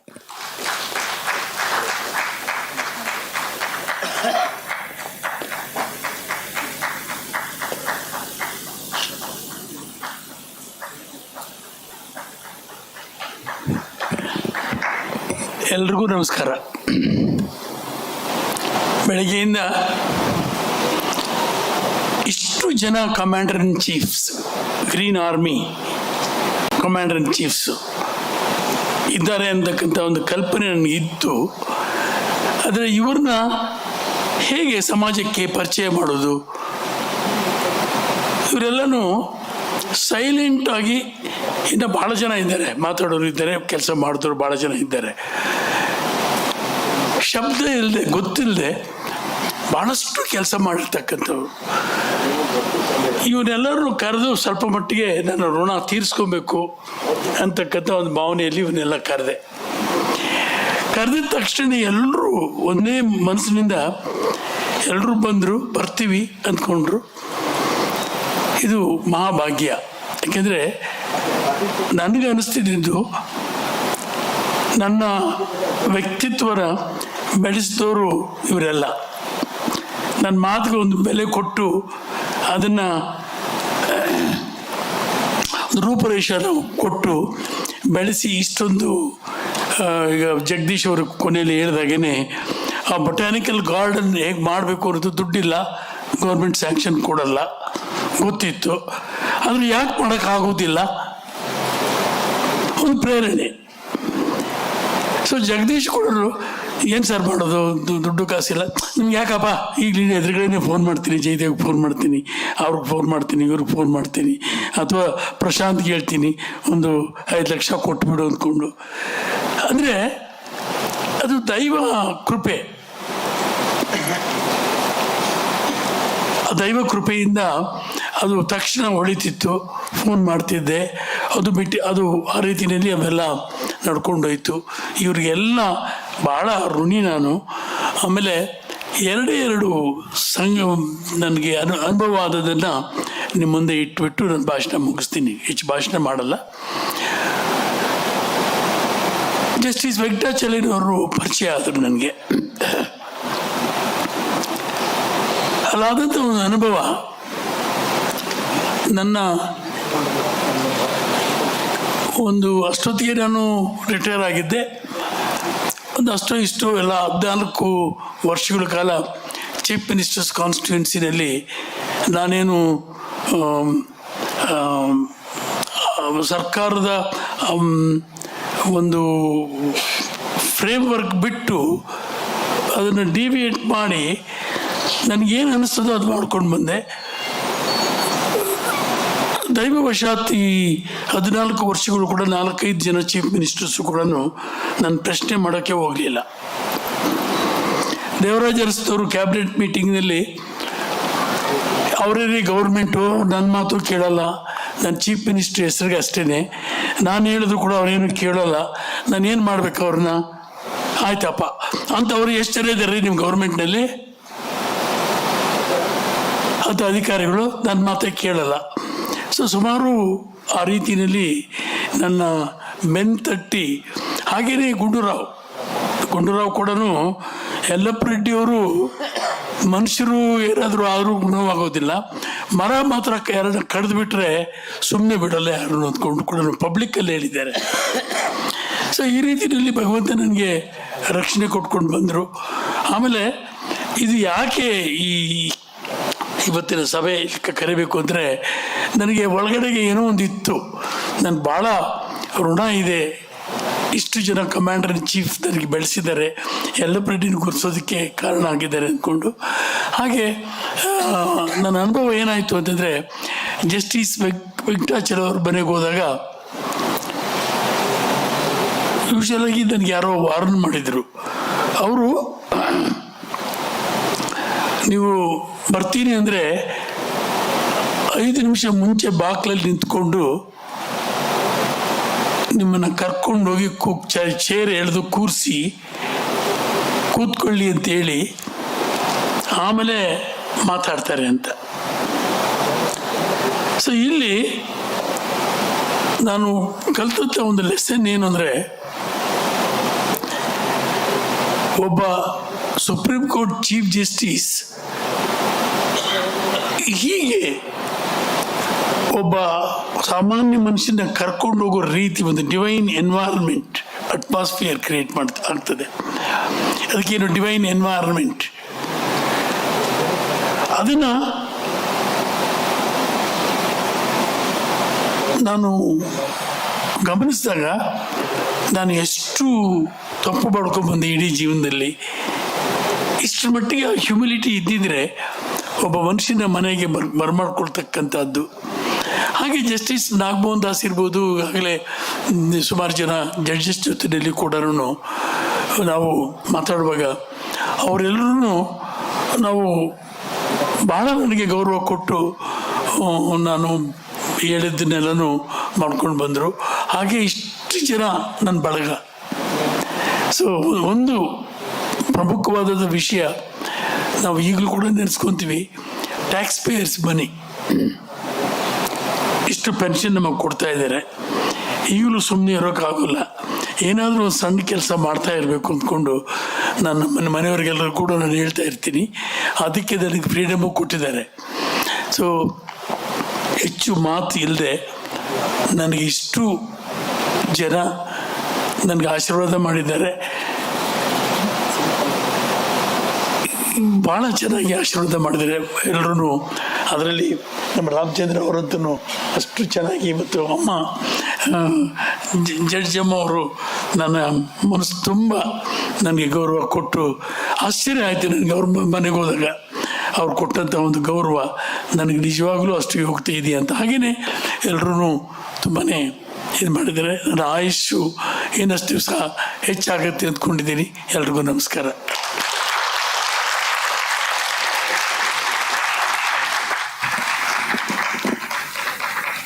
ಯಾಕೆ ಅವರನ್ನು ಸರಳ ವ್ಯಕ್ತಿ ಅಂತಾರೆ ಅನ್ನೋದು ಬಹುಶಃ ನಿಮಗೆ ಆ ಭಾಷಣದಲ್ಲೂ ಕೂಡ ರುಜುವಾತಾಗಿದೆ ಅಂತ ನಾನು ಭಾವಿಸ್ತೇನೆ. ಎಲ್ರಿಗೂ ಆಭಾರ ಮನ್ನಣೆಯನ್ನು ಮಾಡಬೇಕು ಅಂತ ಹೇಳಿ ಜ್ಯೋತಿ ಕುಮಾರ್ ಅವರನ್ನು ವೇದಿಕೆ ಕರೀತಾ ಇದ್ದೇನೆ.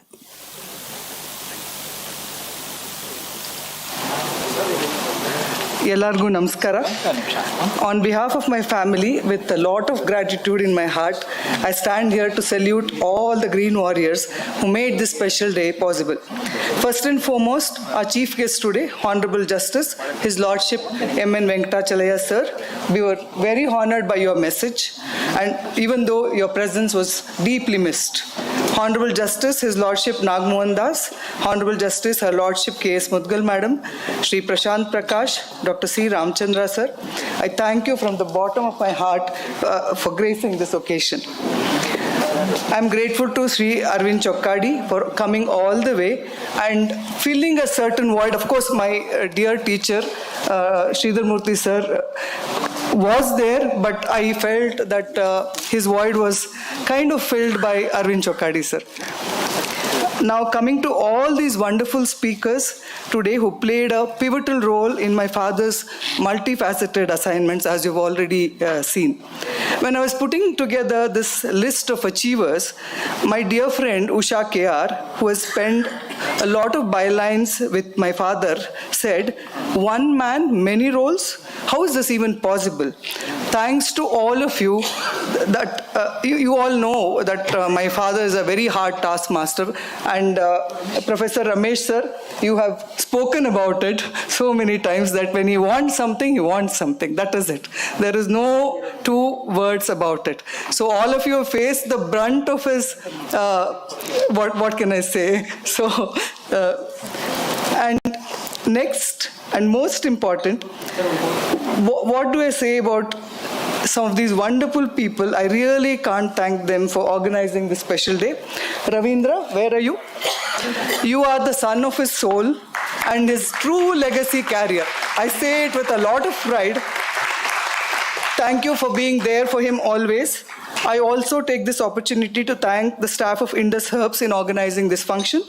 Maya, she's deeply, truly missed today. She's a dear friend and a person who carries his message through the most powerful media, and for documenting it for posterity. I miss you so much today.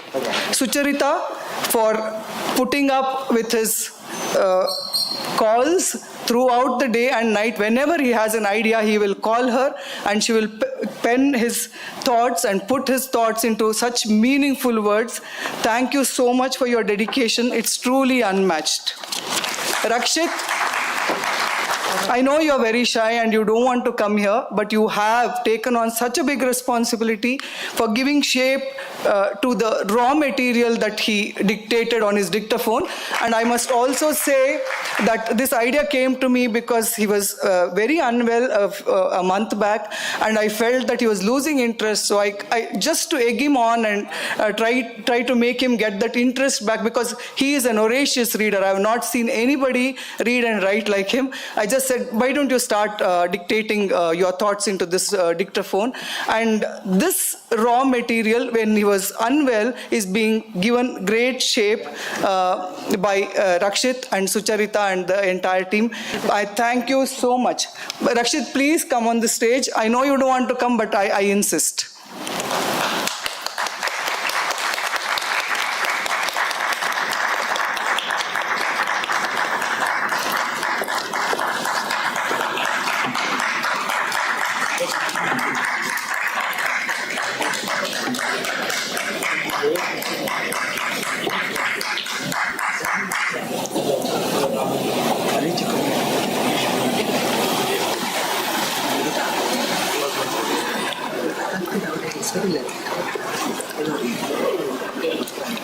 Shri Ramesh Begar sir, I don't know what to say, because Maya was supposed to do the entire show. She's very ill, so she couldn't make it, and at such short notice, he did a tremendous job. Thank you so much, sir. Our grateful thanks also to A.V.S. Murthy sir, the Honorary Secretary of Rashtriya Shikshana Samiti, for giving us this auditorium. And I also have to acknowledge the logistical support and cooperation from Maya's boys, as they call them. They're also my father's boys now. So thank you so much for conducting this event so smoothly. Special thanks to the entire team of Maya, not only for their filming and other things, for also making all the technical arrangements. I also miss another person. Sorry, I'm taking a little more time. A dear friend called Satish, who was the first person who started writing with my father. But since he's not here, he's not in the country, his team of Book Brahma is taking this telecast live to so many people who are elderly and who said, we want to be there, but we can't make it. Thank you, Book Brahma. Thank you, Satish, for making this possible. I also want to take this opportunity to thank all the silent supporters of my father. My father has always been very fond of the grassroots level workers, as you already know. Padma Shri Tulsi Gowda, Soliga Rame Gowda, who raises the most precious endangered species with Jaidev Bhaya's help. I can't forget Mahut called Kariya, who used to give his life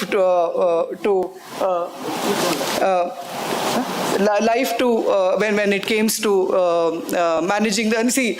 Now you go to the Bare elephant cap and you pay money and you see all this elephant washing and feeding and all that. When we were little kids, we saw this happen every single day. And since I was the lazy one in the family, my father would say, unless she washes 2 elephants, don't feed her. So this is how our childhood was. And for him, the sub-professional cadre came first. His guards, his foresters, his watchers came first and foremost. So I can't complete my speech without thinking about a certain RFO who pledged his wife's jewelry so that the planting will not stop. That was the kind of motivation that they had to work for him. I thank all of them from the bottom of my heart on behalf of my family. Thank you so much. Wherever you are, we owe his success to you all. Lastly, thank you all for being such patient and wonderful audience. Thank you so much for coming.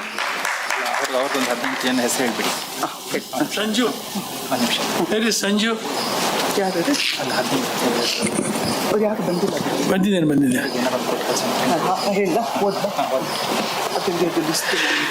ಬಯಲಿ ಈಗ ನಮ್ಮ ಸಾರಿ ಲಕ್ಷಗಟ್ಟಲೆ ಬೀಜ collect ಮಾಡಿದ್ದೇನೆ ಒಬ್ಬನೇ ನಡ್ಕೊಂಡು ಹೋಗಿ ಕಾಡಲ್ಲ. ಇವನು ರಾತ್ರಿ ಬಸ್ಸಲ್ಲೋ ಅಥವಾ ಟ್ರೈನಲ್ಲೋ ಮೂಟೆ ಬೀಜ ತಗೊಂಡ್ಬರ್ತಿದ್ದ. ಆಲ್ ಇನ್ನೇನು ಎಕ್ಸ್ಟಿಂಕ್ಷನ್ ಲೆವೆಲಲ್ಲಿ ಇದ್ದಾವೆ ಅಂತಕ್ಕಂಥದ್ದೆಲ್ಲನು ನನಗಿದು ಬೇಕು ಅಂದರೆ ಕಾಡು ಹೋಗಿ ಹುಡ್ಕೊಂಡು ತಗೊಂಡ್ಬರ್ತಿದ್ದ. ತಗೊಂಬಂದು ನಮ್ಗೆ ಬೀಜ ಕೊಡ್ತಿದ್ದ. ಆ ಸಸಿಗಳನ್ನು ನಾವು ಮಾಡಿ ಎಲ್ಲ ಕಡೆಗೂ ಹಾಕಿದ್ದೀವಿ. ಸೊ ಕೊನೆಯದಾಗಿ ಚಂದ್ರಮೌಳೂರು ಕರೆದಿದ್ವಿ. ಅದು ಯಾಕೋ ಅದು ಅವ್ರಿಗೆ ಮಾತಾಡೋದಕ್ಕೆ ಅವಕಾಶ, ಒಂದು 2 ನಿಮಿಷ ಮಾತಾಡ್ಬೋದು ಈಗಲೂ ಕೂಡ. ಸೊ ಸಂಜುಗೆ ಒಂದು ಲಕ್ಷಗಟ್ಟಲೆ ಸಸಿಗೆ ತಗೊಂಡ್ಬಂದು ಕೊಟ್ಟಿದ್ದಾನೆ. ಸೊ ನಾನು ಇವ್ರನ್ನೆಲ್ಲ ಕರೆದು ಬಿಡ್ತೀನಿ. ಒಂದೊಂದು ನಿಂತ್ಕೊಳ್ಳಿ, ಅವರೊಂದು 4-5 ಜನಕ್ಕೆ ಅವರಿಗೆಲ್ಲರಿಗೂ ಶ್ರೀ ಚಂದ್ರಮೌಳಿ ಅವರು ವೇದಿಕೆ ಮೇಲೆ ಆಗಮಿಸಿ ಸ್ಮರಣಿಕೆಯನ್ನು ಪಡಿಬೇಕು ಅಂತ ಕೇಳ್ಕೊಳ್ತಾ ಇದ್ದೇನೆ.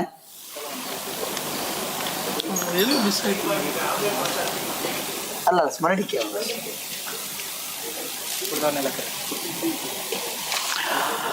ಶ್ರೀಧರ್ ಮೂರ್ತಿ ಅವರು ವೇದಿಕೆ ಮೇಲೆ ಆಗಮಿಸಬೇಕು. ಇದೆಲ್ಲೋ ಮಿಸ್ ಆಯ್ತು. ಇಲ್ಲ ಪರವಾಗಿಲ್ಲ.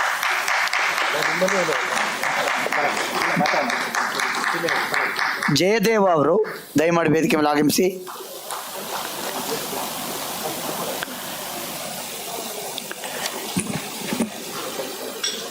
MK ರಮೇಶ್ ಅವರು ವೇದಿಕೆ ಮೇಲೆ ಆಗಮಿಸಬೇಕಾಗಿ ಕೇಳ್ಕೊಳ್ತೇನೆ.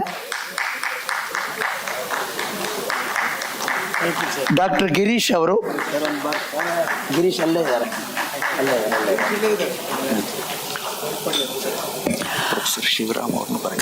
ಪ್ರೊಫೆಸರ್ ಶಿವರಾಮ್ ಅವರು ದಯಮಾಡಿ ವೇದಿಕೆ ಮೇಲೆ ಆಗಮಿಸಬೇಕು.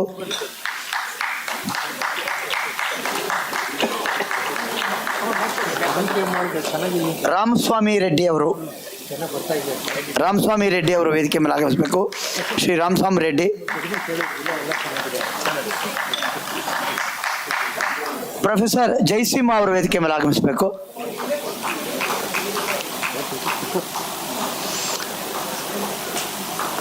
ಡಾಕ್ಟರ್ ಬಾಲಕೃಷ್ಣೇಗೌಡ ಅವರು, ಕೃಷಿ ವಿವಿಯ ನಿವೃತ್ತ ಪ್ರಾಧ್ಯಾಪಕರು. ಡಾಕ್ಟರ್ ಬಾಲಕೃಷ್ಣೇಗೌಡ ಅವರು. ಡಾಕ್ಟರ್ ಜಗದೀಶ್ ಚಂದ್ರಶೇಖರ್ ಬಾಳೆ, ಕೃಷಿ ಭಾರತ್ ಅವರು ಅಂತ ಹೇಳಿ. ಚಂದ್ರಶೇಖರ್ ಬಾಳೆ ಕೃಷಿ ಭಾರತ್ನ ಸಂಪಾದಕರು. ಚಂದ್ರಶೇಖರ್ ಬಾಳೆ.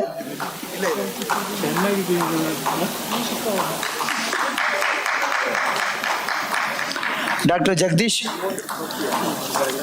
ಡಾಕ್ಟರ್ ರಾಜಮೋಹನ್, ICMR ಇದರ ನಿವೃತ್ತ additional director. Doctor Raj Mohan ವೇದಿಕೆ ಮೇಲೆ ಆಗಮಿಸಬೇಕು ಅಂತ ಕೇಳ್ಕೊಳ್ತಾ ಇದ್ದೇನೆ. ಇಸ್ಕಾನ್ ಸಂಸ್ಥೆಯ ಸುಬ್ರಹ್ಮಣ್ಯ ಅವರು ವೇದಿಕೆ ಮೇಲೆ ಆಗಮಿಸಬೇಕು ಅಂತ ಕೇಳ್ಕೊಳ್ತಾ ಇದ್ದೇನೆ. ಜೈರಾಮ್, ನಿವೃತ್ತ ಹಿರಿಯ ಅರಣ್ಯಾಧಿಕಾರಿಗಳು. ಶ್ರೀ ಜೈರಾಮ್. ಇಕ್ರಾ ಫೌಂಡೇಶನ್ನ ಗಾಯತ್ರಿ ಅವರು ದಯಮಾಡಿ ವೇದಿಕೆ ಮೇಲೆ ಆಗಮಿಸಬೇಕು. ದಾನಿಗಳು, ಸೇವಾ ದೀಕ್ಷಾ ಕರ್ತರಾದಂಥ ಫಿಲಾಂಥ್ರಪಿ ರಾಜಶೇಖರ್ ಸರ್ ಅವರು ವೇದಿಕೆ ಮೇಲೆ ಆಗಮಿಸಬೇಕು. ಸಸ್ಯಶಾಸ್ತ್ರ ವಿಶಾರದರಾದಂತಹ ಡಾಕ್ಟರ್ ಸದಾನಂದ ಹೆಗಡೆ ಅವರು ವೇದಿಕೆ ಮೇಲೆ ಆಗಮಿಸಬೇಕು ಅಂತ ಕೇಳ್ಕೊಳ್ತಾ ಇದ್ದೇನೆ. ಎಲ್ಲರೂ ಕೂಡ ದಯಮಾಡಿ ಯಲ್ಲಪ್ಪ ರೆಡ್ಡಿ ಸರ್ ಅವರಿಂದ ಒಂದು ಸ್ಮರಣಿಕೆಯನ್ನು ಪಡಿಬೇಕು. ನಿಮ್ಮೆಲ್ಲರಿಗೂ ಕೂಡ ಇಲ್ಲಿ ವೇದಿಕೆಯಲ್ಲಿ ಮಾತನಾಡುವಂಥ ಒಂದು ವ್ಯವಸ್ಥೆಯನ್ನು ಮಾಡಲಾಗಿತ್ತು. ಸಮಯದ ಅಭಾವದಿಂದಾಗಿ ಈ ಕಾರ್ಯಕ್ರಮವನ್ನು ಈ ರೀತಿಯಲ್ಲಿ ಮುಗಿಸಬೇಕಾದಂಥ ಒಂದು ಸ್ಥಿತಿ ಇದೆ. ದಯಮಾಡಿ ನಿಮ್ಮೆಲ್ಲರಿಗೂ ಮತ್ತೊಮ್ಮೆ ಹೃತ್ಪೂರ್ವಕವಾದ ಧನ್ಯವಾದಗಳನ್ನು ಹೇಳ್ತಾ, ಒಂದು ಸುದೀರ್ಘವಾದ ಸಭಾ ಕಲಾಪಕ್ಕೆ ಸಾಕ್ಷಿಯಾದ ಸಮಸ್ತ ಪ್ರೇಕ್ಷಕ ವೃಂದಕ್ಕೆ ಹೃತ್ಪೂರ್ವಕವಾದ ಕೃತಜ್ಞತೆಗಳನ್ನು ಆಯೋಜಕರ ಪರವಾಗಿ ನಾವು ನೀಡ್ತಾ ಇದ್ದೇವೆ. ಹಾಗೆ ವನಿತಕ್ಕ ಅವರು ದಯಮಾಡಿ ವೇದಿಕೆ ಮೇಲೆ ಆಗಮಿಸಬೇಕು ಅಂತ ಕೇಳ್ತಾ ಇದ್ದಾರೆ ಸಂಘಟಕರು. ವನಿತಾ ಎಲ್ಲರೂ ಬನ್ನಿ.